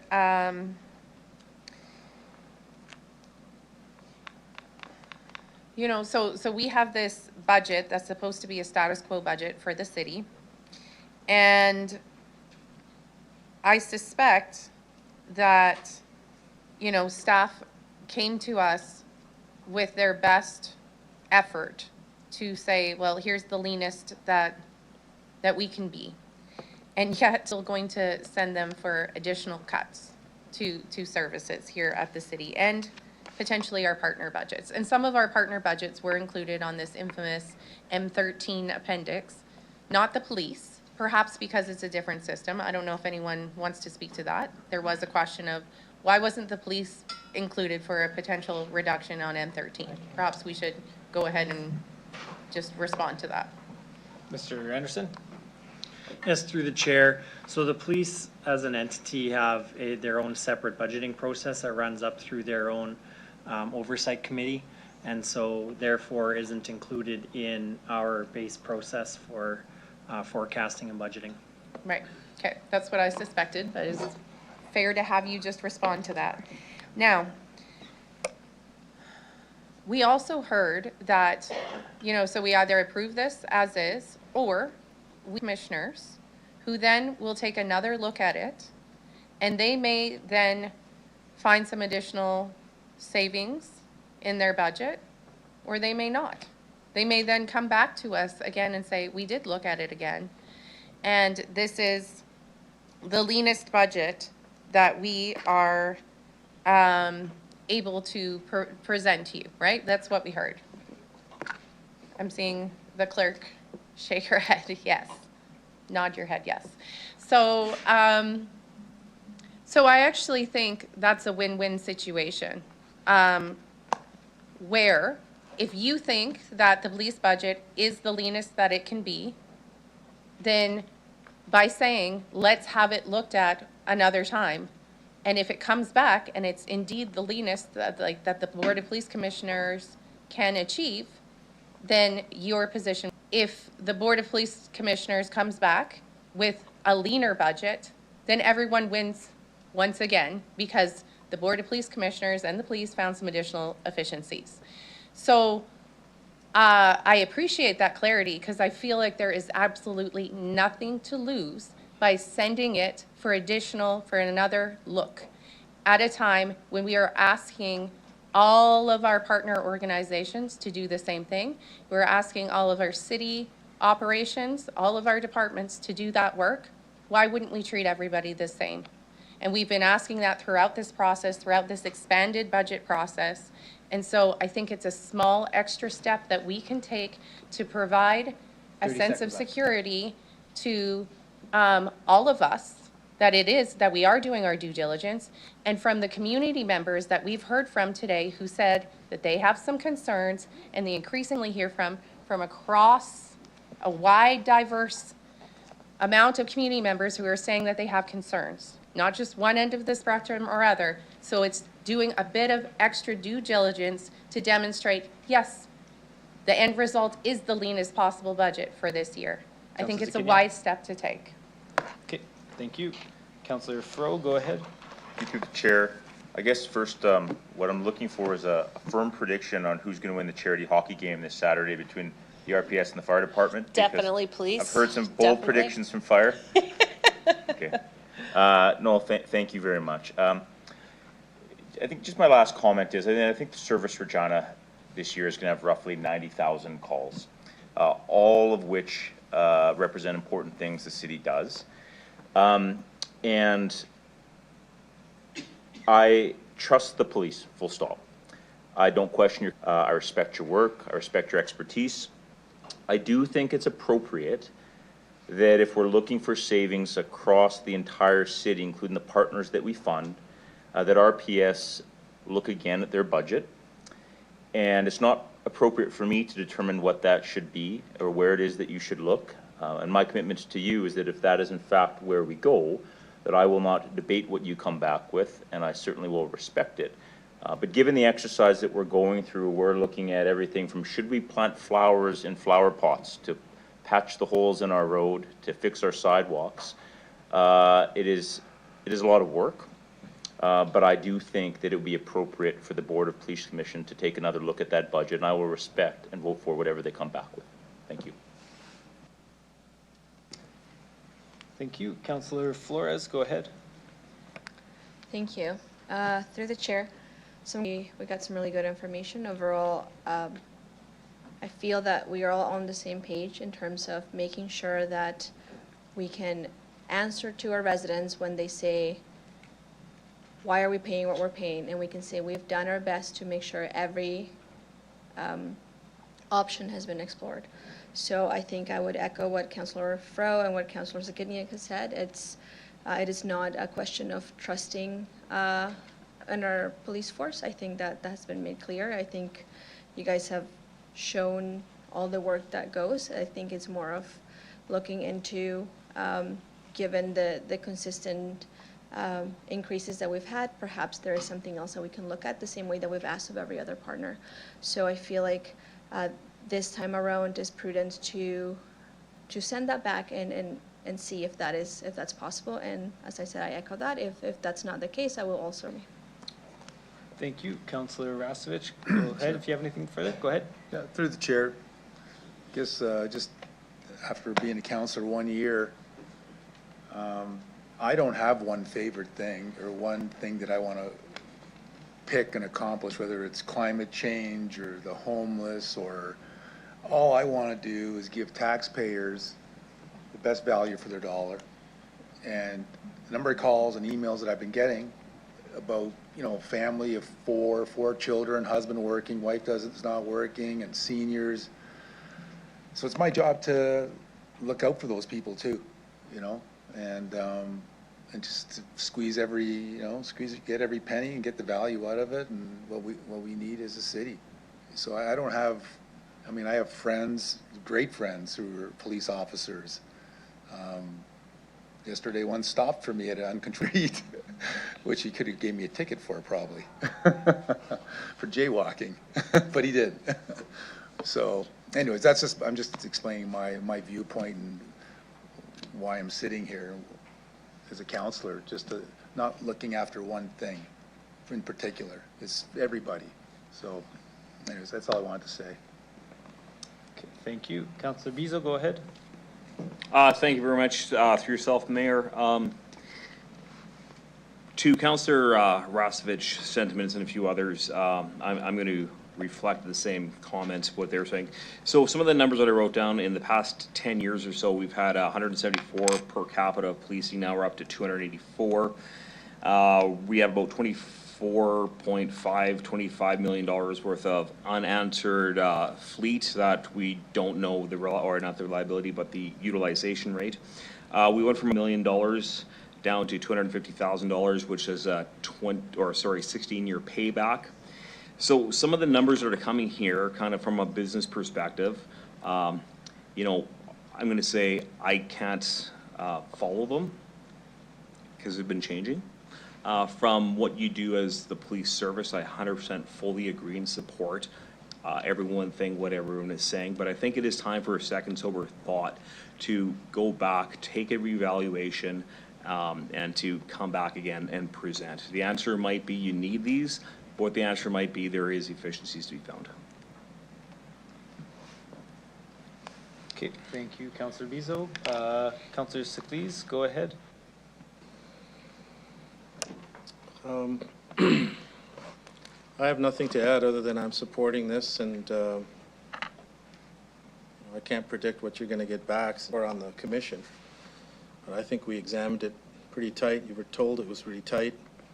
I'm not sure the reasons why you want to send it back, but if you do, and if that's what happens, no problem. We'll meet, we'll do what we can, and bring it back to you. Thank you, Councillor Siklees. Councillor Trimble, go ahead. I appreciate all the information that was given today. I especially appreciate the understanding of how our budget and the Deloitte report sort of showcase how we have been taking care of the police to a certain level, and it's not but it's just that we haven't been putting the same focus in other areas, and that's not the police's fault by any haven't been putting the same focus in other areas, and that's not the police's fault by any means. But we are at a very tough budget situation because of that. So a second look seems like might as well just see if there's anything there or not, and if it comes back. It's always good to find more efficiencies. So we're just in a very tough position this year. Councillor Burton, go ahead. Thank you, through the chair. Earlier today, Police Chief Davies referenced that there is no one to call for all sorts of unusual situations, so they call the police. 1969, there was a little festival called Woodstock. At this festival, they had a team called the Please Force. The Please Force was a nickname for the security team. It was a security team from a place called the Hog Farm Collective. They provided peacekeeping, food, first aid, support, information, and general assistance. Sound familiar? They were led by a person named, you can Google this, and Wavy Gravy used gentle requests such as, please do this, to manage the chaos in contrast to traditional police embodying the festival spirit of community care. Unfortunately, mental health and housing organizations from other levels of government in Regina don't have a Please Force you can call on short notice. There are some extremely tough situations where the RPS is called and needs to be the police force. I wish it was different, but this is the case. But the RPS regularly needs to deal with many unusual situations. We now have the alternate response unit. And yes, all these teams, the ARU, the ICE team, the internet crime team, all these new policing needs all cost more money and is on top of traditional policing. I understand the increased service requirements for the RPS needs to provide, and they don't come for free. But I can tell you from firsthand experience in ride-alongs that the RPS, the Please Force. I will be supporting the RPS budget request. Thank you. Thank you, Councillor Mancinelli. Go ahead. Thank you very much. Through the chair, I will be supporting this budget. I'd just like to say that I appreciate the information presented. I believe the job was done. You presented the state of the RPS. You presented the need of this budget. You expressed what it was being spent towards. You've accounted for looking after the assets in your care as well as the money dedicated towards providing for them well in your budgets. I'm not here to outsmart anybody. I'm here to check and to meter and try to match the need. When there's a discrepancy for how much we were paying, 33% compared to 18%, that was explained well. I hope the media is listening right now. The reason that is here compared to the tax base in Regina and our tax base being such a low percentile of taxes, which is contrary to most of the arguments presented in a 16% mill rate projection. But I guess I believe in the actual fact presented to me today. And what's more is I will be able to communicate that for the responsibility of my decision when people question it, because I believe you explained it well. I wish I could send it back to try to save a little bit more, to see if we can squeeze a little bit more, but I noted your budget is set by need, not by political popularity of the percentage. And I guess that's part of the responsibility of my position as well. I think I want to see a successful community, and sometimes I don't get to be popular doing it. Thank you. Thank you, Councillor Mancinelli. Yeah, I've already said this has been looked at already. The work that we're going to do as a council, from admin to council for our operating budget, that was done from RPS's admin to the Board of Police Commissioners. So I agree with the Councillor Siklees. The work has been done to go through line by line to find those reductions to get to the point that we're seeing it today. So it's different. It is different than to compare to what we're going to do as council. We're going to do the work that the Board of Police Commissioners and RPS admin has already done. So I think all we're doing is kicking the can down the road where we've already done the work to bring it down to the level of the need, as Chief Davies has said. So I would hope you consider that in the effective use of everyone's time, but I respect where everybody lands at the end of the day.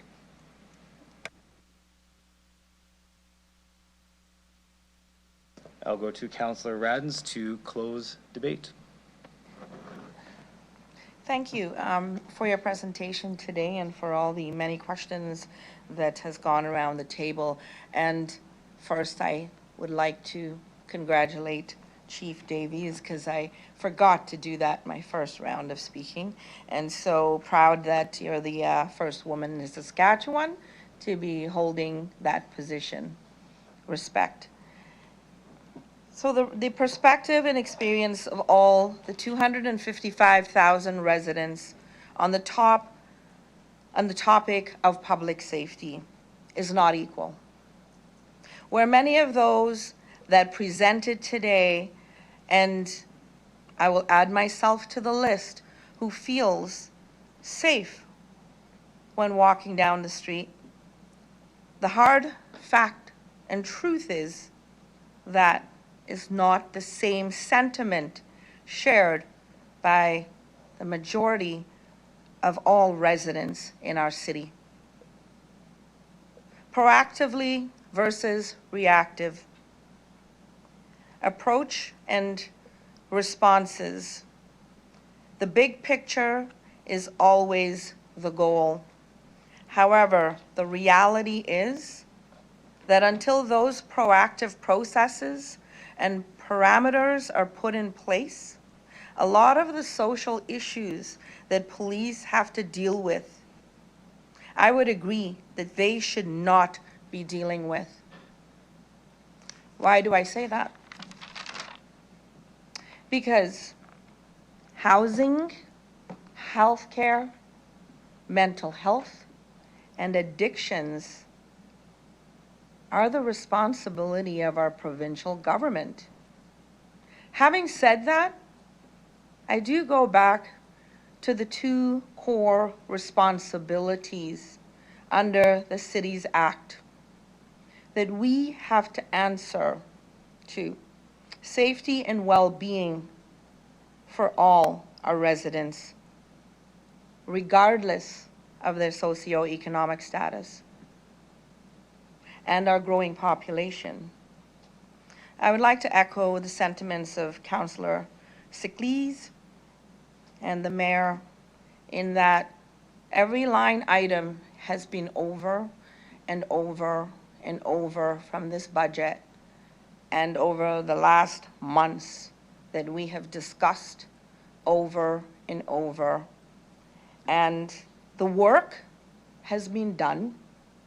What has been put forward is what it is right now. So I'd like to thank you again, and I also will be supporting this budget. Thank you. Okay, thank you, Councillor Adams. With that, we will, I'll ask the clerk to start the vote on the Regina Police Service 2026-2027 operating and capital budget.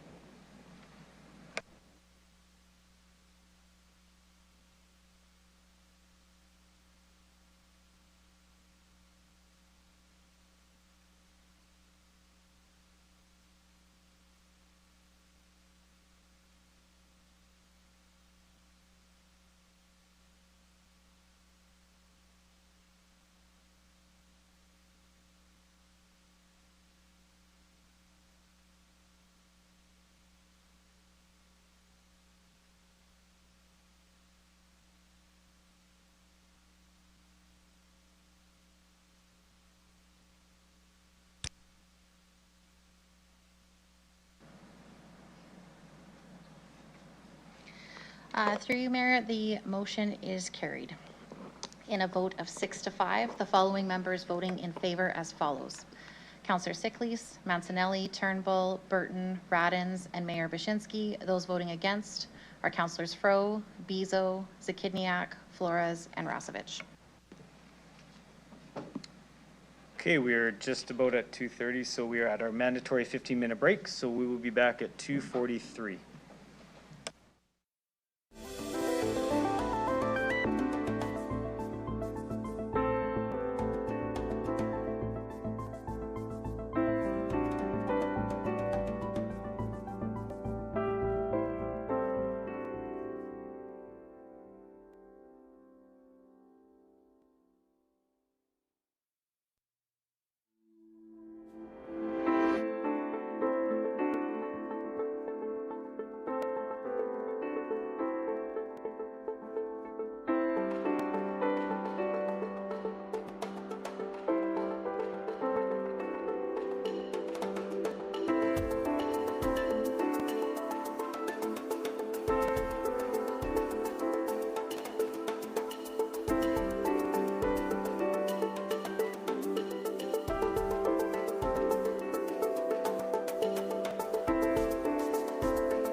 Okay, I'm going to call the meeting back to order. If folks could take their seats, please.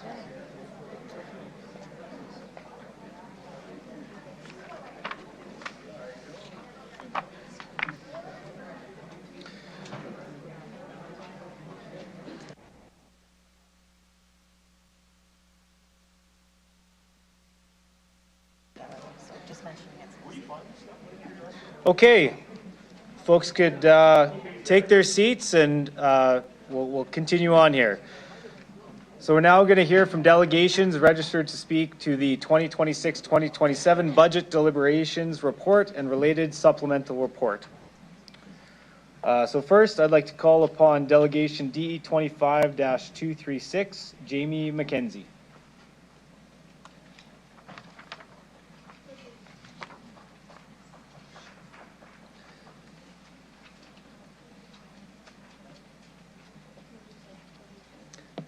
Hey, Jamie. I'll get you to introduce yourself for the record, the organization you're representing, if any, today, the city or town you reside in. You'll have 5 minutes to address council, after which you can respond to any questions we have for you. Go ahead whenever you're ready. Okay, my name's Jamie McKenzie. I've been advocating for transit for 27 years in Regina and Saskatoon, and I feel like the disabled are not treated the same like everybody else. Why do we have 2 different bus services? And that's what you guys gonna try to extend their contract. You want to extend, give more money for them to increase their budget because of the new contract, and then you want to cut transit services. This doesn't make sense to me. I've been in one big accident on paratransit in 2023. I fell off the paratransit lift. I just started riding paratransit just over a couple of months ago because they brought on a new bus. It doesn't have a lift, it has a ramp. So I don't understand why you want to give a company that, because you give it to a private company, and it's hard for people like me to bring our concerns because we're not allowed to speak on the contract in Regina. So Regina is not an inclusive city to me. It's not inclusive because in Saskatoon, at least you got to speak at city council and they bring to city council. You guys want to put it on a 5-year contract so we cannot speak on it. It affects my life and everybody else's life. All I want to see is city council, because you're going to have to ask the province for more money, and the province, I don't know, is going to give you more money to extend for the contract, and that affects my life every day. And yeah, and I got stuck coming here a few times because you can't call paratransit on 3-day notice. You usually can't get a bus sometimes. I was lucky to even get a bus to go home today. So I'm just speaking for myself and other people. I want to see changes, but they will never happen in this city because people like you guys do not care about us disabled people. You think we're different and treat us different. Thank you for letting me speak. Bye. Okay, thank you for your presentation. I see a question from Councillor Zakidniak. Go ahead. Thank you. Thank you for being here, Jamie. We were talking briefly during the break, and I think you mentioned that the reason you're talking about paratransit contractor is that there was something in the budget specific to that. Can you speak to that briefly? Is there something more you can say about that? Okay, the problem is because you guys are going to have to ask the province to increase the budget because the new contract is going to cost more, so you have to ask the province for more money. And the thing is, people like me didn't get a chance to speak on it because we're not allowed to, because it's a 5-year contract and we're not allowed to speak on it. And that's what I don't understand about city policy. Okay, thank you. We also spoke briefly, you and I, about there's an appendix with potential cuts to transit. And we briefly spoke about this idea of increasing fares, 10% for both conventional and paratransit. And you said in response to that to me, you were saying about your benefits. Like if we charge you 10% more, can you repeat what you said to me during the break? There's some people can't afford an increase of a service and all this. They can't afford it because they're on low budget. And a lot of people who ride the service can't pay a lot of money to have increases every year because they can't afford it, or take it out of their grocery money because they can't, and that's hard for some people. Yeah, like if you're, I think you said, like if you're on social assistance, if you get charged 10% more for your bus fare, you don't get to go to social assistance and say, hey, I need 10% more. You just have to figure out where to get that money from. Us charging folks more means that it will just make life harder for folks who can't afford it. Is Yeah, that right? because one thing is, there's a $25 thing that they give out, SED does, but the other program doesn't have that option. So I don't know how they do it. But there's, yeah, SED has a program where you get $25 a month for busing, but the other social services program doesn't have that option. So I don't know what people do on that program. Okay. Thank you. Thank you, Jamie. You're welcome. Thank you. I don't see any other questions for you, Jamie, so thanks for your presentation today. You can return to the gallery. I'll just ask folks to refrain from clapping in Henry Baker Hall, please.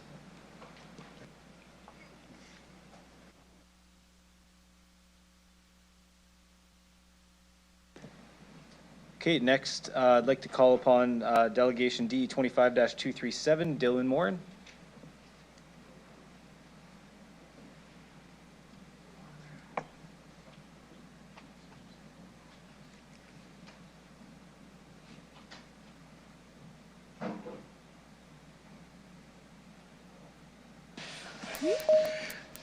Okay, Dylan, we'll get you to introduce yourself for the record, the organization you're representing today, if any, which city or town you reside in. You have 5 minutes to address council, after which you can respond to any questions we have for you. Go ahead. Good afternoon. My name is Dylan Morin, and I'm representing myself. The 3 topics I wanted to talk about is the community grants program, the employment portion of the accessibility plan, and transit, of course.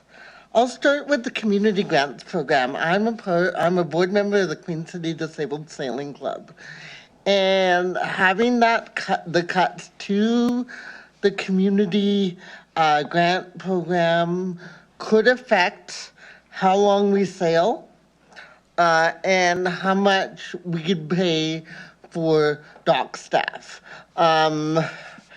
So every year we have a sailing club. We've been sailing. Last year, summer 2024 is the first season we had, because from 2020 to 2024, we weren't sailing for 4 years because of the COVID-19 pandemic and because we had some dock repairs. Cuts to the community investment program could impact the sailing program and other community programs in the city. Next, I want to talk about transit. I think there is a need for paratransit to have additional resources dedicated, because there are individuals that are on wait lists to go to programs. The talks of a transit strike are definitely alarming. When I saw the news on social media, I had to think, why? Why is there a threat for a strike? And then I learned what drivers are asking for. Into City Council, I urge, don't take away funding from transit, especially the number 15. The number 15 is there for seniors. It stops at a number of seniors' homes in and around downtown Regina. That 15 is a lifeline. It picks up seniors who can't walk a block or more to bus stops. I also wanted to talk about free transit for youth. I think the program should be expanded because it would help youth find employment. It would help curb the gap, help youth get employment. It would help youth not to rely on parents or other modes of transportation. It would help in so many levels. Yes, there might be bad actors, but that is something we have to overcome. I am in favor of fare free transit for youth 18 and under because I think it would help the employment rate in the city of Regina. And I asked council and administration to listen to transit concerns, listen to what they need. A cut to transit would be detrimental. I take transit almost everywhere I go because I like the independence. Cutting transit to 10:30 at night when there are workers that need it, when there are workers that depend on transit, it's giving a lot of people anxiety and fear. And I hope we can put an end to their fear and anxiety. Thank you. Thanks, Dylan. Councillor Zakiniak, go ahead. Thank you. So you mentioned that you would like to see fare-free transit, us continuing down that road. Yes. One of the potential cuts outlined is increasing bus fares by 10% for all users. That's the opposite of what you're asking for. So can do you have some thoughts about this proposal? I think the costs, the increasing costs would actually decrease ridership. Yeah. I actually proposed to some city councilors that town halls should be taking place in downtown Regina to see what would need to change for residents that work downtown would take city transit. Okay. What would need to change? That's what I want to find out from folks that want to work downtown, So I propose a variety of town halls in high traffic areas, including in the Twin Towers, Sask Power, in the studio at the Cornwall Center. Okay. And this is something, like we've talked about this. This is Yes. something that you're willing to work on to, if we're looking to increase ridership, if we're looking to Absolutely. to continue to get more return on transit usage. Yes. This is a problem. This Yes. is something that you want to help with. Yes, and I would also like to, I've heard from a request that there's a need for the city to activate the new transit map. Okay. Thank you. Councillor Turnbull, go ahead. Well, thanks to the chair, and thank you, Dylan, for being here and your continual advocacy for accessibility and transit. Thank you. It's really appreciated. You mentioned community grants. So in the budget proposal, there's not just the ones proposed for cuts, but there's actually a new community grant in there for the accessible playgrounds. Yes. And I wanted you to speak on how you felt about that and whether we should be doing that in terms for the grant to allow for more playgrounds as well as. Well, I think every child deserves to play. Yeah. And that grant for playgrounds and to change those playgrounds to be more accessible, how much meaningful would that be to the accessibility community? And I think that would be a game changer for wonders. Yeah. It would allow all kids to play, no matter their ability or disability. And did you know that that $1 million grant would actually affect 3 playgrounds plus enable more playgrounds for private businesses for us to consider for the, what do you think? Yeah, I encourage the city to get creative. Contact Minister Schmaltz's office and encourage him to be a team player. All right. Well, thank you so much for being here and sharing this. I'm a big supporter of transit and you and accessibility, so thanks so much for being here. Thank you. Okay, I don't see any further questions, so thanks for your presentation today, Dylan. You can return to the gallery. Thank you.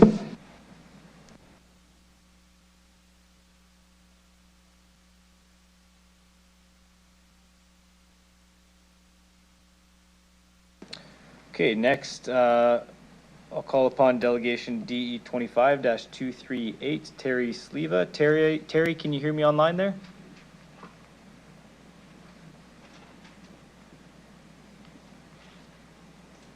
Hello? Hello, Terry, can you hear me? Sure can. Perfect. Okay.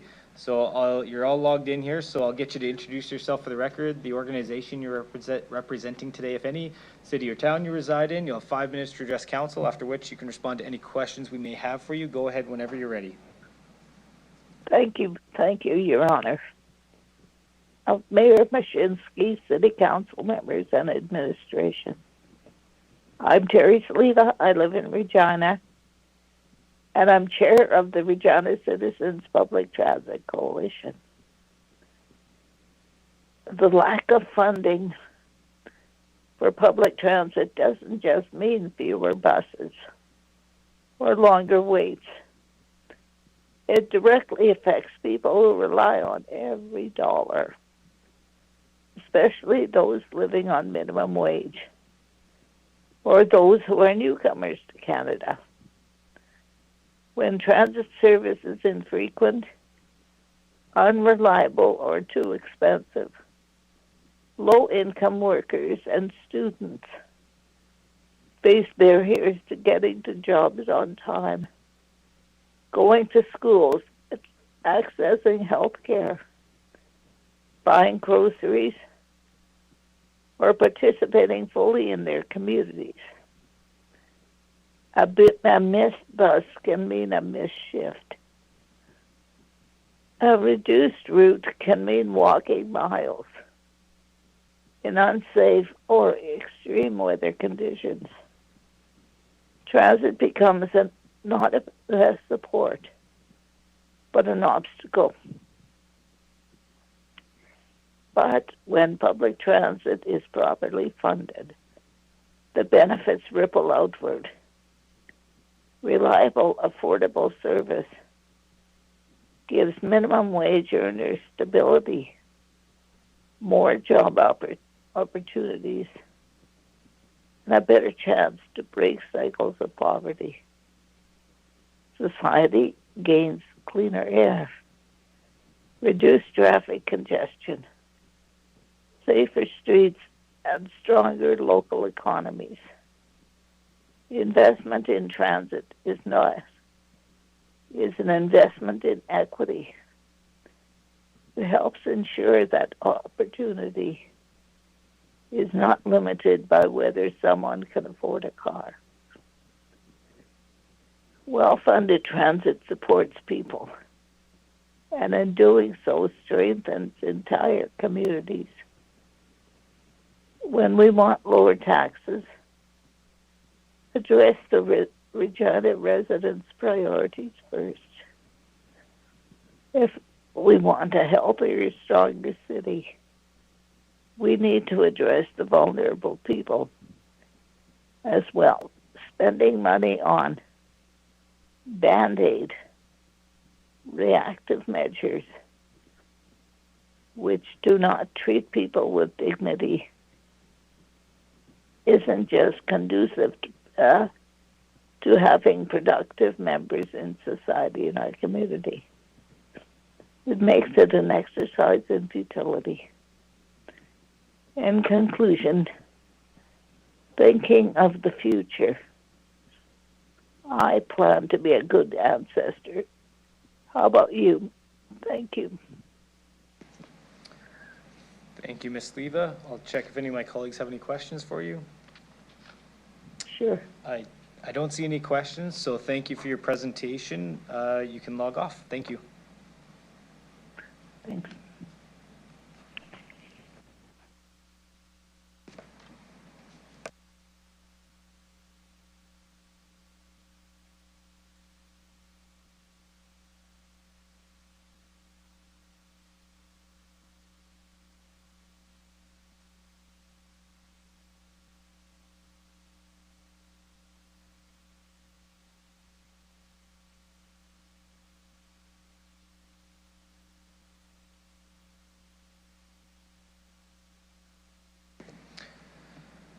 Okay, next I'd like to call upon delegation DE 25-239, Atticus Kalodi Watt.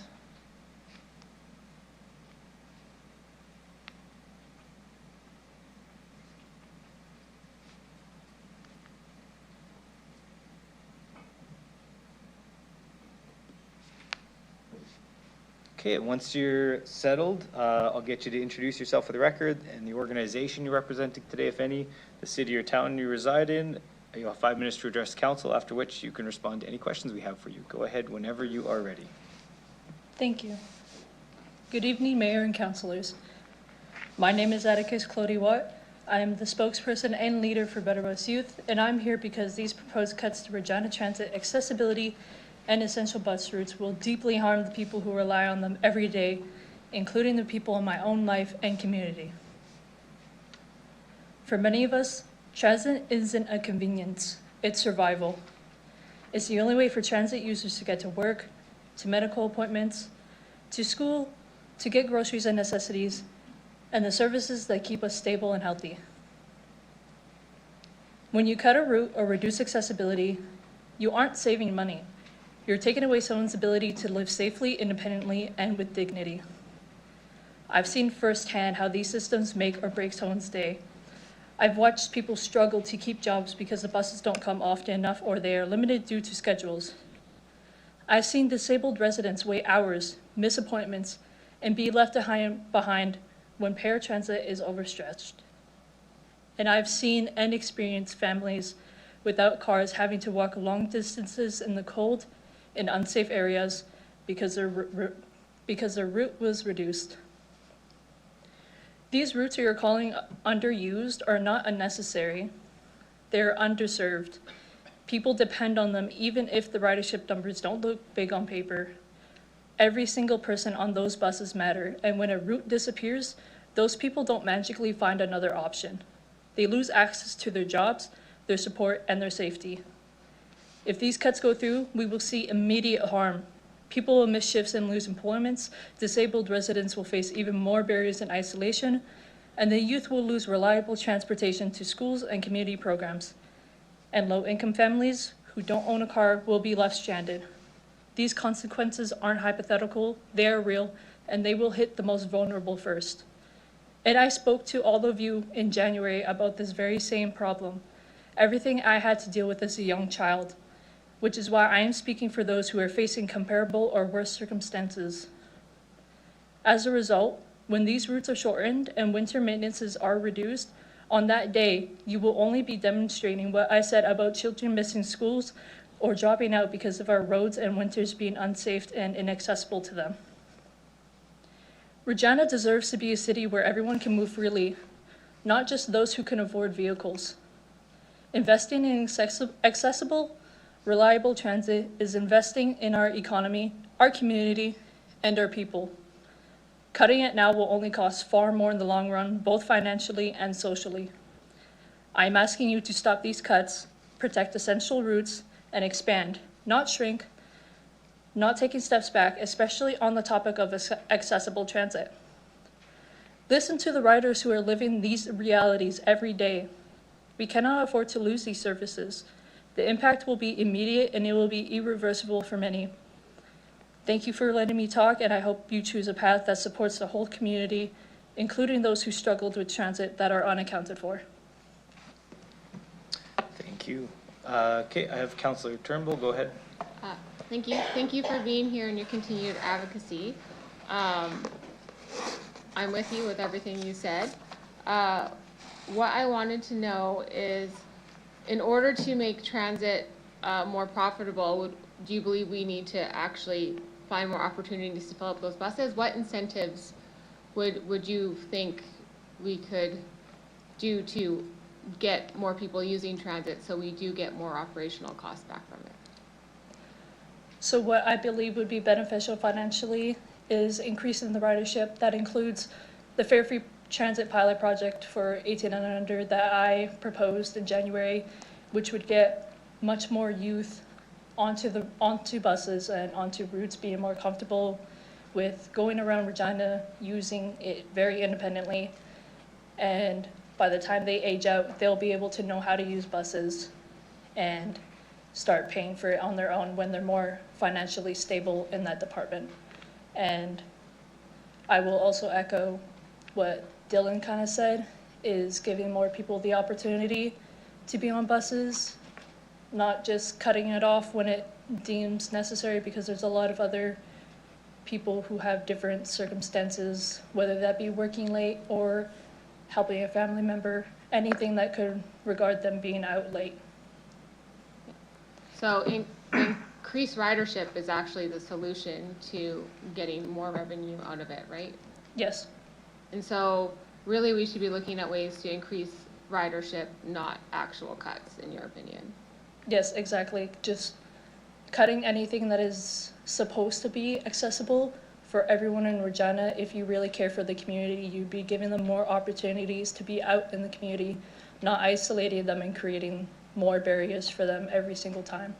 And would you say this is sort of kind of a chicken and the egg problem, where people aren't necessarily riding the bus due to long schedules versus having a more robust system and more people would ride the bus? Would you say that's more of the issue versus anything else? Yes, I believe more of the issue is when times are cut, it doesn't really give people the option to ride a bus because, again, they don't magically find an option. They don't magically have someone there to pick them up. Other people have things going on in their life, and transit is deemed accessible and equitable for everyone in Regina to use. So giving them more of the opportunity to get onto the bus and use it properly will increase ridership, and you won't have to cut any routes that are deemed low performing. And currently, is there transit provided from the province or education system for high school students, or is that on high schooler students to find on their own? I believe it's high school students to find on their own, like the Fare Free Transit Pilot Project test, from what I've heard from Johnson students, have been really helpful to them. But the fact that it didn't happen in the winter, like I've showed concern about when I was presenting the pilot project, about how the winters are harsh, how I had to walk 45 minutes with unresolved chronic pain just to get to school.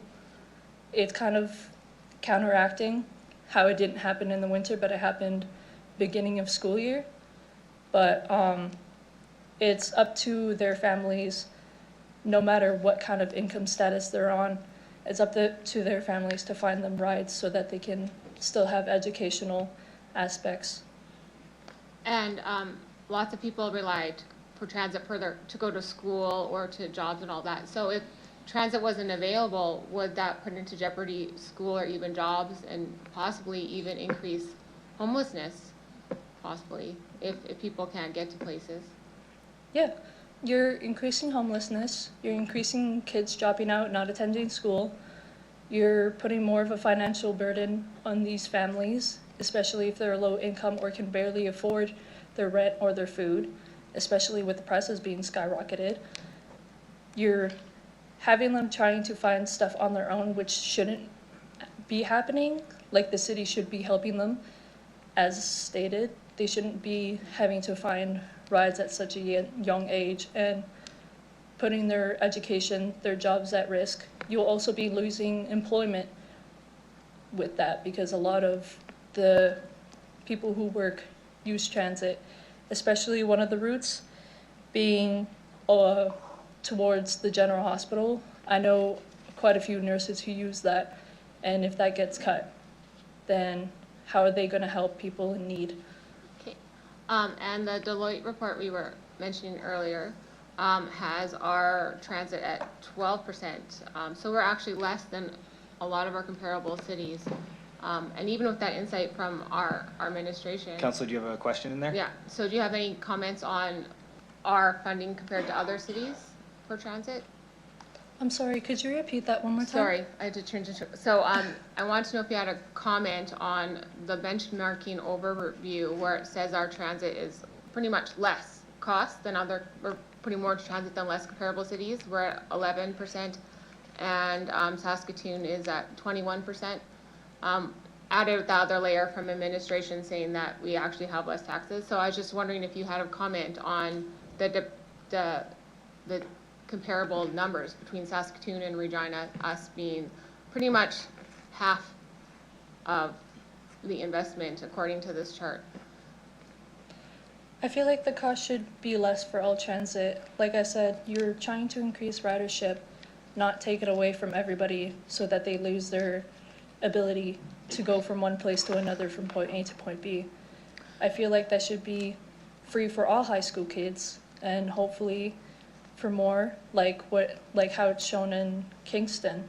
It's free for everybody there and their ridership has increased immensely. Okay, sorry, I poorly worded that question. According to this Deloitte report, Regina does 11% and Saskatoon does 21%. So we're investing about half the amount of transit versus Saskatoon proportionately, according to this page. So I was just wondering if you have any comment on that, of the much higher investment in transit in Saskatoon than there is in Regina. I feel like as a city who calls themselves accessible and includes equity and accessibility and like community-ship, I feel like that's really low to be prompting that around everywhere. If you're trying to get everyone to point A to point B, wherever they need to go, you need to invest more into transit, especially if it's the main source for everybody here, because a lot of people here use transit. And with us investing so much less and it's up for cuts, how does that make you feel? And this will be my last question. It kind of makes me feel defeated. Like, I'm talking for everyone here who is unable to pay for buses, my family who is also unable to pay buses, who don't feel safe on buses. So it kind of feels like my work is being demeaned, but I'm still going to try to fight for transit for all, to keep everybody on the buses safe, no matter what and no matter how long it takes me. Yeah. Thank you so much for that and your time here. Hope we do some justice by you. Councillor Flores, go ahead. Thank you. Through you, Mayor. Thank you for your presentation. I just have one question. I think many of my other questions were asked by Councillor Turnbull, but you talked about folks won't magically find another option, and then you also talked about investment, which I think is the main thing. So my question to you is, sometimes this is framed as like a free service, right? But as someone young in our city who is looking to our future and someone who's connected to folks who use transit, can you elaborate a little bit more about how this investment positively impacts folks who rely on transit? Of course. So when youth get on transit at such a young age, you're learning the format of the city, you're learning the map, you're learning what buses you need to take and what bus stops to go to get to where you need to go. For transit being accessible to everybody, especially fare-free transit, you're not only helping kids go to education, extracurricular activities after school, jobs, groceries, wherever they're needing to be in the community, you're helping them gain independence and a visual map of the city so that they can be a part of the community and be more engaging. So you'll have more employers, more people doing stuff, and higher education rates because kids are going to school and actually learning, so they're able to get to school safely and properly without having to ask their families for extra funds. But if cuts like that happen, then that kind of goes out the window for independence and accessibility. You're burdening them. You're putting them into isolation. You're only promoting them to not be a part of the community and to eventually not graduate. That's almost what happened to me. All right. Thank you so much for that. That's all for me. Councillor Zakidniak, go ahead. Okay. I think I just have one thing that wasn't necessarily touched on yet. You talked about cuts to services or routes, or to service or routes. What about this proposal for a 10% increase in bus fares for both conventional and paratransit? You've been involved in the advocacy for fare-free transit. Can you speak to what you think would be the impact of a 10% fare increase across the board? The impact that I feel like that's going to happen is homelessness, overall homelessness and kids dropping out. Because they're putting more funds towards transit to getting them to places other than their schooling, the stuff that they need for school, and the stuff that they need for their homes. So I think that is absolutely damaging to people in Regina. And since fare-free transit has been implemented, there has been an increase in ridership. We've heard that before. So if we do the opposite, where we're, instead of providing fare-free, we're increasing the amount folks have to pay for transit, do you think we could expect the opposite result? So instead of an increase in ridership, a decrease in ridership and decrease in revenue? What do you think? Yeah. If people can't afford transit or to ride on transit, there's going to be a huge decrease, and there's going to be a decrease with everything else because people need to focus on their survival first. And their survival includes transit. That's to getting to their jobs and other small side jobs that they're trying to get for money, whether it be to pay rent or food or any other necessities, medical supplements.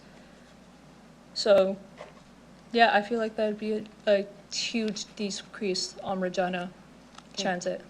Thank you. Okay, thank you. Seeing no other questions, thanks for your presentation today. You can return to the gallery.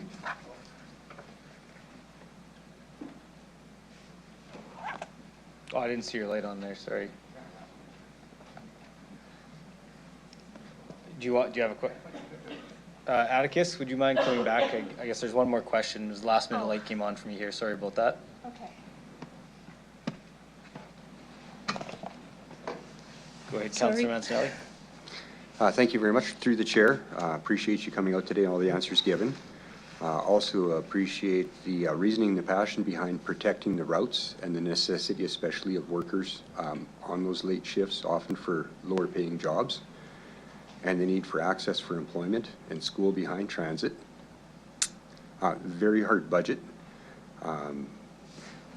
Can't promise anything anywhere to find one line balancing. You have to take from another. Yeah, well, I will. I'm asking for a question on balance. Yeah. Of protecting routes, protecting hours, or raising fares, can't have all three. Which one in your mind goes first? Which one give up on first for the fight? Could you repeat those three again? Protecting routes, protecting hours, or protecting the price of fares. Can't promise everything in a budget. Which one of those goes first in your weighting of use of transit and need for the people you've interacted with?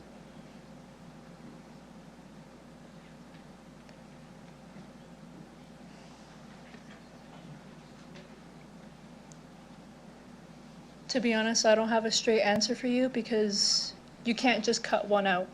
You need routes to get to places, and you also need less fares to get to places. Again, no one can magically find other bus stops to go to. No one can travel that far.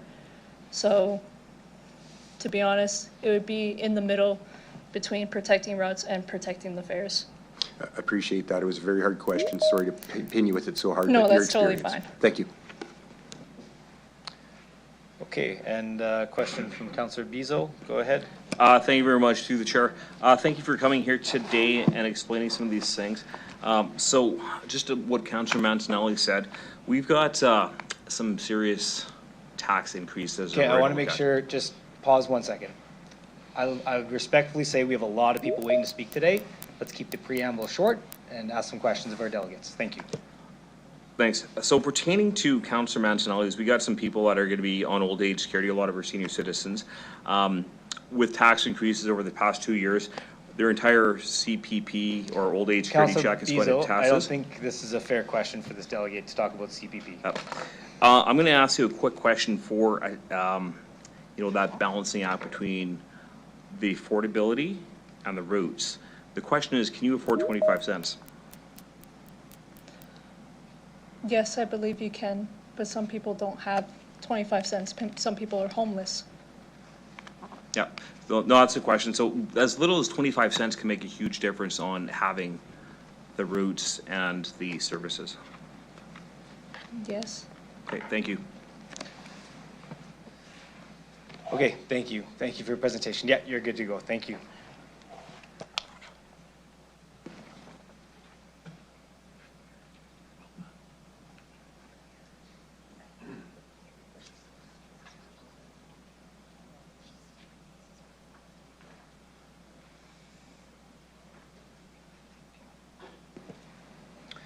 Okay, I'd like to call upon delegation DE 25-240, Sukhwinder Singh.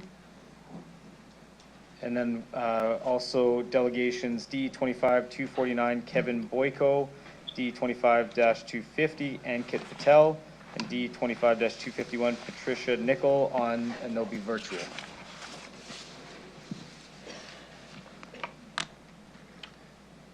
I'm just gonna make sure we get folks online. Yeah, I'm here. Okay, I'm Patricia Nickel. Present. Patricia, Ankit, are you there? Ankit is here too. Thank you. Okay, thank you. And Kevin? I am here. Perfect, thank you. Okay, and so I'll get you to introduce yourself for the record, the organization you represent today, the city or town you reside in. You'll have 5 minutes to address council, after which you can respond to any questions we have for you. Go ahead whenever you're ready. Good afternoon, everyone. My name is Sukhwinder Singh, and I'm a president of ADU 588, which represent transit workers. With Kevin Boyko, Pat Nicole, Ankit Patel, we also have a president of QP21 and President CMM standing in solidarity with us. So I have lived in Saskatchewan for 21 years. I would like to address the cost of cutting transit to the community. My experience as a new immigrant in the winter without transit and how transit saves lives. When I first moved to Saskatchewan 21 years ago, I was not used to freezing weather conditions. I never saw snow in Punjab. I arrived in Canada with $6,000 to my name and could not afford the proper winter jacket. I'll never forget leaving my job from Burger King at 11 p.m. and walking 45 minutes in negative 40 degrees Celsius, barely making it home alive. That Sunday night, I walked in freezing Arctic winter air. I couldn't afford a car. I didn't know anyone who would drive me. Not having public transit available almost cost me my life. And when I look at Saskatchewan today, I see thousands of people who remind me of myself and when I first arrived in Canada. These hardworking people are struggling to achieve the Canadian dreams. They have made Regina home and have no clue about the cuts coming to gut their transit. As someone who was in their shoes and now the president of ATU 588, I feel it is my responsibility to fight for my passengers, to fight for my community, and to fight for the hardworking people of Regina. When council debates cutting the transit budget, any cut to transit are not merely trimming the fat, but in actual it's cutting into the core muscle that keeps our community strong. One rider reached out to us speaking about how they lost their vision at 38 years old. They were devastated by their loss of independence, causing him to fall into deep depression. He told us that the bus is the single source of independence he has left, and he pleaded that the city not cut the budget further, harming this individual's ability to be a part of the Regina community. It's a story like this inspires the transit drivers. This is our passion. We are here to serve the public and to maintain the members' independence. We also heard the City Council is thinking of cutting roads 15, 16, and 17. Road 15 connects the heritage area, including the senior housings and the schools. It's a downtown via 13th Avenue, the Cornwall Center, Science Center, General Hospital, with almost 41 to 42 stops along the way. This road is heavily used by seniors for essential trips like doctor's appointment, grocery shopping, and the students for their school and the Science Center. We are alarmed to hear that council is even thinking about a reduction of service hours at night, reducing transit from 1 a.m. to 10:30 p.m. I want to go on the record and tell each one of you, people will be strongly harmed by a reduction of the service hours. It is inhumane to do this to hardworking people simply trying to get home at night. Our levels of services are high, even at midnight. I challenge, come to the downtown terminal at 10:30 p.m. Stay until midnight and you will see the enormous amount of passengers using late night services. Talk to them, ask them what cut means to their life. The working men, women, and youth who get up early, stay late, and keep this city functioning deserves a reliable way to get to work. Transit is part of the backbone of our local economy, and weakening it's the opposite of fiscal responsibility. Transit is not a luxury, it is the heartbeat of this city, pumping workers in every corner of the community to keep the business we rely on operating. In closing, the riders and the community of Regina do not want the cut. Please, I request to reconsider any cuts to the public transit. Thank you very much. Thank you for your presentation. I see Councillor Zakiniak has a question. Go ahead. Thank you. You've been talking about cuts to services, and I do want to, because there's been, there's also a proposal for a fare increase, 10% or no more, who knows, but for conventional and paratransit, some sort of fare increase. Can you speak specifically to your feelings about whether that would also be equally harmful or harmful? We've heard questions. Should we choose one or the other? Is it equally bad? Can you give us your perspective on that? Well, it's equally bad. After the COVID, how many people lost their job? How many homeless people we saw? How many gets on the drugs there now because they're depressed, stressed out? I honestly saw lots of people getting on my bus and they're scared that in winter if we don't give them rides, so they just have a 10 cents or 5 cents in their pocket and they just put that in a fare box. So people are struggling right now. So I think we should be working on a project where we can offer a free transit. That's what I'm thinking. Thank you.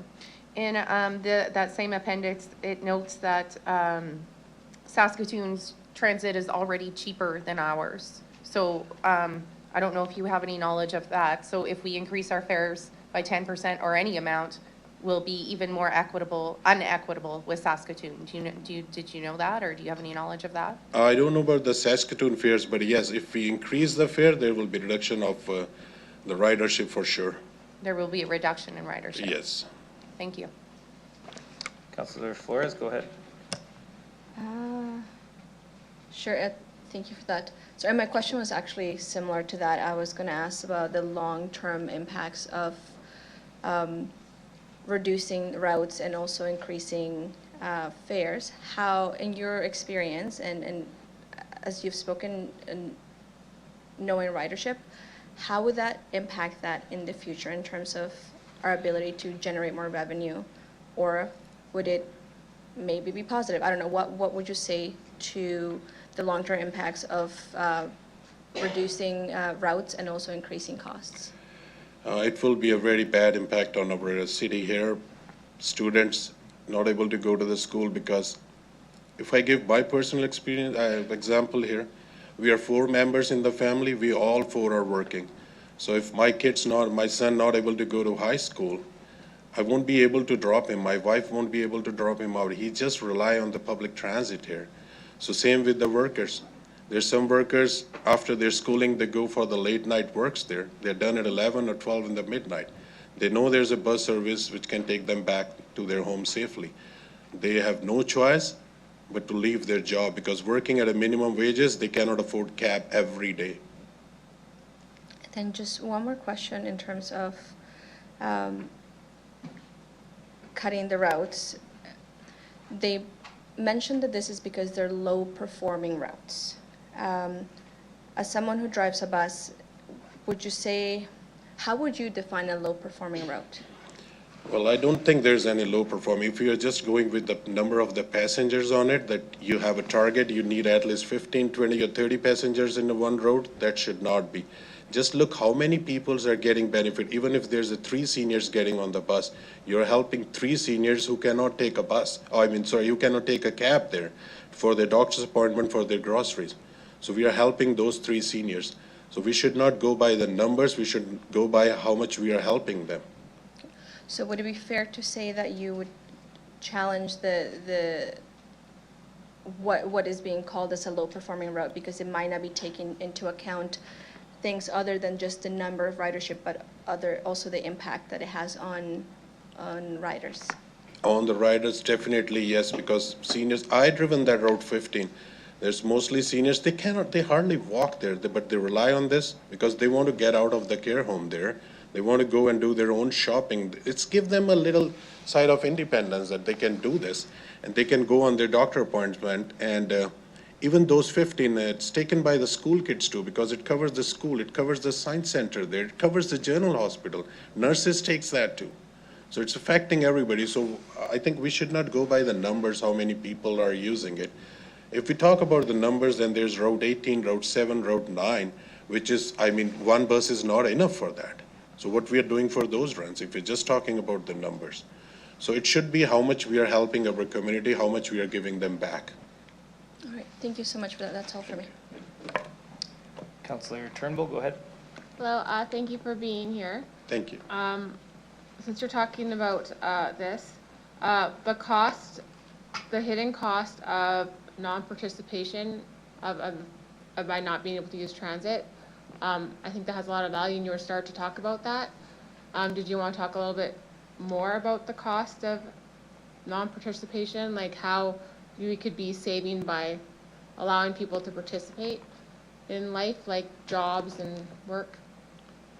Definitely transit, if we have a more better schedule, hours, and people know that they can take the transit to go their job and to come back home, definitely there will be more ridership there. And the benefit of transit increases independence for people who otherwise wouldn't have independence, correct? There are so many people, yes. And so that reduces services required elsewhere, like that reduces reliance on government services if you have independence, is that correct? I'm sorry, can you repeat that, please? That would reduce services elsewhere, like if someone's able to be independent and able to go places, that reduces the need for services elsewhere, like it makes less social services required elsewhere if someone can actually go to work and take care of themselves, is that correct? That is correct, yes. Yeah. And so I see the AT Local 588. So how does the investment in transit in Regina compare to Saskatoon? Do you find we compare the same or less? We have this report here that shows that we're about half of what Saskatoon spends in transit. Is that accurate? Saskatoon is getting better day by day. Every year they're getting better. Now they have a police every time on their buses. They have more services there. They're not thinking of cutting any budget, but just we in Regina. Yeah. And I know that AT Local 58 did have a vote recently. So what is the reaction from your union? Councillor, that's out of the scope. We're Oh, talking budget items, yeah. We're not getting into those types of debates. Would that not be reaction to the budget? No, we're talking numbers and service level. Okay, well, thank you so much for being here. Thank you, Councillor. Councillor Rasevich, go ahead. Yeah, through the chair. Are you aware that transit's the third biggest spend in the city? Yes, sir. Okay, Yeah. so we do spend a big part of our budget on the city. You would agree with that? I do agree, but after seeing this budget, what your city is proposing. Okay. Administration, you're aware that administration posed those recommendations to us, right? We didn't bring those up. Administration brought those to us. Sorry, I didn't know about that. What I want to explain is it created already a panic among not only the transit workers, but within the passengers, because it's already out Right. there. I agree. It's like the Floral Conservatory. There's a lot of panic out there. Yeah. So, But sorry, you're- go ahead. That's Sorry. okay. So are you aware that last year we added 25,000 extra transit hours? We were happy to hear that last year, yes, and we need more. Okay, well, How much the ridership has increased since last year? I know it's increased. It increased, that's why, because you Okay, worked okay, really we're good. just only questions. Yep. There's no back and forth. You can ask a question and get an answer. Thank you. Sounds good. So I guess if you had the choice, like Councillor Mancinelli said, like if there's underperforming routes, would you, instead of cutting, you could maybe decrease the frequency, at least to keep it? If we have to, we don't have any choice, then at least we can see what time the doctor's office are open, what time the grocery stores are open, and what time the schools are there. These three are which we really need for our high school kids, for our school-going kids, for the senior. Then we can do that if we don't have any other choice, but my request again and again is, please don't go by how many people are using that. See how many people are getting help by that routes. Okay, I'll pose, thing is, if you're at home and managing your money, yes, you have to make tough decisions. So sometimes it's either frequency or not doing something, or. Do you have a question, Counselor? Yeah, so the question is, would you agree that you would have to change something to be able to maintain? Something has to change. You can't keep everything the same. Would you agree with that? At one point I agree, but it doesn't mean that if my heat bill is coming too high and I close the thermostat and let my kids sleep in a cold room. You turn it there. down. So yeah, no, I'll turn down a little bit. There you go. Yeah, Okay. little bit, not too much. Right. So Or that you we can suffer. increase. Counselor, I'm no asking a debate. question. Or We you have to can stop increase- with the debate. I'm asking a question. Or you can increase the fares. Increase the fare, will, if we're talking about now with transit, increase of fare, you can do that, it's in your hand, but Yeah. it will again bring a bad impact, like we'll lose the ridership there. Right. This is very essential services, vital services. Lots of people, and especially the middle income and low income working on minimum wages uses the transit. We saw them every day, how they're struggling. Lots of them even don't have a 25, 30 cents in their pocket. But they're thankful for your last year decision. It was wonderful working, riderships increased. So People were happy. Would you be happy if we maintained, I mean, obviously we maintain that service level? I will be dancing. Okay. And if we have to cut, I mean, there's a huge request for this year. You're aware of that? That's why we are here, right? Right, no, that's for this year. The huge request for this year. Yeah. I'm not talking about cutting from last year. So are you aware that we have a large increase for this year? Large increase for the budget, Yeah, for the transit budget. but we are talking about the cuts in the service hours and then stat No, holidays. Right. I know I'm asking, are you aware that we have a 19% increase request from last year for transit? You did? Okay, I'm not aware Yeah. of that. But again, what everybody is in panic, including myself, is Right. when you see that services are cut at 10:30. Right. No school specials, no stat holiday works. So these scared us, and especially about 15, 16. Okay. That's all. But thank you, Counselor. Thank you very Okay, much. sounds good. Thank you. Counselor Bezo, go ahead. Oh, thank you very much. Through yourself, Chair. With Councillor Rasovich's kind of concept, what he was talking about, there's a lot of money that's going to be spent on transit this year. And some of the questions he's asking is pertaining to, pick one, right? There's a few things. So I'm going to say, yes, it is an essential service, right? How much have you had are you the union president? Yes, I am. Okay. How much have you had for input, for collaboration, to work with administration to say, here's a more efficient service? Here's what we can do, here's more with less, or what have you done to say, hey, you know what, this route, we only get like one person every hour on it, and if we change our mindset, we can do this. Have you done any of that? With our management, yes, but not with the city councils. If you invite us, definitely we can sit and talk on this issue. Okay, so do you think there's a lot of savings to be had? Like, if we sit and talk with you, what kind of savings do you think you would have to generate from these discussions? I'm not talking about, budget stuff or what's happening with the CBA or anything like this. I'm talking about the efficiency specifically within the routes, like 25,000 hours, and there's a marginal increase on ridership. I'm not gonna discount the fact those 3 people need the ride. I want to focus on that 25,000 hours without that Counselor, what's exponential the increase. question? So what would it look like to have that conversation, say, here's how we need to be more efficient? It's like we talked before, like when you see something, when the doctor's offices are done, schools are done, you can do some hours extra on that one. I mean, before you have a 15, 20 minutes frequency, you can go for 30 minutes or 1 hour. Okay. So what does that look like? Like, are you saying, was that reduce the costs?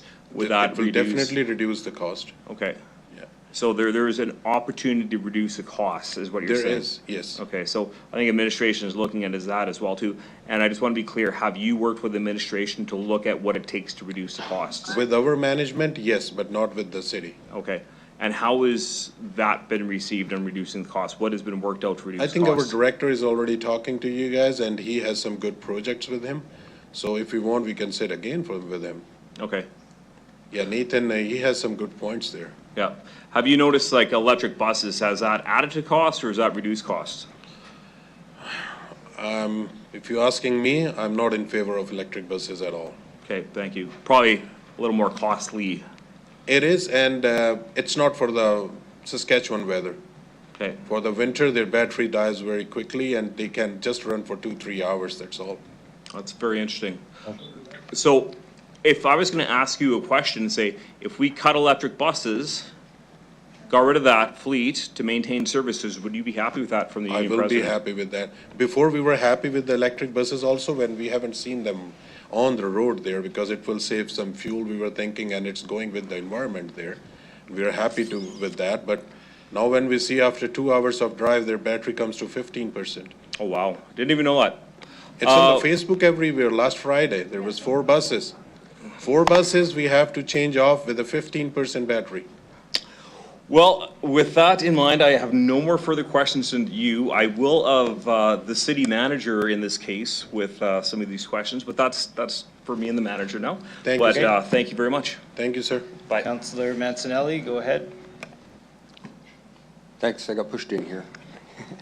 The electric bus question, 143 buses, I think, in the fleet, 20 of them electric. Diesel's pretty expensive. Is there any reason why we couldn't use the buses that don't use the gas in the fall, spring, and summer for fuel savings and just use the diesel ones in the winter when the electric ones suck? Diesel one is you fill it with the diesel and it tells you how many kilometers it can go. With the electric buses, there's no guarantee. They run for 2 hours, 2.5 hours, some even die at 1 hour. I understand in the winter, but is there any problem with using the bus that doesn't use the gas in the summer?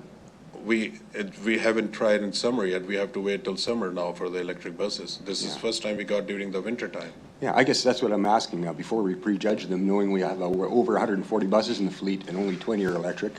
But I think for some fuel savings in the peak seasons where they're usable, could we maybe try them that way? Through the chair. Yeah, no, but I think with the one charge, the maximum, how many, 200 kilometers they can go with one charge, full charge? So we are spending money on electricity there too, right? If we are saving on fuel, we're spending on electricity, and we can't rely on them. Whether diesel buses, we have a sign, we know that it will go this long. The electric buses, no, and especially in winter, a big no. Yeah, understood in the winter, new technology in summer, and costs and fuel are very expensive, so I'd just like to maybe find out what they work like in summer first. Yeah, no, Councillor, if you really want those electric buses, we can put them on a shorter route. Yeah, Council, go ahead. I respect this conversation. It's interesting. I respect your opinion and my colleagues.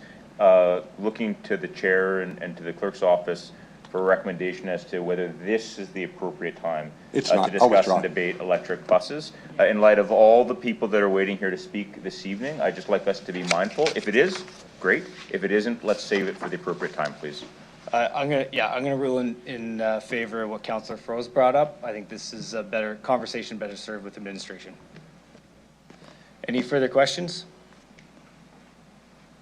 Okay, seeing none, thank you for your presentation today. You can Thank you, return sir. to the gallery. Thank you, everyone.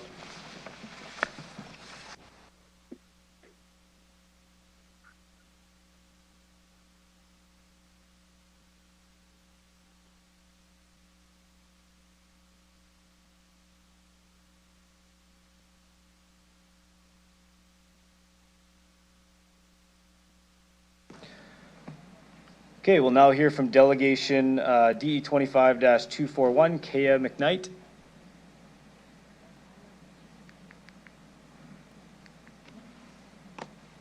Is Kea McKnight in the gallery?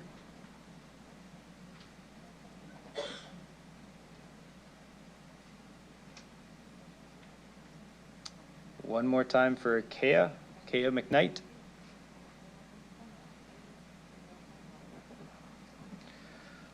Okay, we'll move to delegation DE 25-242, Kelly Miller.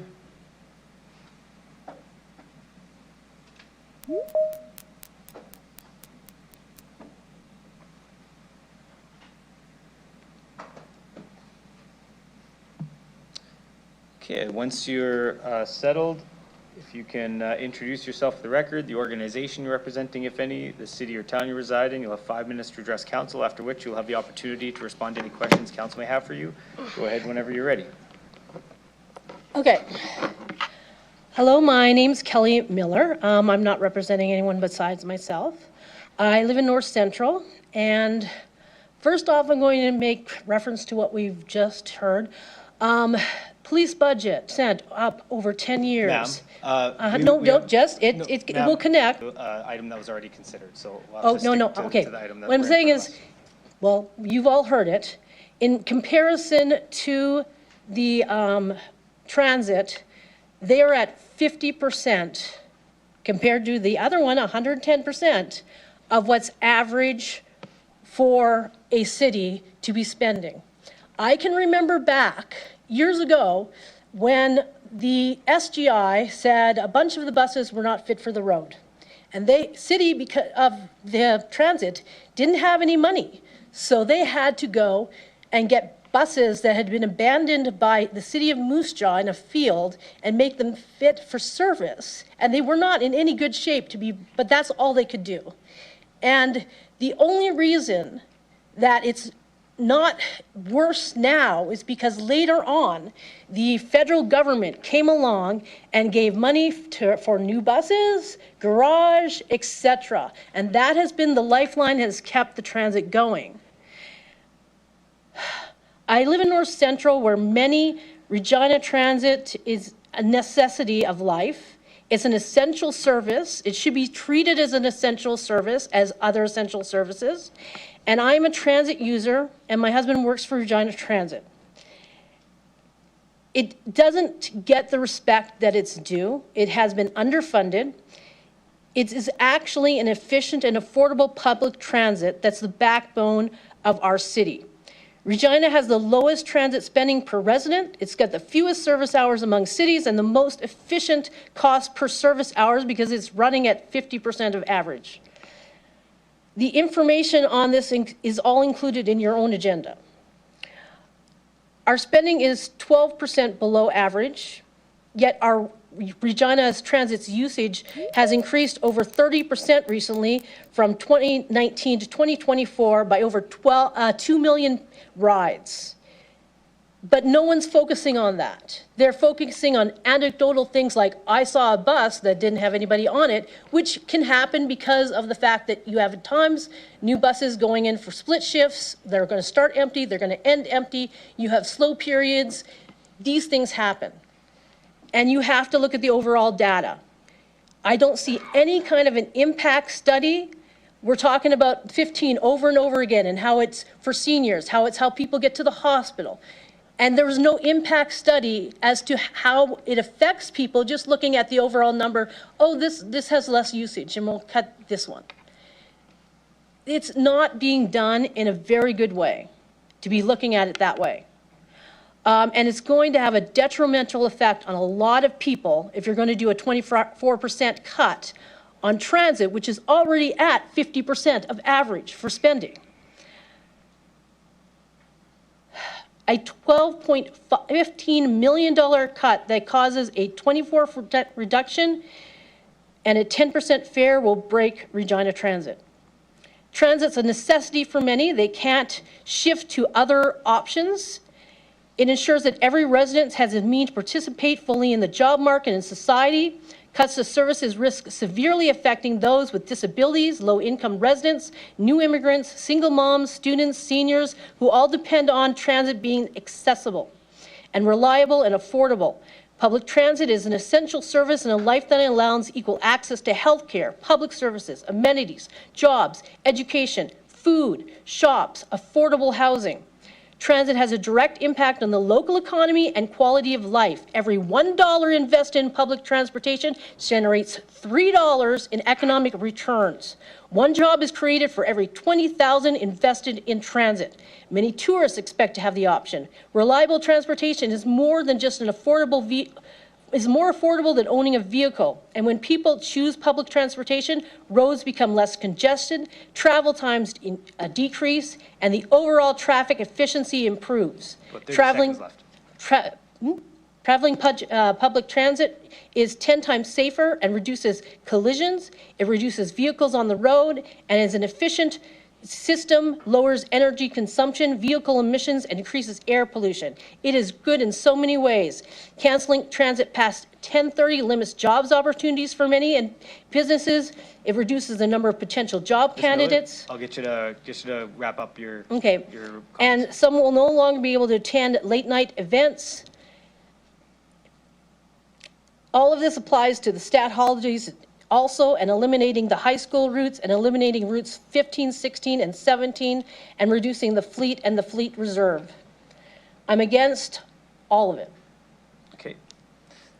Thank you. A couple questions for you. Councillor Turnbull, go ahead. Okay.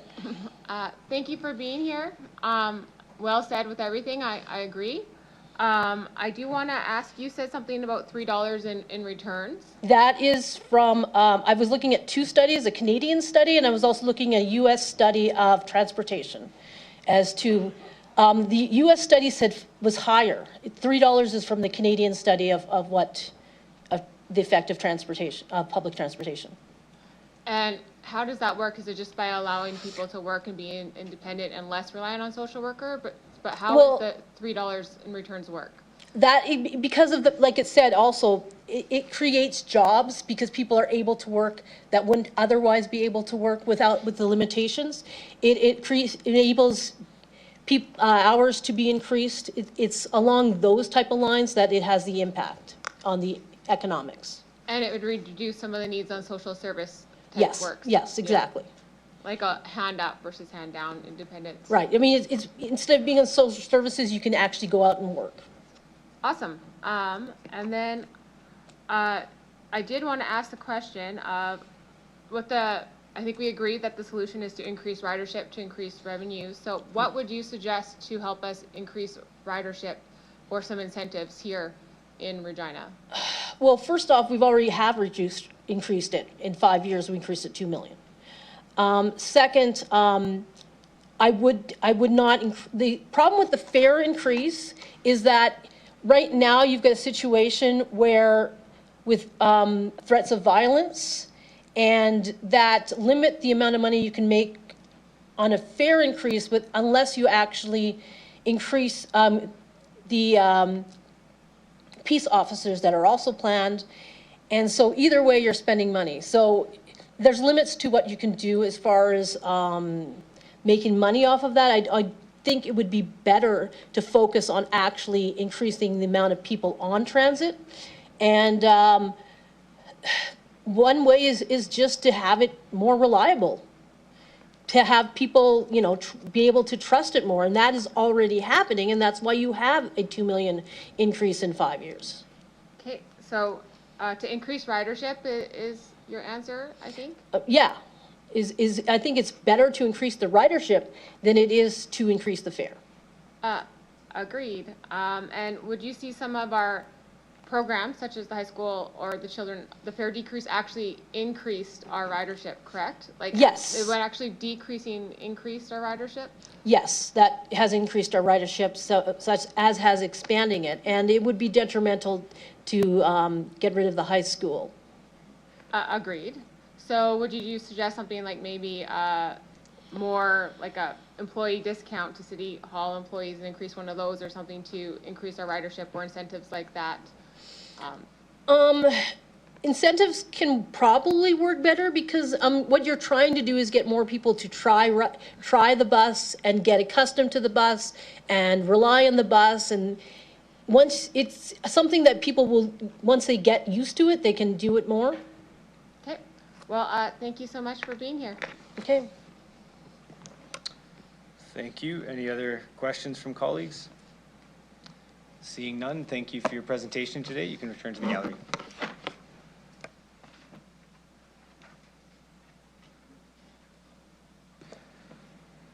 Okay, I'd like to call upon Delegation D25-243, Katie Wilson.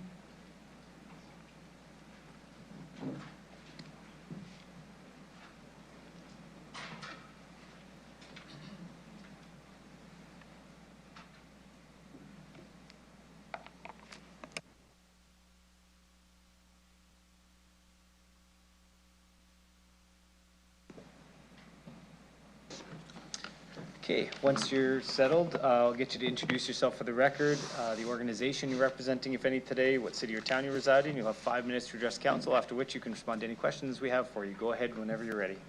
All right, thank you so much for your time this afternoon. My name is Katie Wilson. I am here on behalf of the Regina Youth Climate Justice Coalition, which is approximately 20 youth in Regina that have been coming together monthly by monthly to speak about very important social justice issues that we'd like to see changes made. The coalition consists of youth of ages range between 12 to 30 years old. And what I'd like to speak to you all about today is my concerns around transit accessibility and how that will ultimately impact our action as a city for effective climate action. Frankly, I'm pretty disappointed that this is even up for debate. It seems like a no-brainer from my standpoint, especially with a lot of my fellow delegates here talking about how reduced rates, and a quick Google search will show many articles showing how reducing fees for transit and building up robust transit systems in cities will 100% increase your ridership and overall increase use of our buses and ergo decrease our overall emissions as cities of greenhouse gases, which we know transportation, including single-use vehicles, as well as bus, are huge contributors, one of the main contributors to greenhouse gas emissions. And I also heard a lot of, something I want to quickly address is a lot of false equivalencies happening here by some council members. We do not need to reduce these, there's no choice of free transit, reduced services. These are false equivalencies. If you're going to make those equivalencies, then you need to also understand how, or at least acknowledge how reducing these fees will have equally beneficial outcomes for this city. As a youth in this city, and I'm speaking for many youth, I am trying to plan my life here, but knowing that this city is just so heavily concerned on profit rather than caring for its community, caring for its youth, investing in its youth, I don't really see myself growing old in Regina.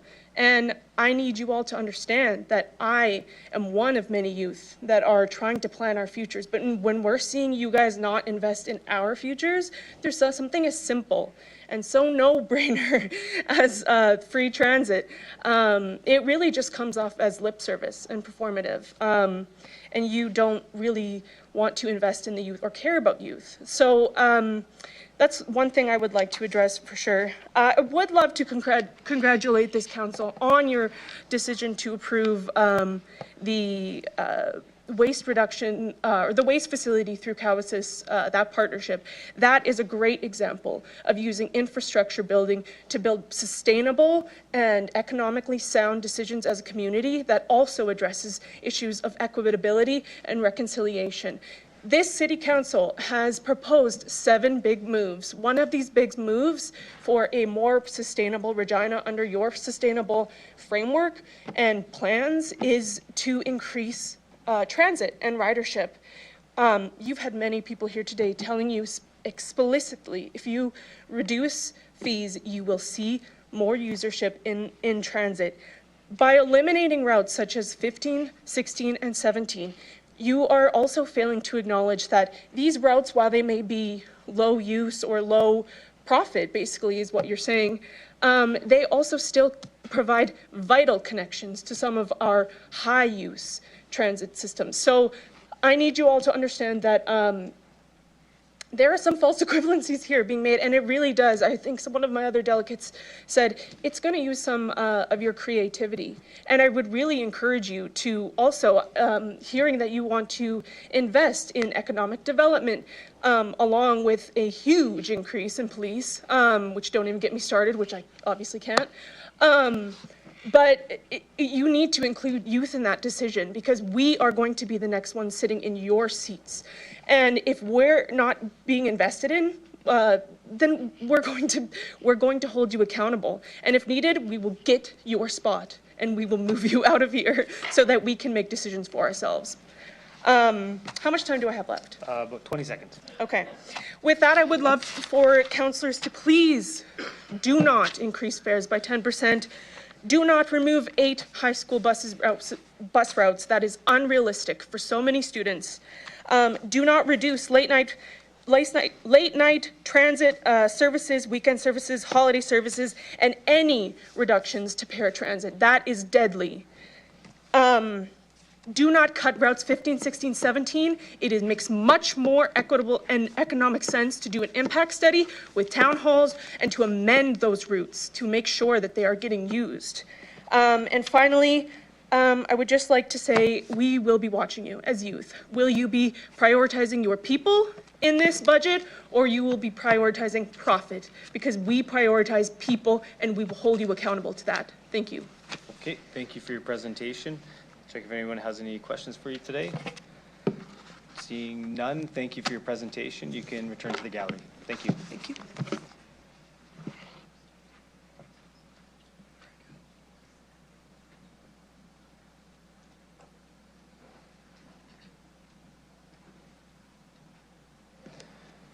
Okay, we're at 4:13. We'll take our mandatory 15-minute break. We'll be back at 4:28.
Okay, we're gonna get started. Folks can take their seats, about 1 minute or less.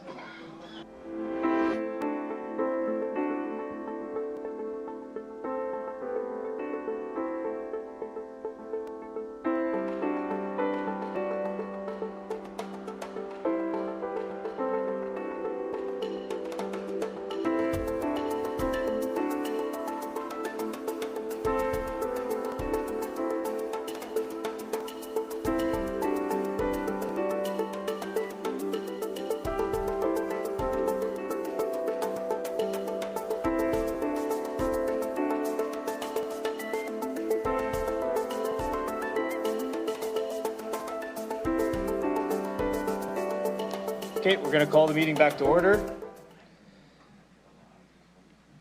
Next, I'd like to call upon delegation DE 25-244, Reginald Dury.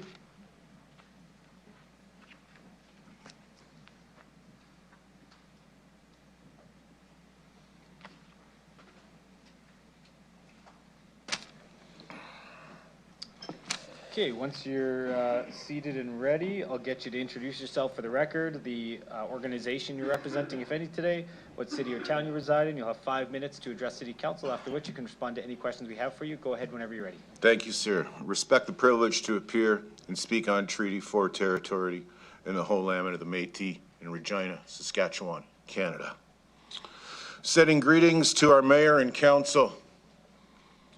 On behalf of the RCPTC, Regina Citizens Public Transit Coalition, and the SNDDA, Saskatchewan New Democratic Disability Advocates, I, Reginald Robert Dury, Reggie, bring before you a very dangerous walking place when it gets cold and icy and when it snows. When the ice builds up and as overwhelming snowfalls, it creates a very slippery angle to walk on, through, and over. It is at the end of the paved walking bike path across the street in the park. Many people walk to Normanview Mall for work, the bus, shopping, visit a friend, family in the Normanview area, and it has an overall access to the great city of Regina. I have fallen here 3 times in the last year, over the last 2 winters.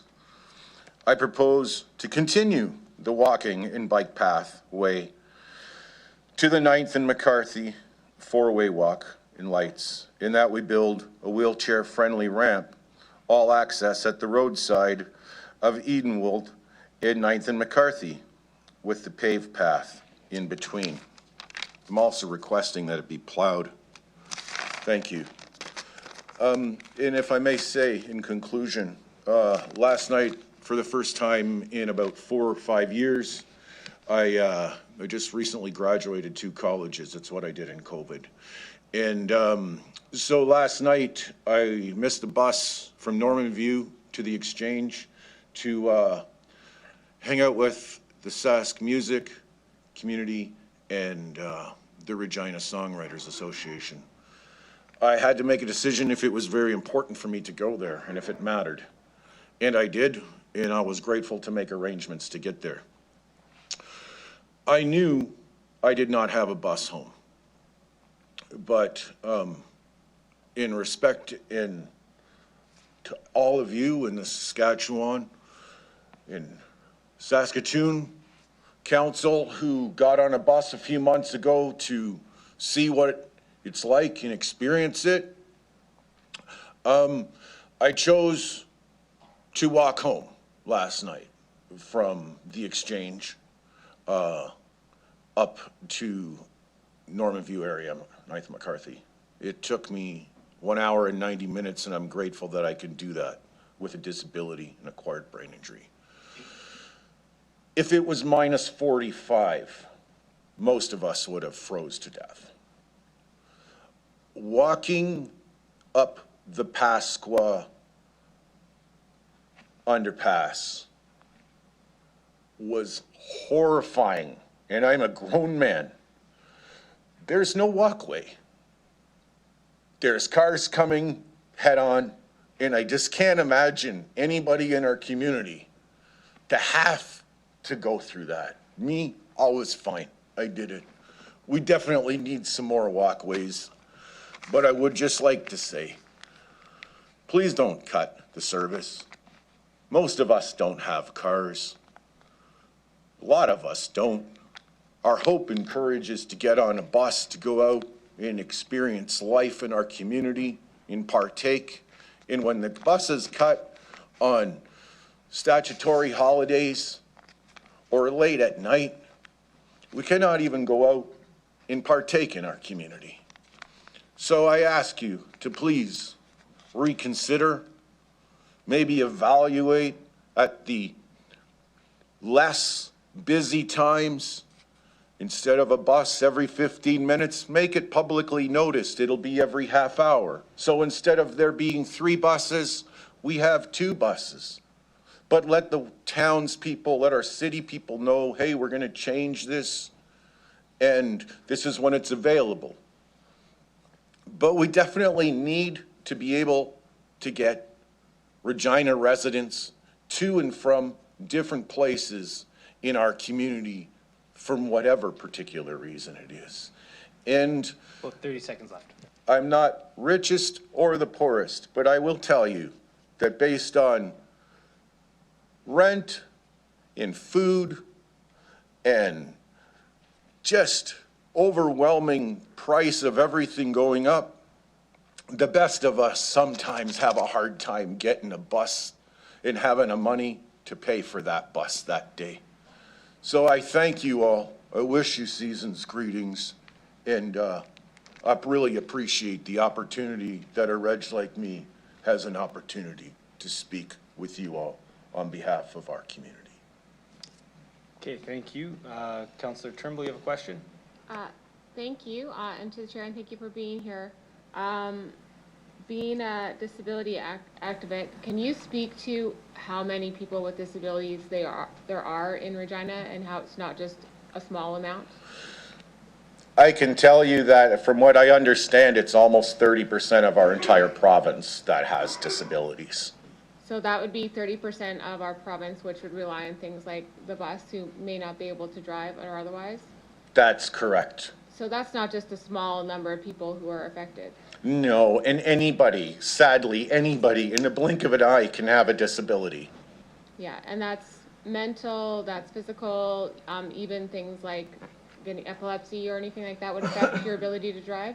Epilepsy, I have cognitive processing, so because of this, I can no longer have a license because I was in a major car accident and acquired brain injury 24 years ago, so I can't drive, even if I wanted to. So there's many people in an instant. That's the thing. In an instant, disability happens. A slip on a street. You know, you move and your body shakes a different way, and you bump into something, and then all of a sudden you fall down. How does this person get around? How do they? It's like 30% of our community in Saskatchewan.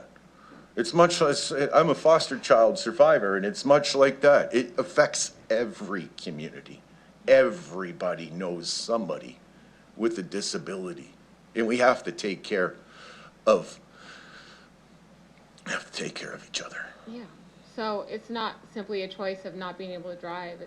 It's a life, like the only way to get around, then, or else you walk like you did. So that's correct, but not a lot of people can walk, and not a lot of people can walk 4.6 kilometers in the middle of the night and feels comfortable. I'm surprised that I did it. My legs feel a little bit today hurt, but I wanted to show, I wanted to experience. I tip my glasses to all of you who got on a bus here in Regina and Saskatoon to have an understanding of the community and what it is like to not be able to not only drive a car, how about afford a car?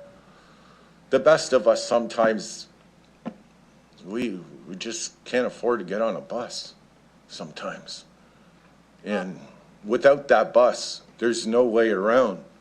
And how do we get out to events that are being celebrated if the bus is shut down on statutory holidays? There's so many events, there's so many good people, there's so many, even if to go to a food bank or to the beautiful new food mall that we have, that we like on Broad, like if people can't get around, they're oppressed. They're going to go into seclusion, more or worse than what we had with COVID. And we need to inspire our youth, which is our future, our elderly. I'm a rookie senior. I just turned 58. You know, well, we all have to take each other first. Thank you so much. Thank Really you. appreciate Thank it, you. and thank you for walking and being here. Thank you. Okay, I don't see any other questions, so thank you for your presentation today. You can return to the gallery. Thank you, Your Honor.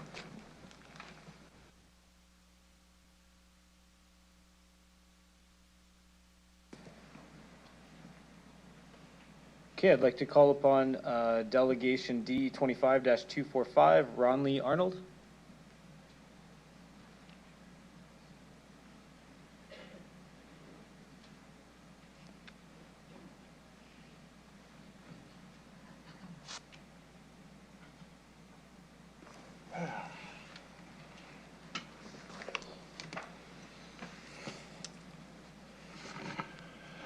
Okay, once you're ready, I'll get you to introduce yourself for the record, the organization you're representing today, if any, what city or town you reside in. You'll have 5 minutes to address council, after which you can respond to any questions council may have for you. Go ahead whenever you're ready. All right, my name is Ronley Arnold, and this is Kodiak, my service dog.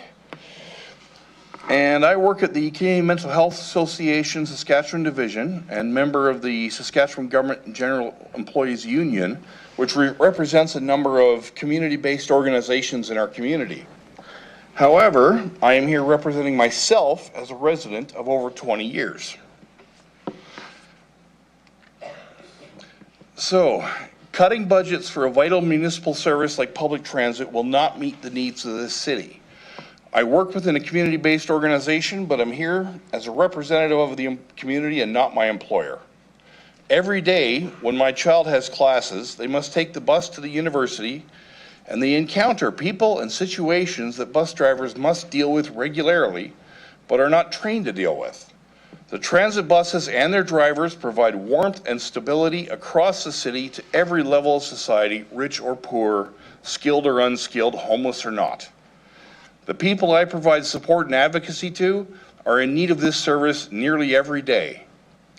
Public transit is an investment in this city and its ability to respond to not only everyday operations, but also emergency conditions, such as when the temperature drops to extremely below freezing.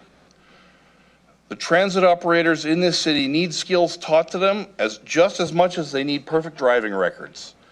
It's about more than first aid.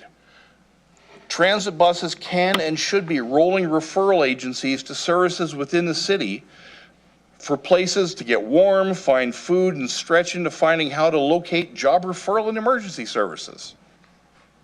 Bus drivers should be able to provide naloxone kits and defibrillator locations and places of safety for their passengers. They do not have to leave their bus to provide naloxone kits and make 911 calls to help find local AEDs. If you carry a naloxone kit in your bag during the winter, it freezes. While on the bus, it can be ready to hand out. Transit drivers deserve psychological first aid training like from Red Cross, as they encounter the mentally ill on a daily basis and should be equipped with training on how to resolve their encounters enough to keep themselves and everyone else safe. These suggestions could increase provincial and federal funding. Please do not cut the budgets for public transit. We as a city need this service more than most people can imagine. It's a source of transport to get funds, food, or medicine, and more, while also carries the potential to resolve the issues of the homeless and other social issues that become more desperate when it gets blisteringly cold out. Equipping the transit drivers in this city with security guards and training to deal with what they see every day can not only reduce the issues of this city, but also reduce the calls for emergency services if done right. My name is Ronley Arnold, and I need this service for more than just myself. Thank you, Mr. Arnold, for your presentation. I'll check if any of my colleagues have any questions for you. Seeing none, thank you for your presentation today. You can return to the gallery. Thank you.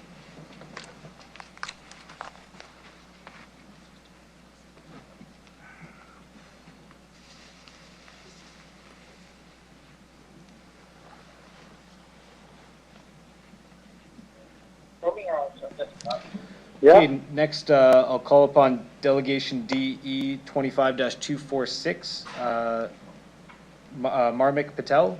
Can you hear me, Mr. Patel? Yes.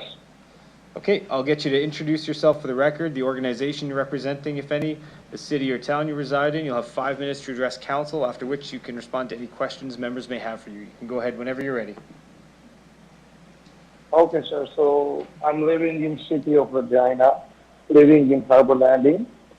Owning a house for the last 4 years. And like in city of Regina, I've been here since 2010. So now the reason for joining for this teleconference, I would like to come to the personally, but didn't work out due to the work time. So the main reason to call in for this, like the city of Regina is increasing the tax. We understand that it's benefit for the city and the people of the city of Regina. But like it's way more tax hike going on right now in this time where the people doesn't have enough jobs, so many layoffs going on, and the expenses are going more. At the same time, city is also going to give like tax hike and everything. So the reason for this, like, city can increase the taxes. He's just been outside looking for stuff.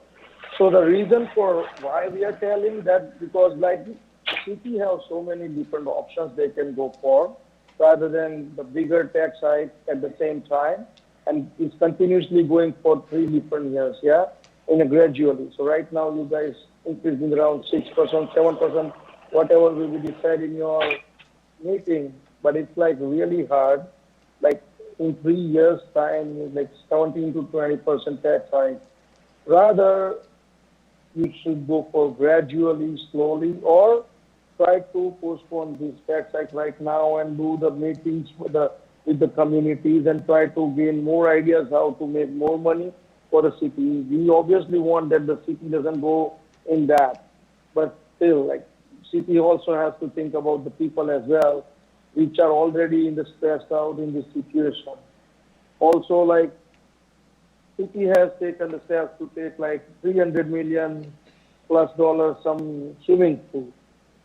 Do we really need it at this time? If we have a tax hike or something, we should postpone those kind of projects. We understand that we need a recreation as well. There's so many part of city of Regina is like anywhere you want to commute like 20 to 25 minutes max. People can adjust in that rather than having this much tax hike. Plus, after being that much big tax hike, city is cutting the bus services for the citizens. Personally, I don't have issue because we are using car, but that doesn't mean that we should not care about the people who are struggling and who are going with the city bus. Even late in this night, especially the people of city of Regina knows about the weather. Today is good, tomorrow maybe minus 50, minus 60. You never know when it's going to be changing. The person who works till late night or anything, if the cities keep cutting if increasing the taxes and cutting the bus services, rather we should think about making new sources. The people are ready to help you guys, but you guys should think before even going for tax hike. This 3-year tax hike is big thing, and also the services cutting, and still the city will doing so many other things like 300, 400 million spending somewhere. It's already spent, so now I'm just telling you, so at least the city can take note of this. But the thing is that for the future perspective, we should think about that. And also, rather to going for tax hike right away, we should think about more alternatives. If you guys anytime need more suggestions from all of us, we are already here to help you guys so we can find out the better solution. But this is not a solution. Like I know somebody is telling that so many years the other councillor didn't do anything, so we have to do it. I understand you guys doing the better job, but still, while doing the better job, we have to think about the services, also think about the people are going, what phase people are going through right now. You have about 30 So that seconds is left. the only request I could have. Yeah, I'm all good, I'm done. What I need to tell, it's all good. Okay, I'll check if any members have any questions. Okay, I don't see any questions for you, so thank you for your presentation today. You can log off. Thank you. Thank you. Have a wonderful day.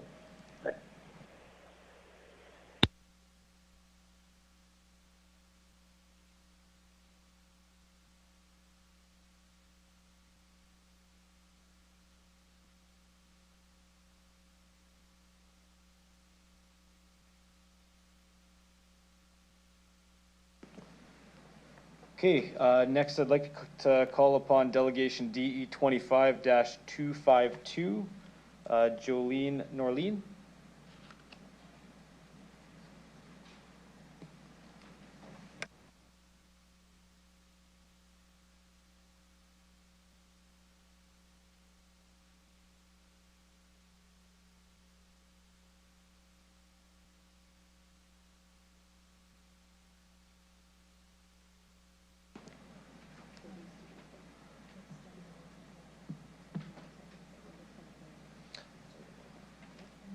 Okay, once you're settled, I'll get you to introduce yourselves for the record, the organization you're representing today, what city or town you reside in. You'll have 5 minutes to address council, after which you can respond to any questions council may have for you. Go ahead whenever you're ready.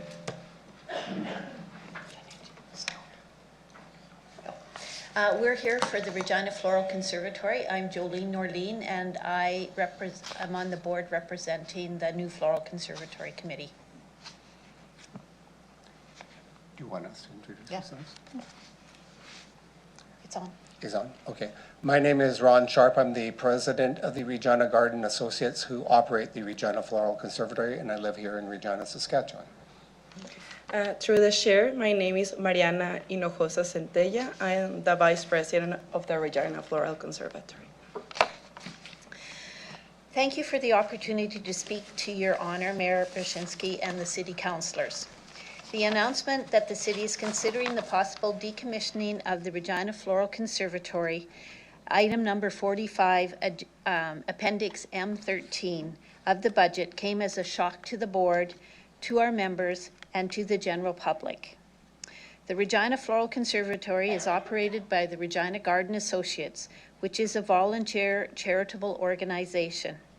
With over 180 volunteer positions, our dedicated volunteers maintain the floral display, run our educational programs, greet visitors, host event bookings, and coordinate the continued operations and future planning of our organization.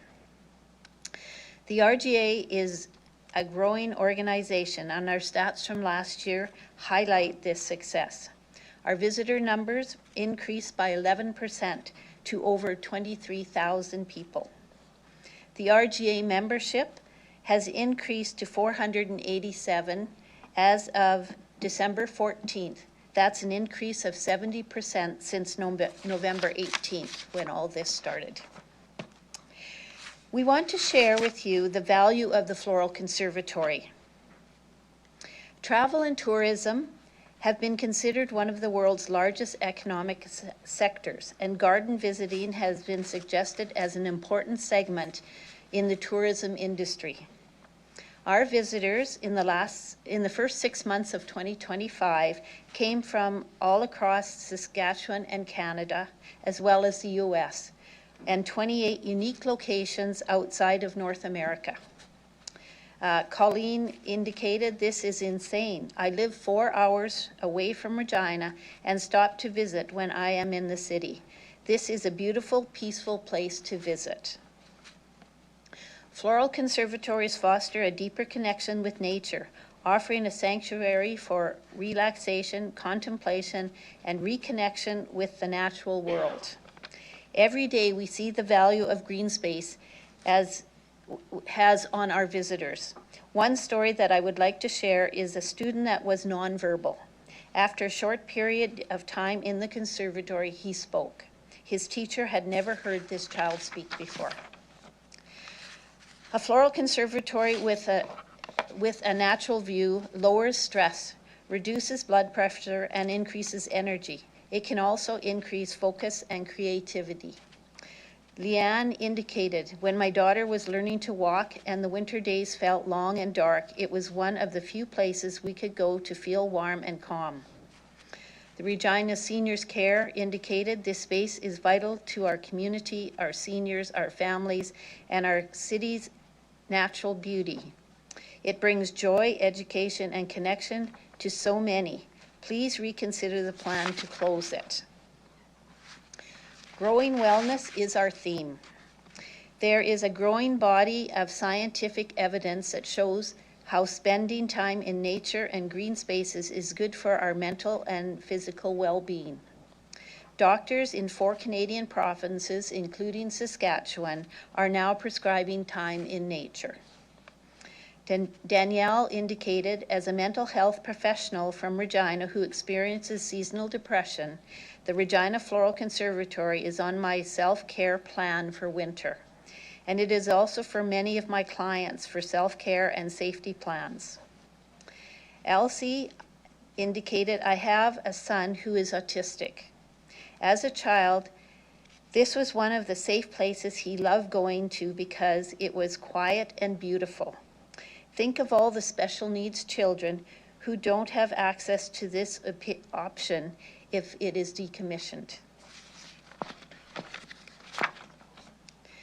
Plants offer endless opportunities for hand-on exploration, scientific inquiry, and creative expression. 3,000 students from preschool to high school registered for our education programs. There is a waiting list of 39 teachers this year, which is about 800 to 1,200 potential students that cannot participate in our 30 seconds programs. left. Seniors who volunteer enjoy better physical and mental health, reduced social isolation, and a sense of fulfillment. The majority of the conservatory volunteers are seniors. It is not uncommon to see volunteers bring their children or grandchildren to do display maintenance. We are growing the next generation of volunteers and gardeners. We have also created multi-generational visitors and volunteers. As indicated by George, I have so many wonderful experiences there. I got engaged there. I got married there. I have countless trips there with my daughter and friends. We are asking that the Regina Floral Conservatory be removed from the decommissioning list, as shown by the community comments on Facebook, as well as all the emails directed to yourselves, that there is a desire for the residents of Regina and the province to preserve the Regina Floral Conservatory and all its program. Thank you. Thank you. Councillor Flores, go ahead. Thank you. Through the chair, thank you for your presentation and for joining us today. It's Floral Conservatory is a gem of Ward 6, so, but I do have a question for you. When you guys received the news, and this is to provide some context to the community, how did the news come to you about this potential reductions? Do you want to take that one? Sure. My mic's not. We were actually in the middle of a strategic planning session, a 2-day session, when I got the news that we were on the list. And it was good that we were in the strategic planning because we were doing a 5-year plan for building a brand new conservatory. And the marketing firm that we had engaged to do the strategic planning helped step us through this. Actually, there's been a bit of a silver lining in this because we have 200 new members. The public has really been in support of us. We've had some online petitions of 6,500 signatures. We've had 400 signatures, great handwritten ones within the conservatory. So yes, it has definitely hit us hard, and we've seen that the public support is there. That's great. And were you provided any context about the cuts in terms of why this was coming? We didn't know really why, other than it was a cost savings. We knew that the City of Regina operates the actual greenhouse. They pay for all the maintenance, the heating. The city does give us a $20,000 a year subsidy, I don't know what you want to call it, but it pays for soil and plants. But we don't see any of the actual costs for running the building. All right. And can you talk a little bit about how the space is run in terms of, because you mentioned it's volunteer run, so is this a space that's entirely volunteer run, and how does that work? Yes, entirely volunteer run. We have, out of our 300, well, we're up to 400 or 500 members now. I would say we have 100 active volunteers. We have a team of ladies, mostly ladies that come in every morning to do the actual floral maintenance, actual watering, deadheading, that sort of thing. And also, a lot of the people in Regina do not know it. We have a huge educational program. Jolene touched on some of the numbers. We have 3,000 school kids per year that come in, and that is tied to the science curriculum here in Saskatchewan. So they come in, they learn about plants, they learn about where food comes from, they get to plant a plant, take it home. So that has been a really good program. So those sorts of things, if they were to disappear, I think would be a real, a bad thing for the residents here. That's fantastic, and I can't imagine this being something that we cut, but I know you guys were talking about future planning, so if we secure the future within the city, what are we looking at in terms of the future of the Floral Conservatory? Should we continue to support this, and how would that positively impact our community? Okay, first of all, I actually was involved in the 5-year contract with the City of Regina just last January, so we are almost 1 year into that contract. I will maybe turn it over to Jolene to talk about how that's going to impact going to the new conservatory. So we've kind of partnered with the city since 1991 when a group of people got together with the city and actually started forming the Regina Garden Associates. We have been very busy over the last few years. As Ron said, we have just gone through our strategic planning process for the next 5 years.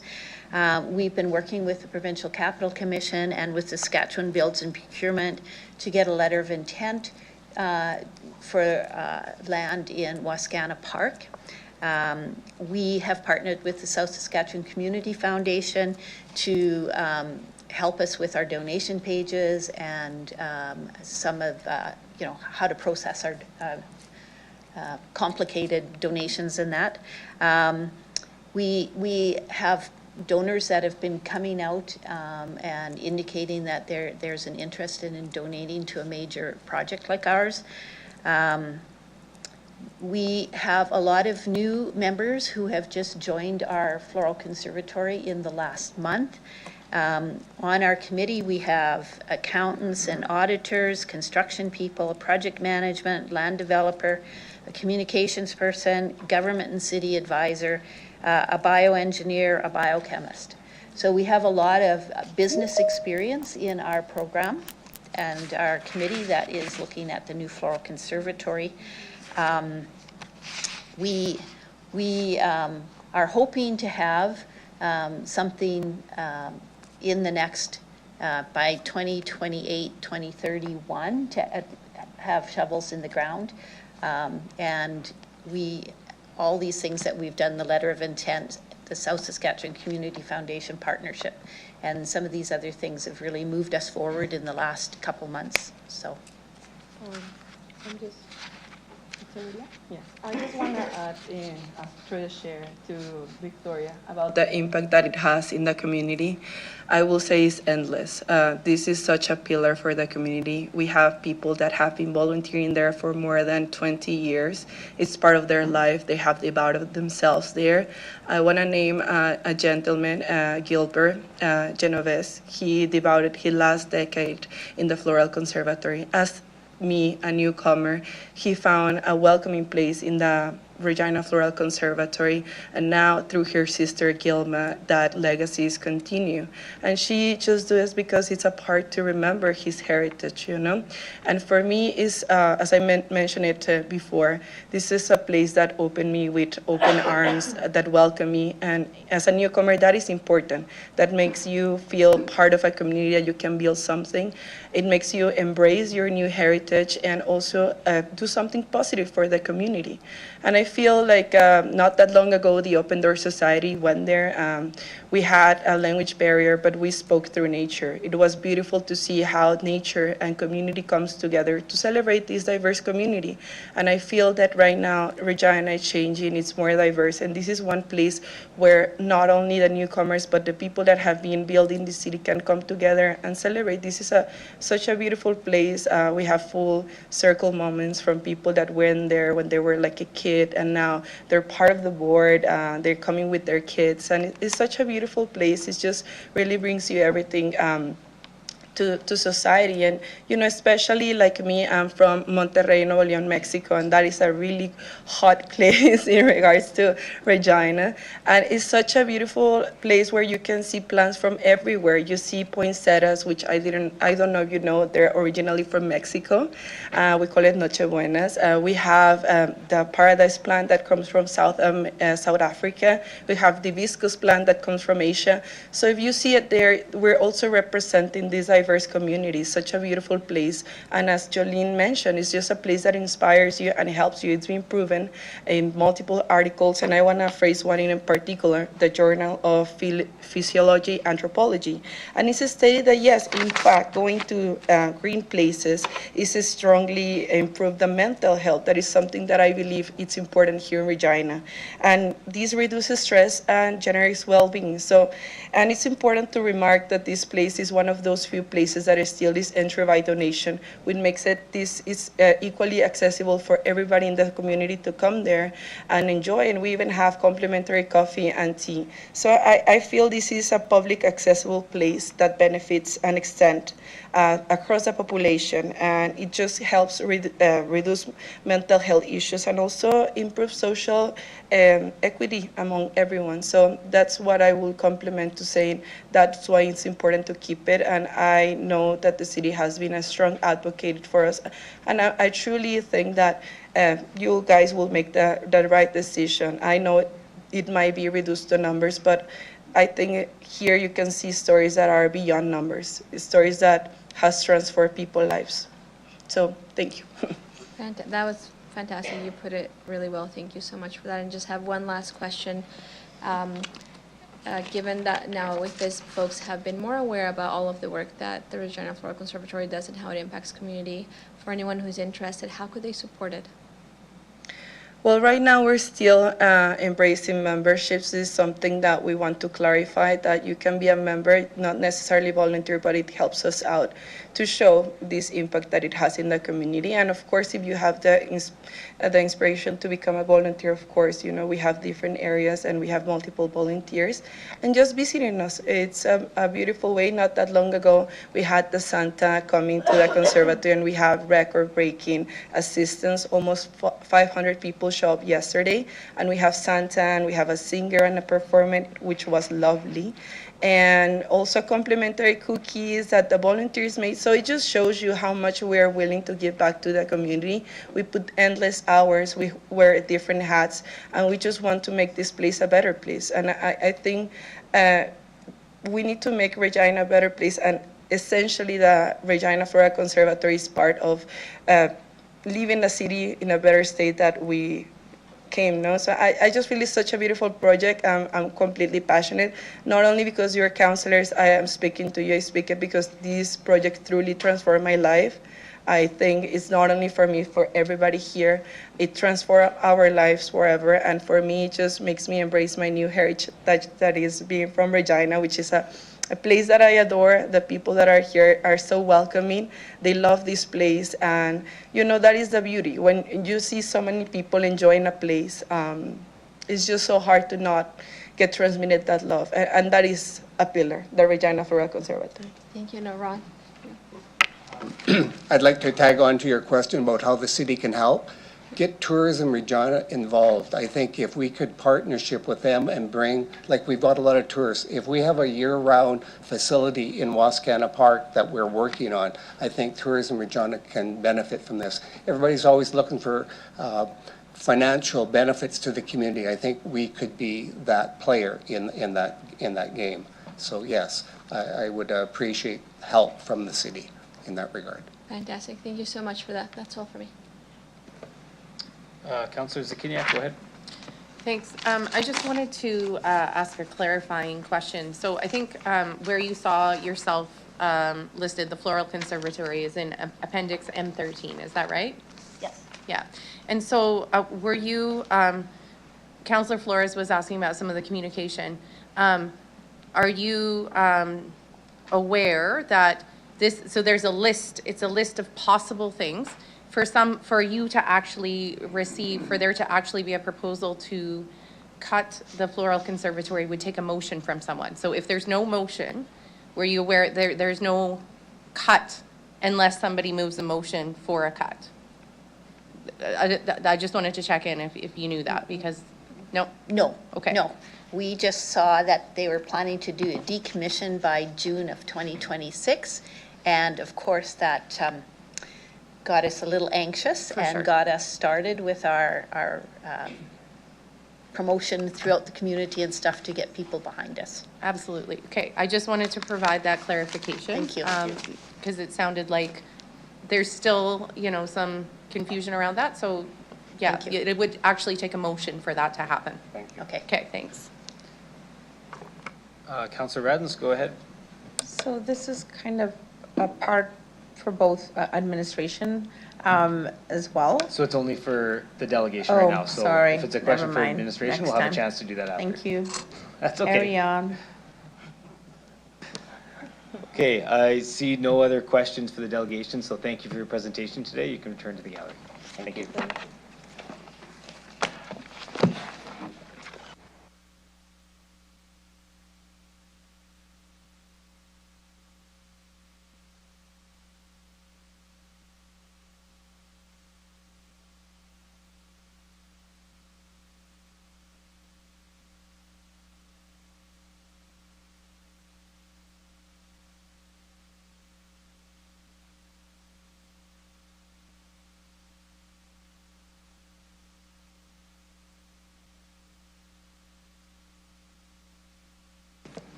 Okay, just to note, DE 25-247, Marlon Palau Vieira, and DE 25-248, Fausto Lampalias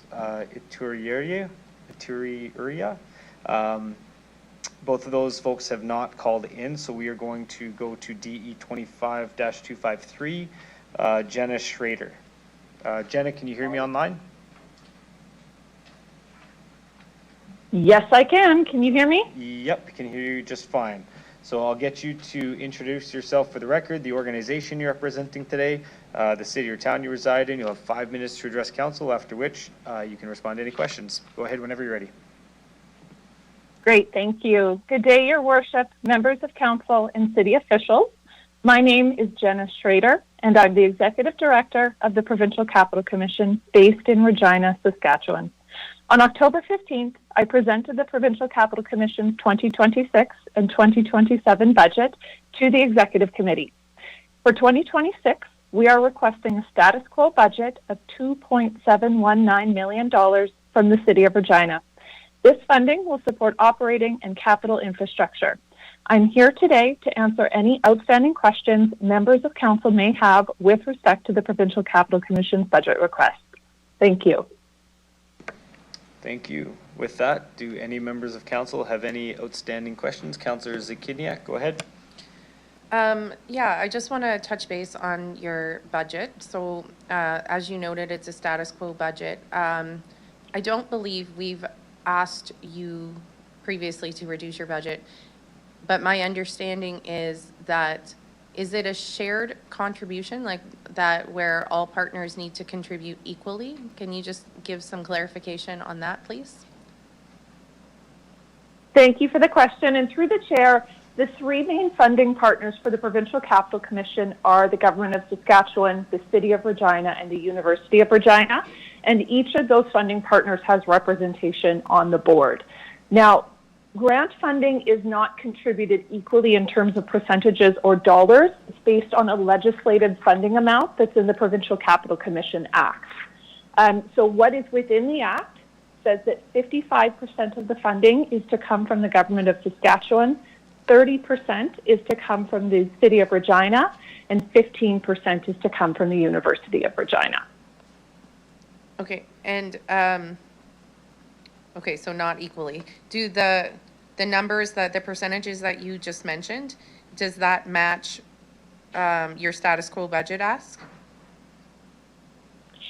Thank you for the question. And through the chair, as I had shared with folks at the executive committee meeting, I'll just repeat some numbers here, that 72% of the PCC's total budget in 2026, which is $10.99 million, is coming from grants from funding partners. So in terms of percentages, that's 49% from the government of Saskatchewan, 18% from the City of Regina, and 5% from the University of Regina. And we are generating 8% of our total funding through own source revenues. So that's things like contracts, permits, events, and rentals. The dollar value there is $1.192 million. And then the remaining 20% of the budget, which is $2.964 million, is set to be transferred from PCC's surplus account to fund our community youth capital projects.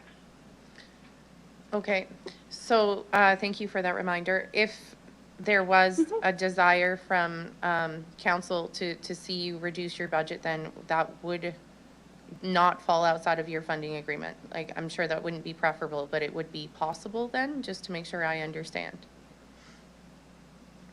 Thank you for the question. And through the chair, if any of the funding partners choose to request a different budget amount than what was presented to them, I would have to go back to my board of directors to share that information and ask my board to give me direction. So at this point, I can't say what that would do. It would have to go back to the PCC board of directors.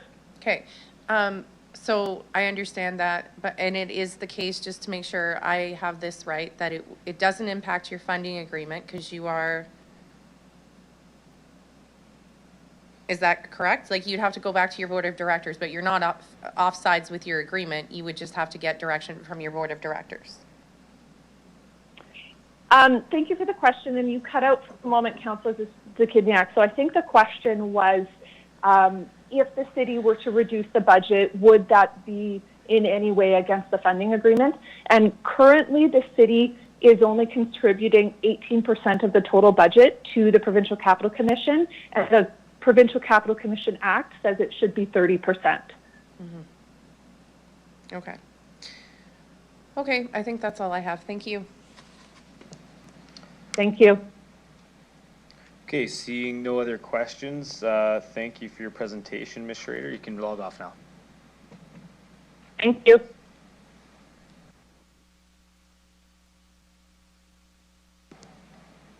Okay, next I'd like to call delegation DE 25-254, Trent Fraser, Jamie Bolt, and Jordan Slateholm.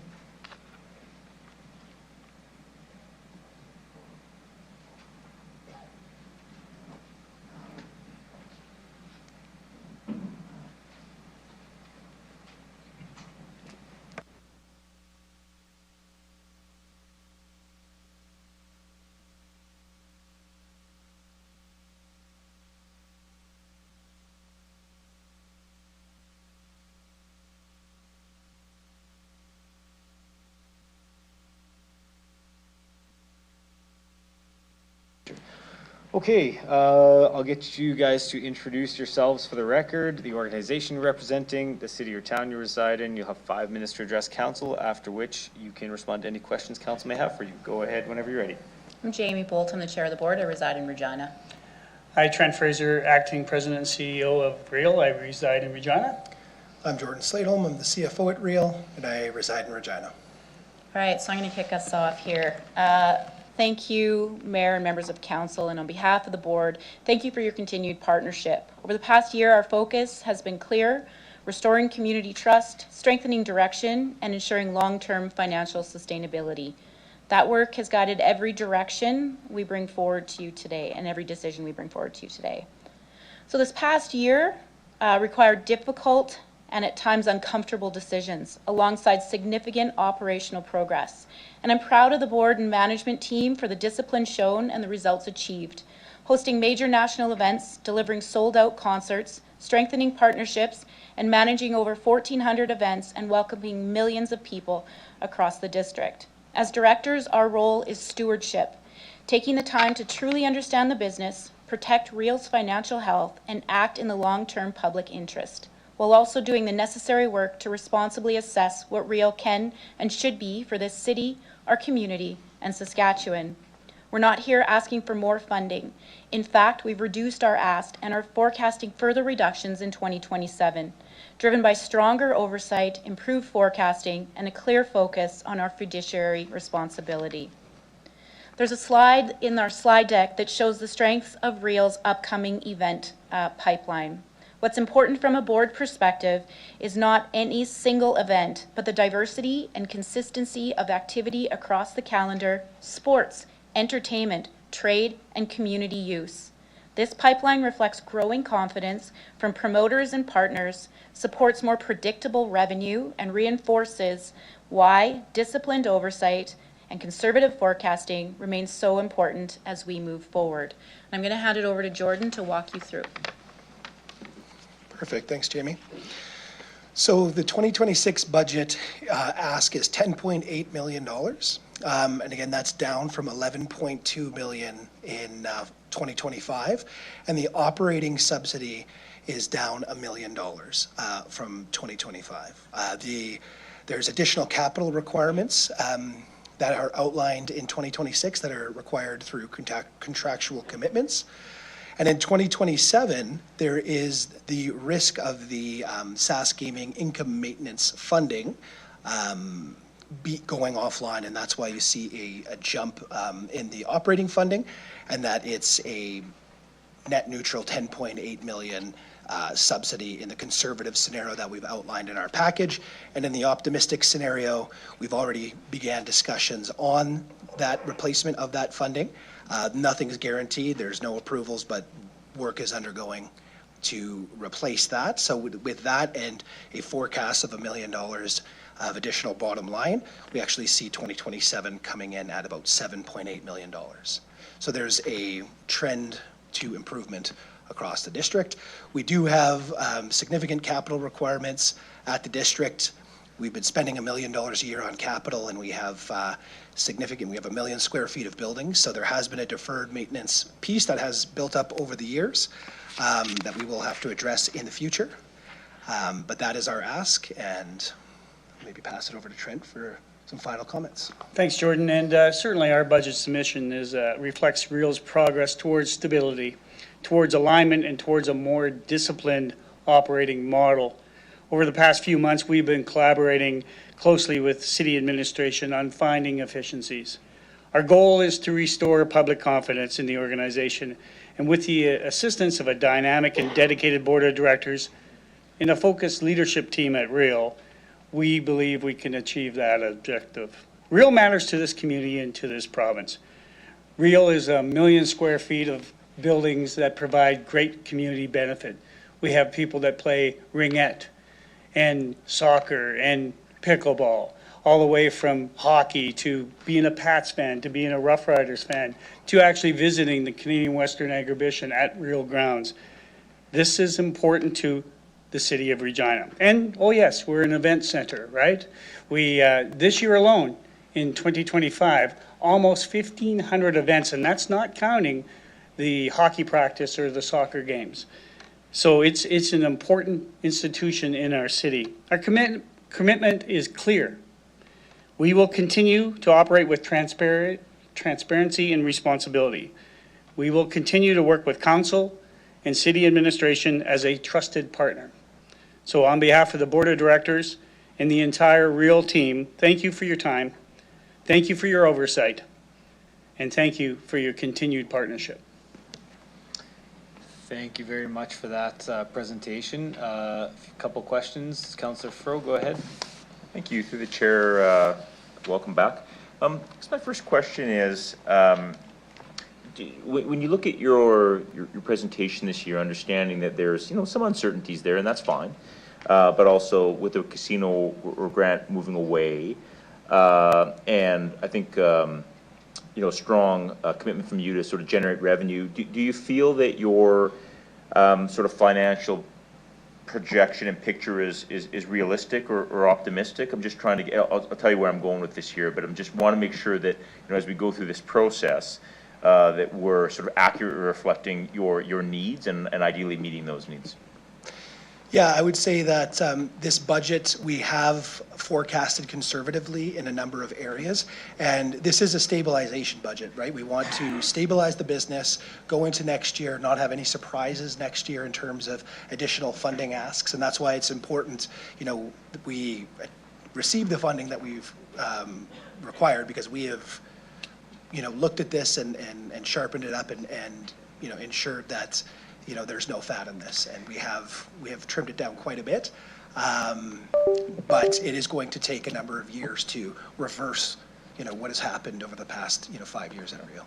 Well, thanks for that. In previous years, when Real's had sort of a mid-year operational shortfall, they've had to come back to City Council for some funding support. And are you aware of whether the city used reserves to address that operating sort of shortfall? I know that was before your tenure. Yeah, that was before my tenure, so I might have to pass that off to my colleague Darren Anderson. He might have more insight into how the city paid for it. Yeah. No, that's fine. And I guess where I'm going with that is you'll be aware, I assume, of one of the options involving Real in M13. And so my question to you is, can you walk us through what would be better for Real? Your budget being sort of accepted, generally speaking, as presented, or having to come back mid-year if it were to be reduced and you required some financial support to maintain operations and to be solvent? Yeah, I mean, I think it's ideally the best budgeting practice is to come with what we need and to have a conservative budget and make sure we're not having to come back halfway through the year to ask for additional funding or to run into any challenges throughout the year, because Real, it is an event business and there are some fluctuations in the business. So, if things happen on the event side that knock things off track and we are already forecasting to be tight, that becomes a distraction to the business. It becomes a large effort to come back and ask for funds again, to run the models, to ensure we have what we need instead of focusing on running the business and on the turnaround that needs to happen. Yeah, thanks. I mean, I certainly see Real as an important civic asset. Do you have any numbers that show how many Regina residents access your facilities? I know you're important as part of our visitor economy and sort of events, trade show, convention, sports. But in terms of our local residents that might access these community-owned assets, are those numbers handy? There's a couple of things that we certainly recognize. First and foremost, we're the largest interconnected facility for events in all of Canada, and it's certainly a selling advantage to us. We also have the largest arena complex in Western Canada. That arena complex, the Cooperators Complex, attracts 2 million visitors a year. The entire footprint of the park attracts 4 million visitors a year. Now, that might be you, Councillor, going there 6 times, but it certainly counts, right, in terms of the visitation. I'm certainly there many times a week. A couple more questions. When was the last time Real had a profitable sort of fiscal year? And I guess on reflection, assuming that you had, was it profitable if we took into account sort of capital depreciation and deferred maintenance? And where I'm trying to go with that is, have we collectively as a community adequately sort of taking care of these assets? Because I think oftentimes we have this discussion, are we profitable or not profitable? That doesn't discount the need to take care of the assets, but I'm wondering when was the last year, and if on reflection, looking at those things, if we in fact made money or not. Yeah, so, I'd have to go back to the prior years and just to get the exact year, but it would have been around the 2017, 2018 timeline. And to your point, there was no repairs and maintenance done, and there was no, there was very little work done on the capital assets. And so, to your point, it was achieved through not spending any money to upgrade the facility and to let these things build. So truly, if you looked at it from the correct point of view, it wasn't profitable. And then, 2019 came, there was a change in leadership around the 2018, 2019 period. They started to invest, expand staffing, COVID hit, and then Real has been, working to work out of that ever since. Yeah, no, fair enough through the chair. I mean, I appreciate that context. I think this is kind of a get-right budget, catch-up budget in some ways. Last question is for you. Based on your funding and sort of the work that you've done and your capital needs, how long will it take, even an estimate, to address the deferred maintenance bill at Real, these facilities that so many folks here and outside of our city use? Because I think it's an important consideration for us as we look at not just this budget, but in your years moving forward, given that we all own those assets and enjoy them. Yeah, absolutely. So, there's a report commissioned by the City of Regina through an organization called Gordian, and, they have identified that there is, quite an infrastructure deficit, 32 million over the next couple of years, and, 60 million over the next, 3. And so, and then it continues on, into, over the next 70 years, quite a bit larger than that. But the way I would look at those deferred maintenance is it is deferred, it is things that we need to do, but none of the things are emergency right now that, need to be fixed tomorrow because they broke yesterday. So there are ways that we can take a long-term view, and we can look at funding models with the City of Regina. Can the operations of Real pay for that infrastructure deficit? I wouldn't say that we would be looking at that anytime soon, but there is a model in which maybe the city looks at the capital as part of, what it funds and works that into a mill rate slowly over time, 0.25% over the next 10 years. Okay, thank you. Before I go to the next question, just due to the time, can I get a motion of continuance from someone, Councillor Sickley's, and a seconder? Councillor Burton, any opposed? And carried. Okay, thank you for that, and I'll go to Councillor Bezo. Go ahead. Thank you very much, Mayor, and through yourself. Thank you very much for coming in again. Last time you came here was very good news that you said you don't need as much money, and today sounds the same thing. With that in mind, if we ask for any kind of budget reductions, the things that Councillor Frohl mentioned about deferring our maintenance, deferring capital, we're just kicking it down the road, and that's kind of a bad thing. But on respect to kind of budget reductions, when I look at your budget, if we take away working capital or working capital is reduced, what effect would that have on your ability to operate? Yeah, I mean, it's to the earlier point, and thank you for the question. We've reduced the total operating subsidy by $1 million, total budget request by 400,000 because we have some additional capital requirements that we've outlined. So we are, already trying to tighten this up as much as possible. And again, it's, it could result in the situation where we're coming back halfway through the year, the business is distracted, we're trying to, manage cash flow in year, make further, requests, take a couple of months to get through to the city council process. And that sort of distracts us from running the business and making the turnarounds that are required. So if that happens, like right now, we've got some great events coming up for 2027. That was in the planning works now or this past year. You've got some other events that are in the pipeline. Does reduction of working capital take away from future events? What I would say is we've made those commitments. Those are our contractual commitments. It may take away from what we can do in terms of we're still booking things for 2026 and so on. And so if there was a reduction, we might have to take a hard look at what would be achievable to the scale of what our budget is. Okay, thank you. And are you working on any other revenue streams going into 2026, 27? Like what other revenue streams are you looking at right now? I would say aggressively the provincial funding, okay, which is 2.6 million. And for the CFOs in the room, what is your horizon forecast? Could you be more clear on what you're looking for? Give me a 5-year plan. A 5-year plan? Yeah, so we haven't looked at, and I think I noted the same answer in the Public Executive Committee to that question, that we aren't actually looking at a 5-year plan at this moment. We're looking at this 2 to 3 years out. because this is a turnaround and we have to stabilize this business. And there's a number of different factors we need to look at. You know, is there, do we have to look at parking? Do we have to look at some of the programs that we have internally, like our leagues, and how we're managing ice time and how that's allocated real versus the city?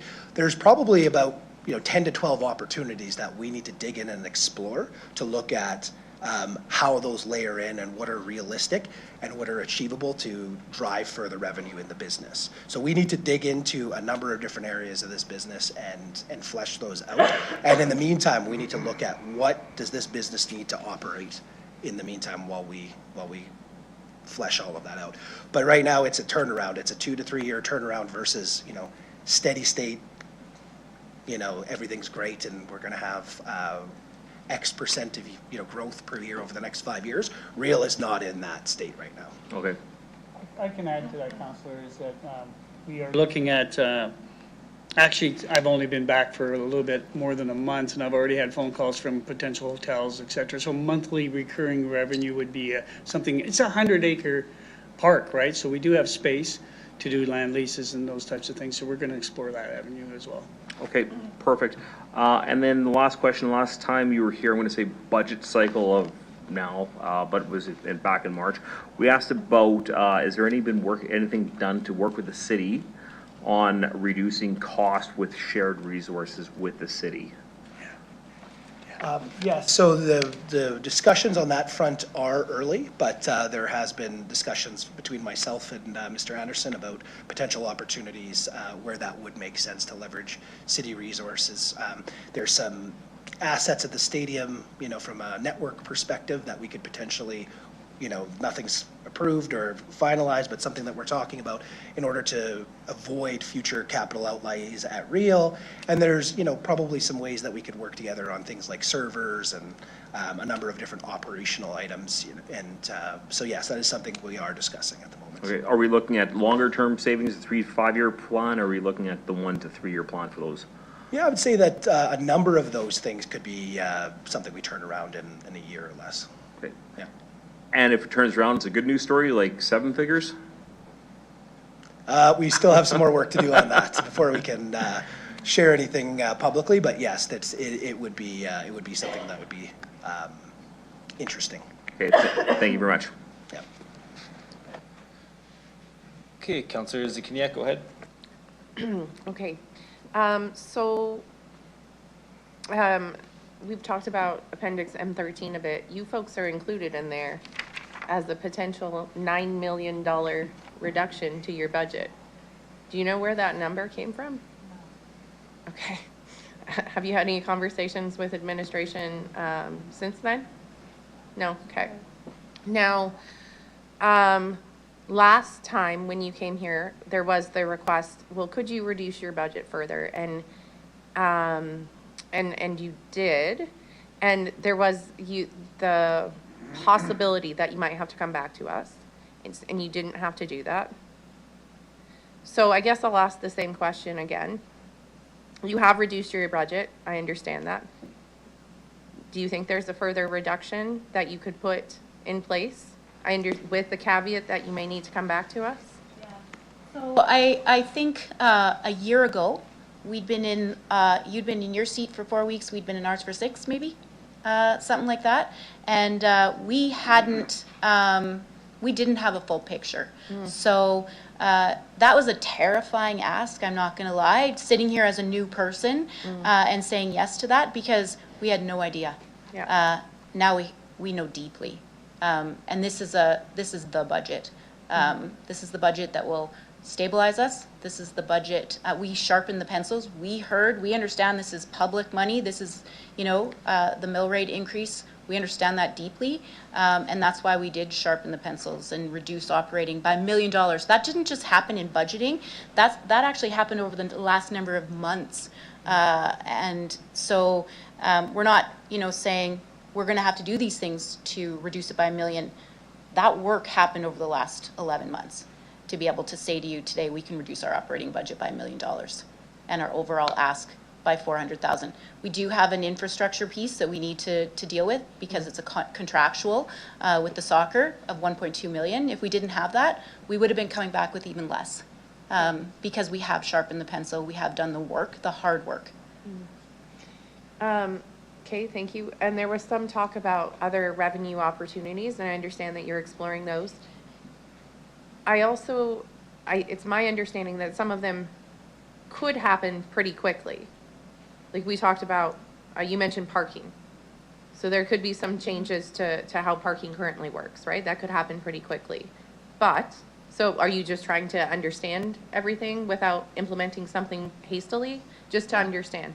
Yeah, absolutely. I mean, parking is complicated, and we have some significant partners that have concerns with what that will look like and how it will impact their business. A significant tenant, actually, that would impact significantly. And so, you know, we owe an obligation to them to explore it and do it right. And so that's what we're doing right now. Okay. Okay, thank you. Councillor Rasovich, go ahead. Yeah, through the chair, I guess just talking about revenue, and I know we've talked about it, but just about, I could see charging an extra levy or a fee could be difficult through the whole, I guess, like the entire, I guess, facility, but you mentioned the cooperators, maybe 2 million? 2 million visitors. Yeah, 2 million, just there, Yeah. just that one part. To me, it would seem kind of easier if you wanted to charge a levy for the people coming to play hockey and tournaments and, I don't know. Are you asking a question there? Yeah, that's the question. Can you, is there a reason why you can't, or why, what's the, I guess, why you couldn't do it yet? Yeah, definitely in the strategy of options. In order to do that, things are booked out in advance. So if a tournament's booked out a year in advance, then it's hard for us to say the fee is different closer to the time. But absolutely, one of the other things is we have a lot of unused ice time, and I know I'm going to put something out there publicly that people are going to be shocked at, but we actually are leaving ice time unused because of how booking happens. To the tune of about $200,000 per year. And I say we as a collective, this is a partnership with the city, but that's another opportunity that we see that's on the table, that we have a proposed plan that we'd like to partner with the city on to figure out how can we get that ice time used, because I get pictures of ice time at 7 o'clock on a Thursday night when it's not being used. I hear that and I deeply appreciate that. Not just because we have users that need the ice, but also that's revenue left on the table. So to your point, Councillor, there's lots of opportunity over there, and we're going to explore that and pull the trigger on some things. And one thing I can say, Councillor, is that we actually are looking at ways of increasing our food and beverage revenue, right? So, for example, last weekend there was 44 female hockey teams at the Cooperative Centre, one of the biggest female hockey tournaments in the province, if not the biggest. And it used to be where the food and beverage wouldn't open until 9:30 or 11 a.m. when the games actually started at 8 a.m. I'm happy to say that they're now open at 7 a.m. And that's honestly just, it's money that we can take in from the people that are visiting, that would certainly don't have to go and find another place for coffee because it's right there. Yeah. So there, there's little things, there's things that we can fix very, very quickly to actually, put us in a better position. Yes, but I get, you got things booked out, but there's got to be like a cutoff of where, okay, you start like an extra $1 maybe on a tournament, and it's $2 million in a year. And I'm just throwing it out there. We've talked about that before, you and I. Yeah, I know. So, and I guess the loans that you have, were those loans from COVID? Those loans, is that where they originated from? Is it because of COVID? They're part of the financial challenges were there was CEWS funding that happened during COVID that then had to be repaid, but the city helped to reel with that. The long-term loans are separate from that. Those are nothing to do with COVID, those loans? There's probably some of the funding that was a result of having less, revenue coming in, and a bit of that stuck in, but no, it's, that was, the city helped us cover that. What's the cost to you guys, like principal and interest over the course of a year for all those loans? Yeah, I just have to, I've got that on our submission here. Let me just, go to that. So, what is it again? So our forecast for interest is about 630,000 for 2026. We're making principal payments of 1.5 million, so 2.1 is what the debt Wow. subsidy So if that was looks paid like. off, there's another 2.1 right off the top. Yep. Yeah. Yep. And how much is the total of those loans? The loans, the balance forecast at the end of 2025 would be 8.3 million. 8.3. Will be Right. paid off in 26. Right. So In at the end of, 26. yeah, at the end of 26, we'll be at 6.8 million. So if you got down 2027, you were 7.8 and you had those paid off, another 2.1 off there, you'd be down 5.7. I just think, okay, thanks. And there's opportunities to refinance that debt as well. Right. Take it to, longer term as well if required, but we have to look at discussing that with city men. Yeah. Okay, yeah, so there's some savings there. So there's a few pockets of savings and an opportunity to make some more money. Okay, thank you. Councillor Sickley, go ahead. Thank you, through you, Mayor. Hey, Team Real. I don't remember if we did a calculation that took the 4 million visitors, combined with all the events we do, and came up with a total economic benefit to the city. I think it's somewhere in the paperwork. I don't remember the number. Can you just remind everybody who's watching what that is? So my predecessor, thank you, Councillor, for the question. My predecessor actually commissioned a economic impact study for rail just recently, 2025. And so that hasn't been shared with the city, it hasn't been shared yet with the board of directors, but I can tell you this, that number is $1 billion. It's over $1 billion in terms of economic impact for all the things that happen at rail, including, of course, our big tenants. But it is substantial. Any further I don't questions? think I have any other question other than that. That's pretty clear to me how important this is. Okay. Okay, seeing no other questions, thank you all for your presentation today. You can return to the gallery. And we are just about at 6 o'clock, so just in the interest of this being a natural break, we'll take our 45-minute dinner break, and we will be back at 6:40.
Okay, if folks can take their seats, we'll get started in a minute here.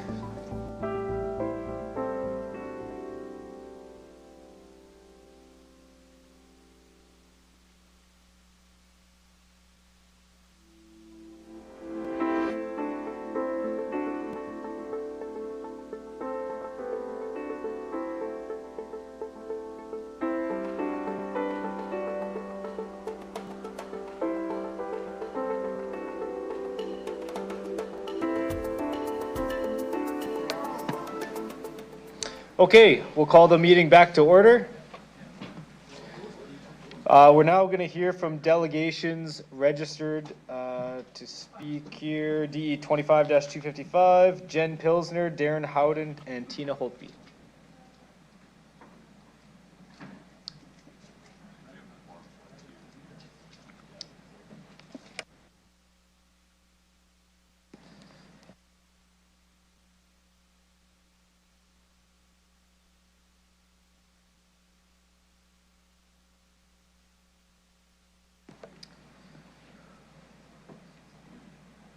Okay, once you guys are settled, I'll get you to introduce yourself for the record, the organization you're representing today, the city or town you reside in. You'll have 5 minutes to address council, after which you can respond to any questions.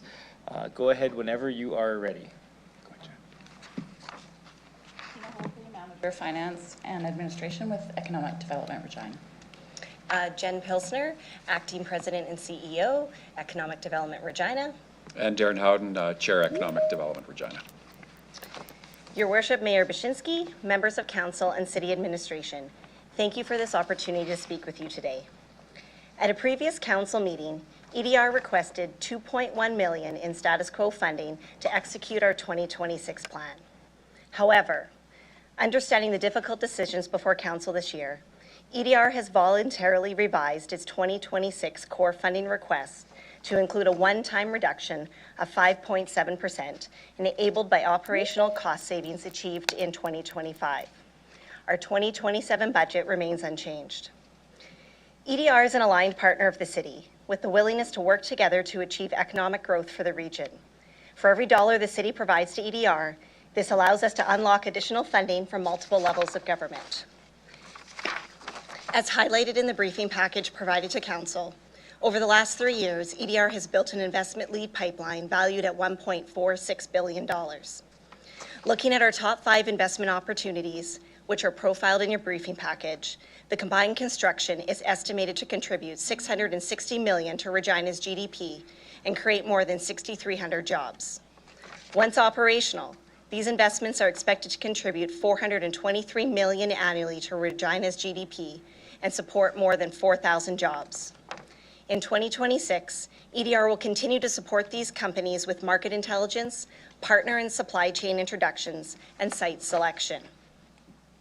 EDR is also committed to supporting local business growth and entrepreneurs. As noted in the briefing package, the launch of EDR's upscale program this past year has been met with praise by Regina's business community. Over the next 3 years, Upscale will help 18 Regina businesses scale their operations, enabling these companies to increase revenue, GDP, and employment, all by 5%. The program also impacts the retention of participating businesses in the region, which equates to over 500 jobs. A key initiative in 2026 is to continue our work with city administration to build and market a new business incentive program. This program will enhance Regina's competitiveness with other cities to attract, retain, and support existing and new local business and investment. Not having an incentive program puts Regina at a disadvantage, as we are losing opportunities to other jurisdictions. As our city grows, EDR's talent attraction work becomes even more important to ensure that we have a skilled workforce to meet the labor needs of employers. This past year, EDR launched its talent attraction strategy, promoting Regina's affordability and lifestyle advantage in markets where cost of living is a driver for interprovincial migration. In 2026, EDR will engage with business, industry, and post-secondary institutions to build a workforce development program, aiding employers with attracting, retaining, and reskilling workers to meet labor demand needs. EDR estimates the cost of unfilled labor in the region to be around $500 million of lost economic activity annually. EDR is aligned with the city's priority on regional economic development. In 2026, EDR will begin work on a regional economic development strategy to promote collaboration between rural municipalities, Indigenous communities, and urban centers across southern Saskatchewan. This strategy positions Regina as a hub for regional economic growth in partnership with surrounding communities. The proposed 50% budget reduction to EDR's core funding will cripple our organization. EDR will not exist, and Regina will be the only major city in Canada without an economic development agency. A $1.9 million investment in EDR by the City of Regina represents 0.59% of a mill rate, or costs the average homeowner $15 per year or $1.25 per month.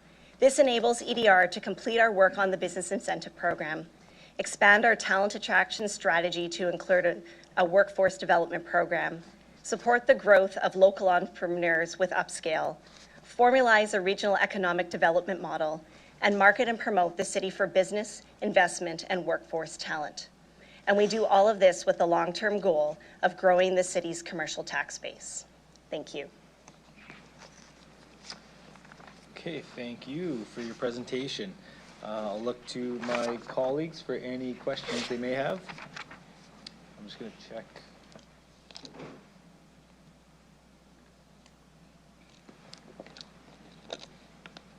Okay, just to be clear, this is your chance to ask EDR any questions before we deliberate. Councillor Flores, go ahead. Sorry. Hi, thank you for your presentation. Last time you were here, we had chatted about some of the great success stories that you've had in the past. Could you share some of those with us this time? For sure. So over the last 3 years, EDR has been working to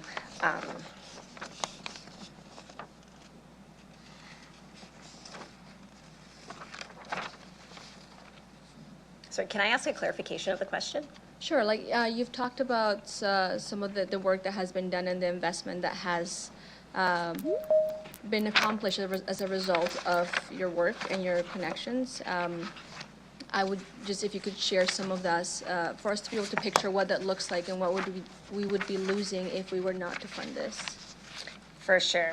So over the last 3 years, EDR has worked hard to build an investment pipeline for the city. And currently we have, within that pipeline, we have sort of what we're calling our top 5 projects that are most likely to invest in the region within the next couple of years. And so these are companies that we have attracted through different connections that we have made with partners and with different levels of government. And they are looking to make Regina a home for their operations. So one example is we have a European agricultural manufacturing company who is looking to expand their operations to North America, and they're looking to set up a manufacturing facility here in Regina where they can manufacture and ship across Canada as well into the US. They like Regina based on our other advanced manufacturing sector that we have here because there's opportunities for them to scale, as well as access to the dealer network that we have on the Prairie provinces here. So that's just an example of one of the companies that we're dealing with. Right. And what would that translate to in terms of jobs or economic opportunities for the rest of our community here?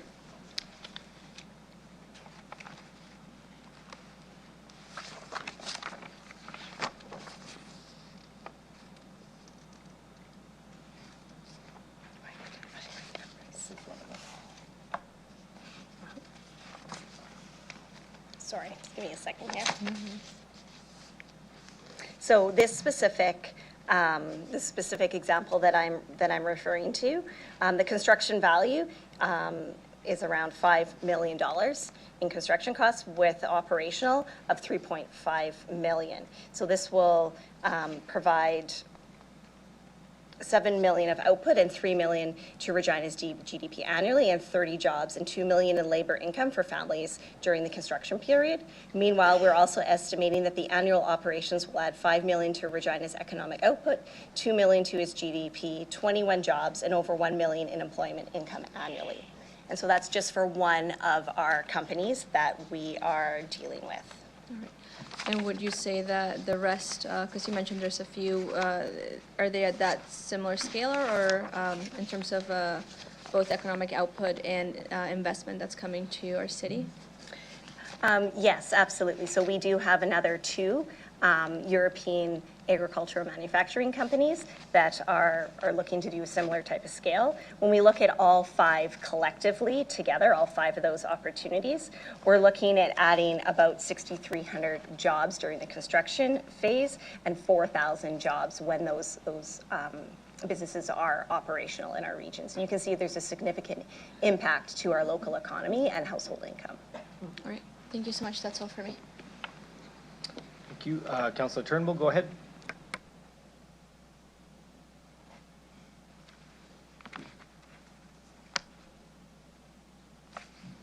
Hello? Can we hear me? Yep, go ahead. Okay, hi. So of these future projects, and are they in Regina or the Regina greater area? Thank you for the question, through the chair. In the case of these projects, site selection is still occurring and they are looking at various locations. Okay,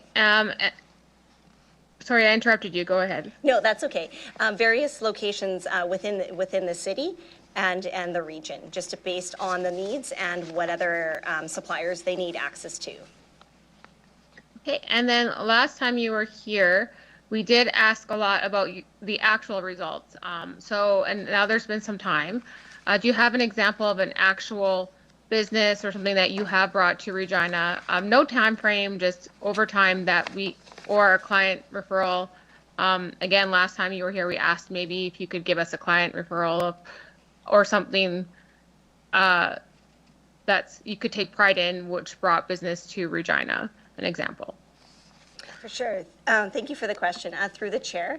So I am in your package. I pointed out that Red Leaf Pulp was a project that Economic Development Regina was involved with bringing to the region. So work on this project began prior to 2021 when it was announced that it would be happening in our region. And most recently, Red Leaf Pulp, they have publicized that the construction will begin on this project starting in Q1 of 2026 when it will become operational in 2028. And I believe the employment count for that project is it will be 130 direct jobs once operational and bring 1.7 billion in economic benefits during the first 10 years of operations. Okay, and is that within Regina or is that the greater Regina area?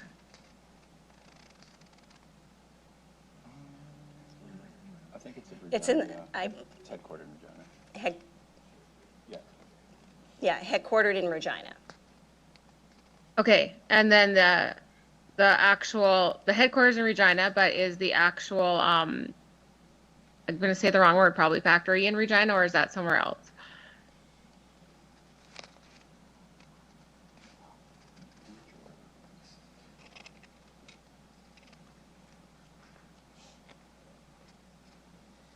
I'm sorry, I don't actually know the exact land location that they have selected. But I do know that there will be individuals who live in Regina will be working at the facility. Okay, so I do have so I guess the concern is I think Darren Howden was going to make a comment on that. Go ahead, Darren. Yeah, so it is, the initial facilities in Regina, whether it's in Regina or outside of Regina, and that's a fair question. The jobs, the locations of the jobs, the supply chain, and most of the economic benefit would still be in Regina.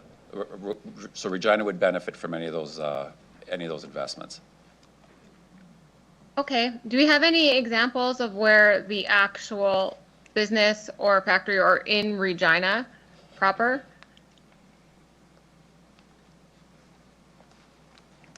Not based on the last 3 years of knowledge, but we are working with our top 5 lead investments. Some of them are looking at locations within the city limits. Again, the site selection process is currently underway for those. So the city of Regina collects money from Regina taxpayers and land base. So I was just wondering how we see this connected, I guess, because we won't be collecting the business taxes or the property taxes for the greater Regina area, just for the Regina area. And that's a fair point. So when a business locates around Regina, Regina still does receive quite a bit of benefit via whether the people that are working there are living in the city, they're spending their money in the city, and anybody that's, if you're building a facility, a lot of that would be coming from Regina as well. So fair that the commercial tax base may not be in the city, but there would be still many benefits that Regina would realize because of the location. Okay, and is there incentives to be in Regina, or do we think that with these projects really being for Saskatchewan and the greater Regina area, that would be more provincially funded, or maybe that our partners, our regional partners, should maybe contribute more than just Regina? So when we're doing many of these places that we've recruited have been as a result of trade missions that the province actually did fund and pay for. So in terms of that source of revenue was the province that paid for that. Where those people locate or where those businesses locate, I guess, as Jen said, that's up to them to choose the site. We are currently working with city administration on an incentive program now that hopefully will help bring those companies into the city. But that's been in work and still being worked on now. So if it is province-led and these trips are for Regina, would it not make more sense to ask for more funding from the province or some of the greater Regina area to contribute to economic development, since it's helping them more than even Regina because they are collecting the taxes, and really people can locate anywhere. Like people could live in Regina, or they could live in the bedroom communities or wherever. So why do you think Regina should be paying the lion's share of this? Thank you for the question through the chair. Just for clarification, are you suggesting the funding of EDR when you say the lion's share? Well, sure. And it says economic development Regina, but it sounds like it's economic development Saskatchewan or economic development greater Regina area. This does not sound like it's just benefiting Regina. So I'm thinking that maybe there's definitely economic perks there, but it sounds like it's to bring companies to the greater Regina area and hope that people live in Regina. So should this not be equally shared between our regional partners and the province, since this is definitely, to me, appears to be that who we're benefiting is not necessarily Regina, but a whole region. Through the chair, thank you for the clarification. So the way economic development works is we are actually working with multi-levels of government. So a lot of the leads that come into EDR actually come in through Invest in Canada. It's directly, they're vetted, and if it's determined that Canada is a good fit for that opportunity, then they are sent over to the province. And then the province does some additional vetting and then determine if this is a good fit for Saskatchewan, then that's when EDR is invited into the conversation. And that's when we sort of promote Regina as an opportunity for investment and determine why we would be a good fit for that opportunity. So there already is multiple levels of government funding and investment opportunity. And some of that funding does come through to our operational budget so that we can meet with these companies at the request of the provincial and federal governments. So when I look at the spreadsheet, though, it does show that Regina taxpayers are paying the majority share of the taxes for economic development Regina, and perhaps it's actually economic Regina and greater Regina area because it's not quite equal there. Okay. Is that a question, Councillor? I guess so. I guess what's your opinion on that? Is there a possibility to get more funding from these bedroom communities which are benefiting from this, or other arms or Saskatchewan? It does seem like it's not economic development Regina. It's economic development greater area. Do you think that that's appropriate to look at it that way? Through the chair. So it's actually in our mandate that we work for the city and the region to seek investment. So the funding, Okay. yeah. So would that be a mandate change, perhaps, if the city of Regina is really giving, if the taxpayers of the city of Regina are paying for this, maybe it'd be a mandate change to then say, to bring the business to Regina, not elsewhere. Through the chair, that is correct. So that would be a mandate change. Okay. Thank you. That's good feedback. Yeah, I'll let someone else ask questions now. Okay, Councillor Fro, go ahead. Yeah, thank you through the chair. Maybe a question perhaps to Darren, just given your sort of leadership at FCC. Could you paint a picture for me, given your leadership in the agriculture sector, of how a company in the agriculture sector might leverage companies in the supply chain in Regina? Maybe, Red Leaf Pulp might be a good example, who sources oat and flax fiber and straw from farms outside our city, but might they use companies that exist in Regina? And could you give an example of how the agricultural supply chain benefits our city more broadly? Well, yeah, and through the chair, thank you for the question. And basically, yeah, everything is tied together. So the supply chain flows through everything. So if you're selling your flax straw, say, to Red Leaf Pulp, that's giving you more revenue that you could purchase some equipment. You could purchase more inputs. You could purchase new trucks. So there's a bunch of things. Everything is all tied together. And I think that's where I was trying to answer Councillor Turnbull, is even if it's located in the region, the spin-offs, Regina is still receiving most of those spin-offs. And one of the companies that Seedmaster out in Emerald Park, and talking to the CEO there, he says, like, 95% of my people live in the city. Everything we do is through the city. We're flying out of the city's airport. We're staying, anybody who comes to see us is staying in the city's hotel. So all of those results and those benefits are for the Regina city, regardless of where that location is. Thank you. Thank you. Actually, and more broadly, was EDR involved in supporting the airport at all and some of the business intelligence around securing new flights to the United States? Yes. Did you want to?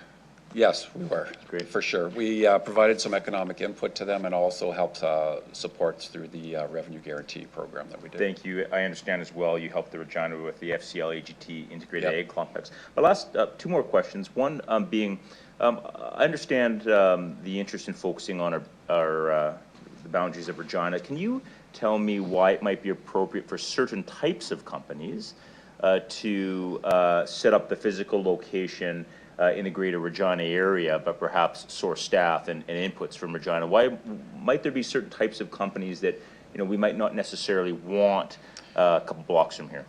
Absolutely. So through the chair, depending on what they're doing and how much of a landmass they need, what kind of equipment is running in there? Is there lots of semis running in and out? Is there heavy equipment running in and out? I don't think you'd want that necessarily in close to a residential area.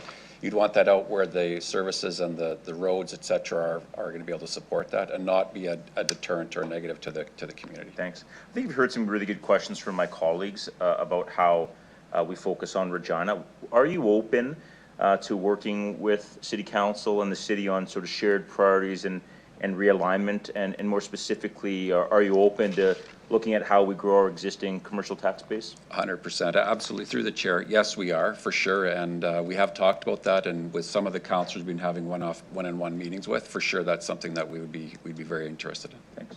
And is the appropriate mechanism for the city to provide direction to EDR as your shareholder, would that be, in your view, through the UMA and revising that if required? Correct. And we did revise it in 2022 when the change in the tourism was removed and moved to Real. So that was the last time that we did the MOU, but for sure that would be the facility to do that.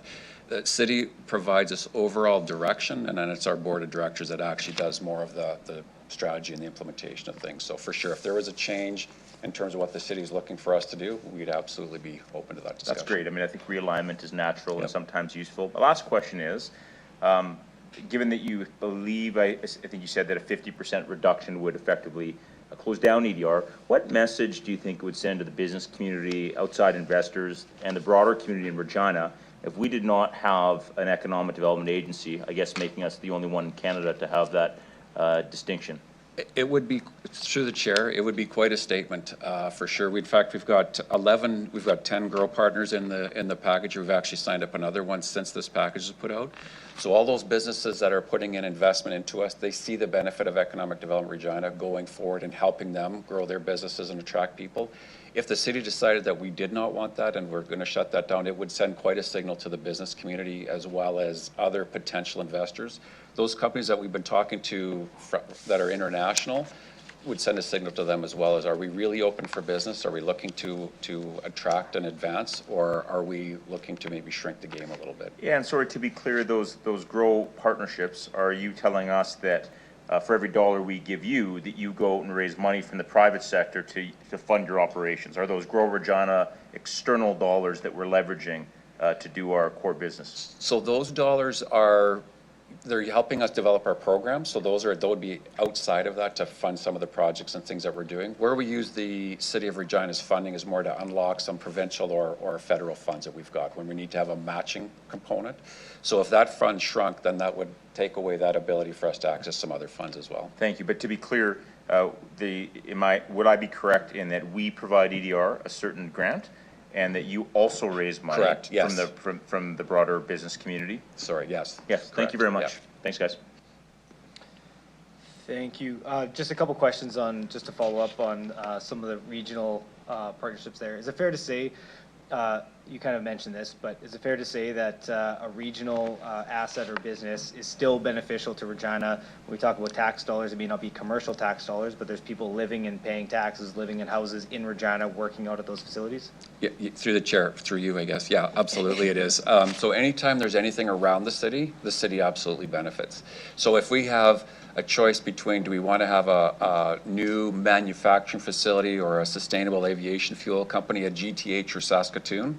If it's in Saskatoon, our benefit is much lower. If it's in the GTH, we would still get the lion's share of those benefits.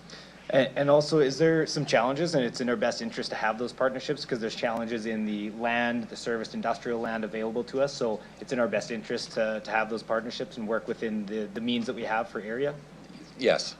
Okay, just wanted to clarify, thank Yeah. you. Okay, go to Councillor Zakidniak, go ahead.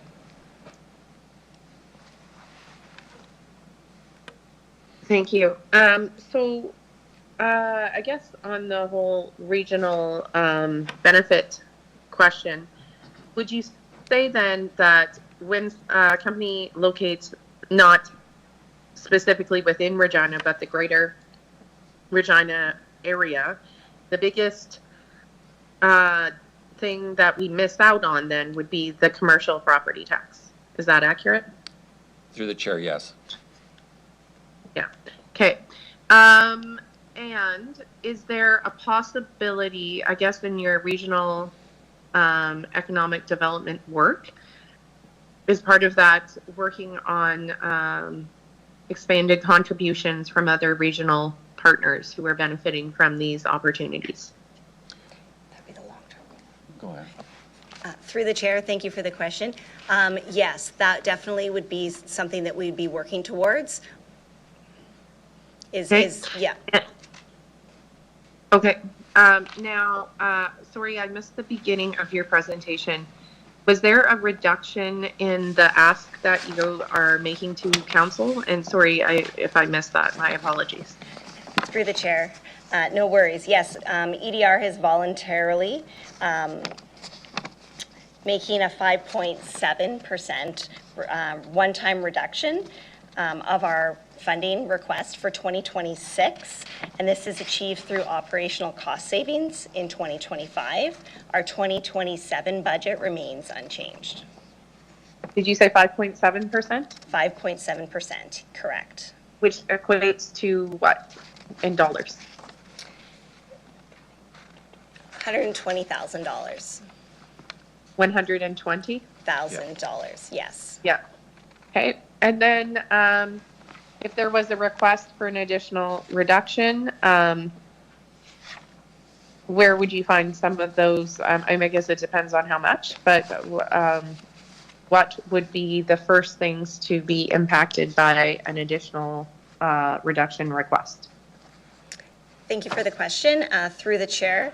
So this is something that EDR has taken a look at. Our budget is very lean. There's not a lot of room for movement in there, but understanding the pressures you're under, we definitely wanted to take a look at that. The first thing, when we be looking at a couple of things, and they really come down to projects and people. So if we were looking at a 10% cut, we would be looking to cancel our Regina 25 awards and event that we launched last year. We'd be looking to cut our website content refresh that we use to attract investment. And we would look at, there would be one full-time position impacted with that.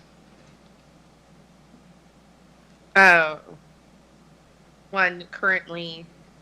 There's one staff vacancy that we would not backfill. Okay. Understood. One staff vacancy not filled. Okay. And so you say 10%, so that would be 240 is the dollar amount for that. Is that correct? At 210,000. 210,000? Okay. Okay, thank you very much. Okay, Councillor Mancinelli, go ahead. Thank you, through the chair.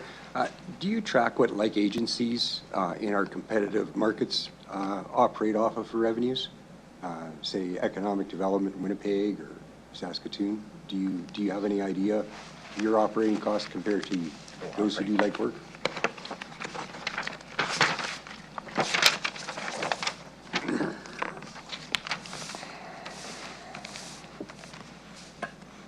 So I have their revenue funding. I don't have their operating costs.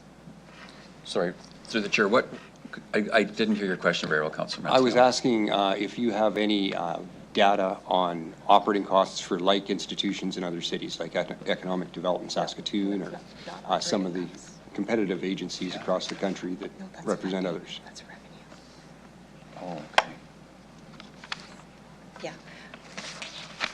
Through the chair, I don't have operating costs, but we have looked at revenue and percentage of funding, but I haven't looked at their specific operating costs. So is there something specific that you would be interested in knowing? I guess what type of data you have to share? You had revenues, so what type of revenues do they receive to do what they do compared to you? For sure. So we've looked at a couple of different active agencies across the country in Western Canada, but also looking out on the East Coast as well. So in the prairies, looking at Calgary, Winnipeg, and then looking out on the East Coast, where you're looking at Halifax and St. John, because they're similar size to us. So when you're looking at Calgary, they're at about 20 million in total revenue. So that's the funding that they're operating under. You look at over to Winnipeg, and they're at about 13 or 12 and a half total revenue. And then you start looking at East Coast, and you're looking at 6 and about 5 million between St. John and Halifax. And then when you look at Economic Development Regina, we're obviously a lot smaller than that. You can say the number out loud. 2.1 million. Okay. I just wanted to bring that home. Do you find it hard to compete against these other agencies with such a limited budget? And do these other agencies take in revenues from their general areas, or are they just the borders of the city they represent as well? It varies between the agencies. So you look at somebody like Envision St. John, and they do take in revenue from the surrounding municipalities. So they actually market and promote the region. But you look at somebody like Winnipeg, and they're just taking in revenues from the area. Okay. Thank you very much for the information. Thank you. Councillor Siklees, go ahead. Hi, thank you. Through you, Mayor. Hi, Team EDR. There's quite a lot of chatter about, give us hard data on what you got in here, every dollar, but EDRs around the world have much more impact than just the dollars. And I thought maybe we should take a little bit of time to talk about that. Did you want to do that? John? Sure, yeah, no, thanks for the question. And I think that's where it's tough to say what job did we bring or what absolute person came because of EDR. And typically economic development agencies are careful to do that because it would be a very, very arrogant thing to say that job is because of us. We create the environment, we create the opportunities for companies. So a lot of these companies that we're bringing, our job is to go out there, find them, and then sell them on the Regina opportunity, bring them to the city, and then what happens after that, there's a whole host of people, the city's involved, many different people are involved in that. So what our role is to provide and present the opportunity for these companies. And just recently, one of our employees was at that trade show in Agritechnica, and was talking to somebody from Britain actually, and they're coming actually here in February to look at setting up a plant to manufacture lights for tractors. So they're going to come here, and they said, geez, we never even would have thought about Regina if you hadn't been here. Now, whether that lands or not won't be because of that one person being there, but if they do show up, we would have definitely had an impact in that. Same for the jobs, same for the people that are moving here. So we've had some really good awareness in terms of the talent attraction, and in the package here, Jen didn't touch on, but which I'm very proud of. We were finalists in a global competition for talent attraction, and Jen has been asked actually to speak at a 3-person panel in Vancouver on that. And what the executive director was most impressed with is we're the only economic development organization that actually used data to direct our talent attraction. They said like that was very unique for us. So again, it's a team of 10 people that is punching way above their weight, in my opinion, with some of the things that we're doing. But yeah, it's not just a matter of we brought this job, we brought this person. It's really playing a very long game and portraying Regina as an area people want to be. Excellent. Can you give an indication to the people that might be watching that may not be aware of this? One of our competitors that we're up against is Calgary. Can you tell people how much money they have to spend? Yeah, so Calgary is a very different beast for sure than we have. So Calgary's model, so they have $20 million of total revenue, which sounds like a lot, but the real impact is they have a $100 million fund that they can actually go and get businesses. So we're talking about, our plan is to have a tax incentive to help negate some of the taxes people come in. But if you had $100 million to go and basically, I wouldn't say buy the businesses, but they sure can incent with some hard dollars to get them to come here. So that's what we're up against with our team of 10 and our $2 million. And those are grants, they're not even loans. That's correct. Yeah.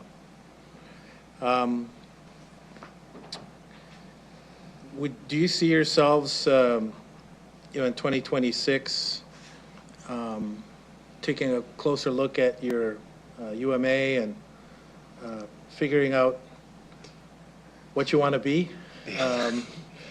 Not that you don't already, but you know what I mean by that question? For sure. Yeah, and so, and again, through the chair, that would be if City Council has some ideas or things that they would like us to do differently, absolutely, we would be happy to sit down. If we need to redirect our energies or our focus to what we're doing, that's absolutely, we serve at the pleasure of council. Thank you. Thanks. Okay, Councillor Radens, go ahead. Hey there, thank you for being here. Councilor Mancinelli had asked you about the other cities that you are comparing with, and sure, Regina revenues is lower. However, what other sources of like income are they getting from regional? Is it strictly city that's funding that, or are they getting other sources of revenues? Through the chair, so they are getting other sources of revenues very similar to EDR. So every active agency, there's some sort of component of municipal funding, there's provincial funding, and there's federal funding. And then a lot of them also have other public sector investments like our Grow Regina partnerships.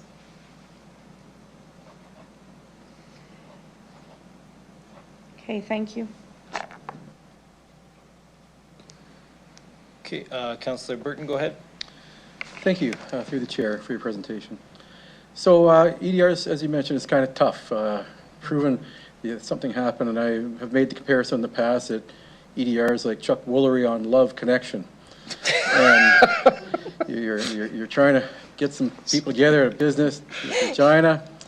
You might help choose the limo, you might help choose the restaurant, you might help choose the movie or some stuff, but in the end, the date, what happens is up to them. And I do believe that some good key indicators are important, And, but it's, as you said, it's tough to say that we were the ones that made the date go well. Yeah. And so I was just wondering, you know, have you put together some thoughts about the number of connections you might have made or things like that that we could use to then do some evaluation of your key indicators? Go ahead. So through the chair, so yes, we do track all of our connections, every meeting, every event we go to, every phone call, every person who walks in the door and wants to talk to us. So we do evaluate that at the end of the year. And then we've also set forward moving objectives and results that we're looking at in terms of what do we want to actually attain as a region? How do we want to grow? How many people do we want to try and attract here? How many businesses do we want to move here? Okay. Thank you, and let's say, as I completely understand some of the difficulty of proving it went well. So, thank you very much. Councillor Rasevich, go ahead. Yeah, through the chair. Maybe it was asked or answered already, just surrounding communities around Regina. Do you guys get any funds? Have you approached them at all? I mean, because some of the work that you do could land there, and if they have already, then they're seeing, you know, sort of benefit. So you think, I'm just asking, do you think that they would see that and want to help EDR out? Go ahead. Yeah, so through the chair, yeah, absolutely, and I think that is part of our plan going forward, is to reach out to those communities and see if we can't develop a more of a formal relationship and see how that works. We've got to be a bit careful. Like Saskatoon has a regional economic development agency, so their model is a region. So they have, and I'm going to get backwards here, it's either 6 RMs in 5 towns or 5 RMs in 6 towns. But then that means they all have a say in what actually that agency does as well, right? So now it's not just Saskatoon that gets to direct that. You've got board members from these other 11 entities that now can say, hey, now I need you to put your energies over here. So something we'll be looking at, but there is we just have to be cautious we don't overswing on that one. I'm just sort of, I mean, I was just sort of thinking, like, whether it's, you know, if you're going to be talking here to the City of Regina, to administration, what kind of package we could put together to help you attract a business. The same would be as, correct, if they want to go out there, maybe they already have things out there. Or do they have things out there, the regional areas? Do they have more incentives out there than we have? Through the chair, like for other municipalities? Yeah. Do they have programs in place, do you know? I'm not aware of any specific programs in place, but I do know municipalities will work closely with individuals when they do come in and ask, sort of one-on-one relationships that way. I believe the GTH does have a bit of a program as well, so we do work kind of hand in hand with them on some things if it's a good fit for an opportunity. Okay. It just seems like it'd be a good plan to have getting all that stuff, I think, in place. Yeah, through the chair, I'm not aware of any in the municipalities, and I mean, they'd be a smaller play than, like, in terms of their overhead would be a lot smaller than us. I think the GTH should be the one that we're probably mainly dealing with. It's something you're looking at? Yeah. You think? As part of our regional economic development strategy, that's definitely something we're looking at. Because like you said, if they locate there, it still benefits us. Yeah. Yeah. Okay, thank you. Okay. Seeing no further questions, thank you for your presentation and answering all of our questions. You can return to the gallery. Okay, thank you. Or maybe go home.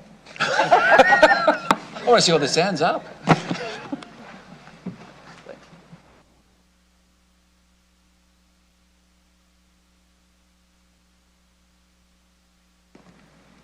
Okay, we'll now hear from, I'd like to call upon Delegation DE 25-256, Joanne Havelock. Joanne, can you hear me online? Hello? Hello, Joanne, can you hear me? Yeah. Okay, thank you. I'll get you to introduce yourself for the record, the organization you're representing, which city or town you reside in. You'll have 5 minutes to address City Council, after which you'll have the opportunity to respond to any questions Council may have for you. Go ahead whenever you're ready. Okay, my name is Joanne Havelock. I'm representing Friends of the Regina Public Library, and I live in Regina. Thanks for the opportunity to talk to you this evening. Friends of the Library continues to espouse the value of the libraries, which are well supported by Regina citizens and provide many excellent services. A correction to our letter, This year, the Regina Public Library is asking for a 3.85% increase for 2026, and then 4.33 for 2027. In addition, it's requesting 5.5% for the next 4 years for Central Library development. Furthermore, with regard to budget, the city approved in principle up to $119 million in debt for Central, but I noted in the notes of the reports that the city would have to increase its debt limit to pay for both Central and the wastewater treatment plant improvements. So that's something to consider. Do we really need to build a brand new big library, or could we refurbish the current one and save ourselves some money? And also maintain the current Central Library building, which is an iconic example of a modernist building built by the design of Izumi, a Japanese-Canadian architect. And furthermore, maintaining the current building would be more environmentally sustainable. It's just disappointing that the RPL does not indicate how much money it has in its reserves for the branch services and for Central Library or other things. The RPL staff are near completion of their contract negotiations, or they may have done so already, 1 year overdue. Staff are the heart and driver of the great services at the city libraries. RPL is going ahead with Central Library planning. It seems that they say there's options open, but it seems from the beginning their idea was create as many ideas they could about services they could expand into, which leads to the presumption of the current building isn't big enough and we need to have a new building. RPL recently posted a request for qualifications for the shell of the building. We really feel that the way they released this was not to release it. It was posted in SAS tenders. People have to sign up to SAS tenders, and it's very awkward, so the general public wasn't able to see this report.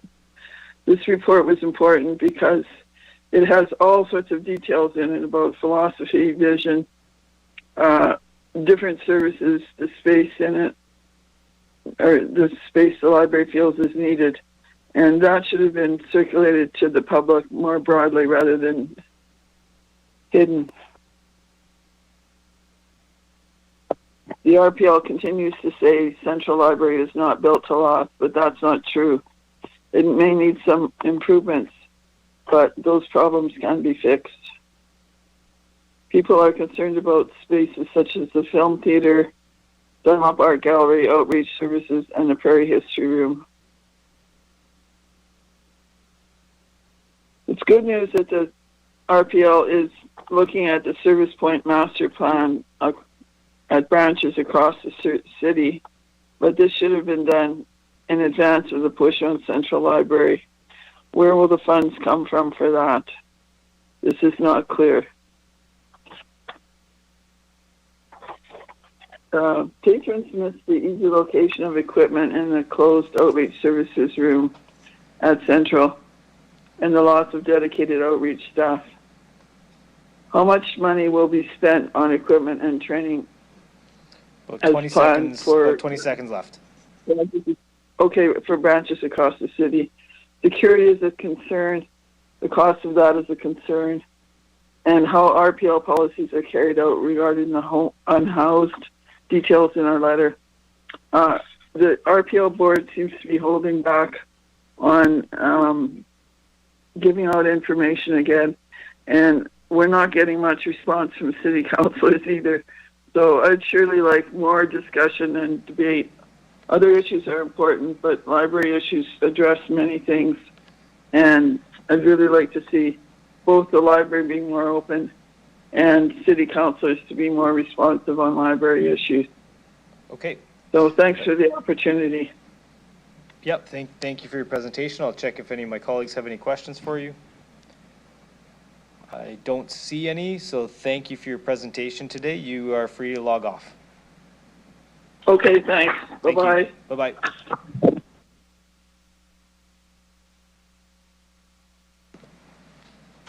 Okay, I'd like to call upon Delegation D 25-257, Jeff Barber and Marge Gavigan and Curtis Smith.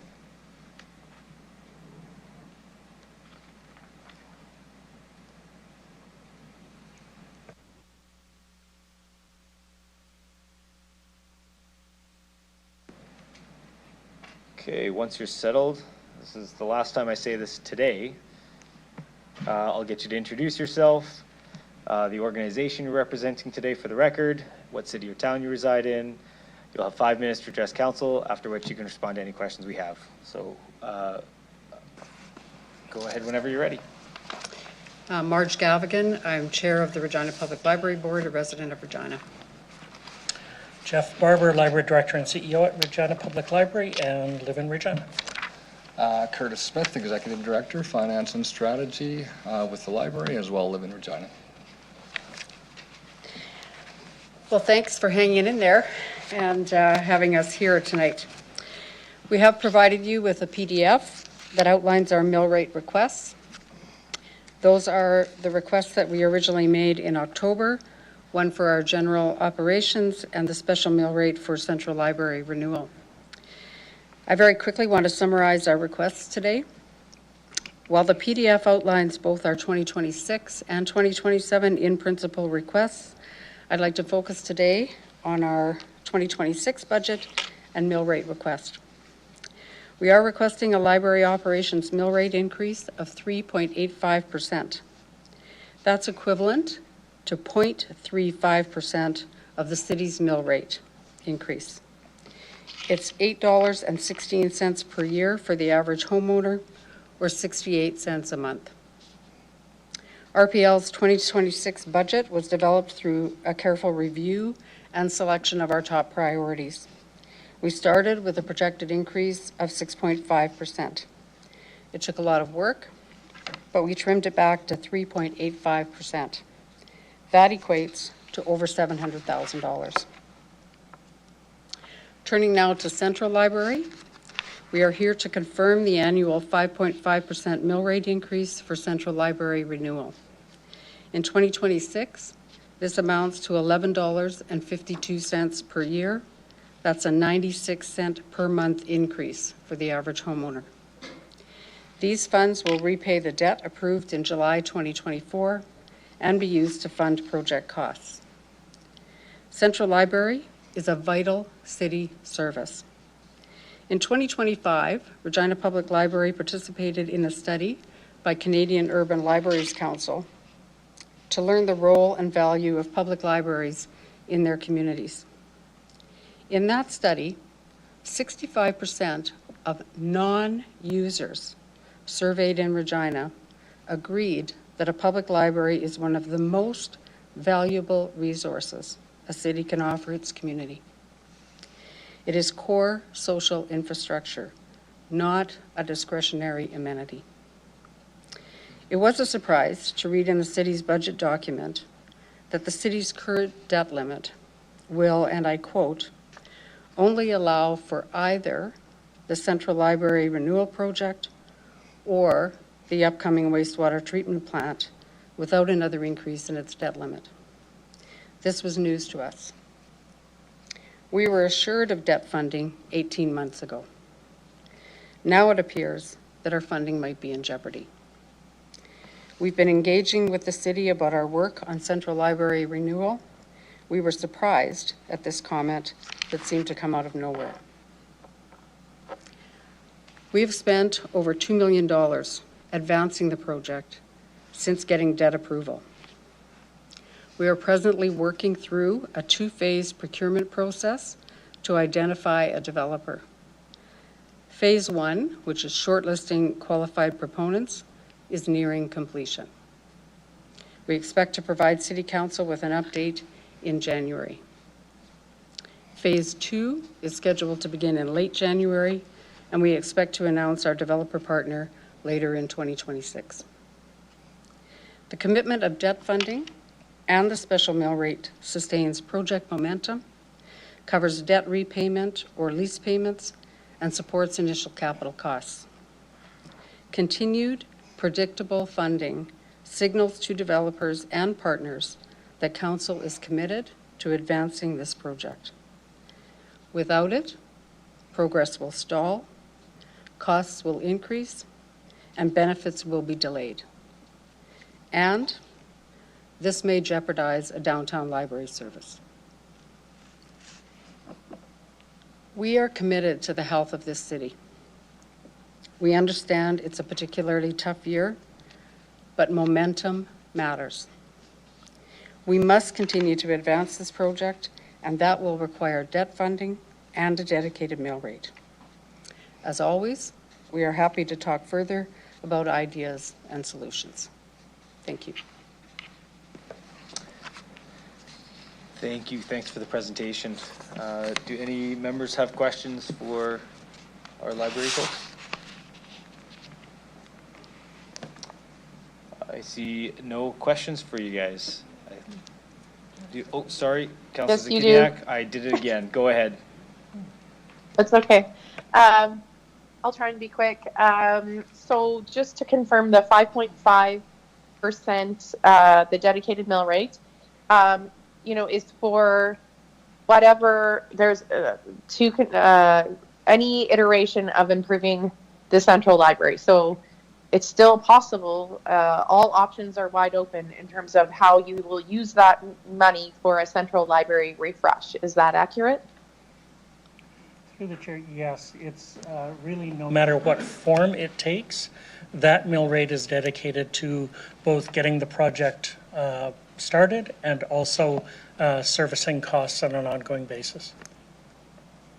Like even if it were, because I believe your initial process is wide open. If somebody can, it could even involve redevelopment on site. It's wide open at this point. Is that still true?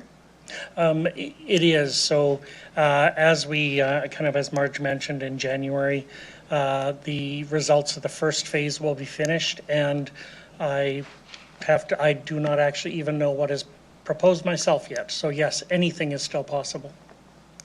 Okay. And did you have any responses, excuse me, for some of the other concerns brought forward? My understanding is you've been working on addressing some of the concerns of Friends of the Library, but if you have anything that you would like to say to respond to those concerns, I'm just curious if you do, through the chair. I think through the chair, the only, I guess, from me, as far as I know, I've replied to any message or inquiry I've had from them. If I've missed something, by all means, let me know. Okay, thank you. That's all I have. Okay, seeing no other questions, thank you for your presentation today.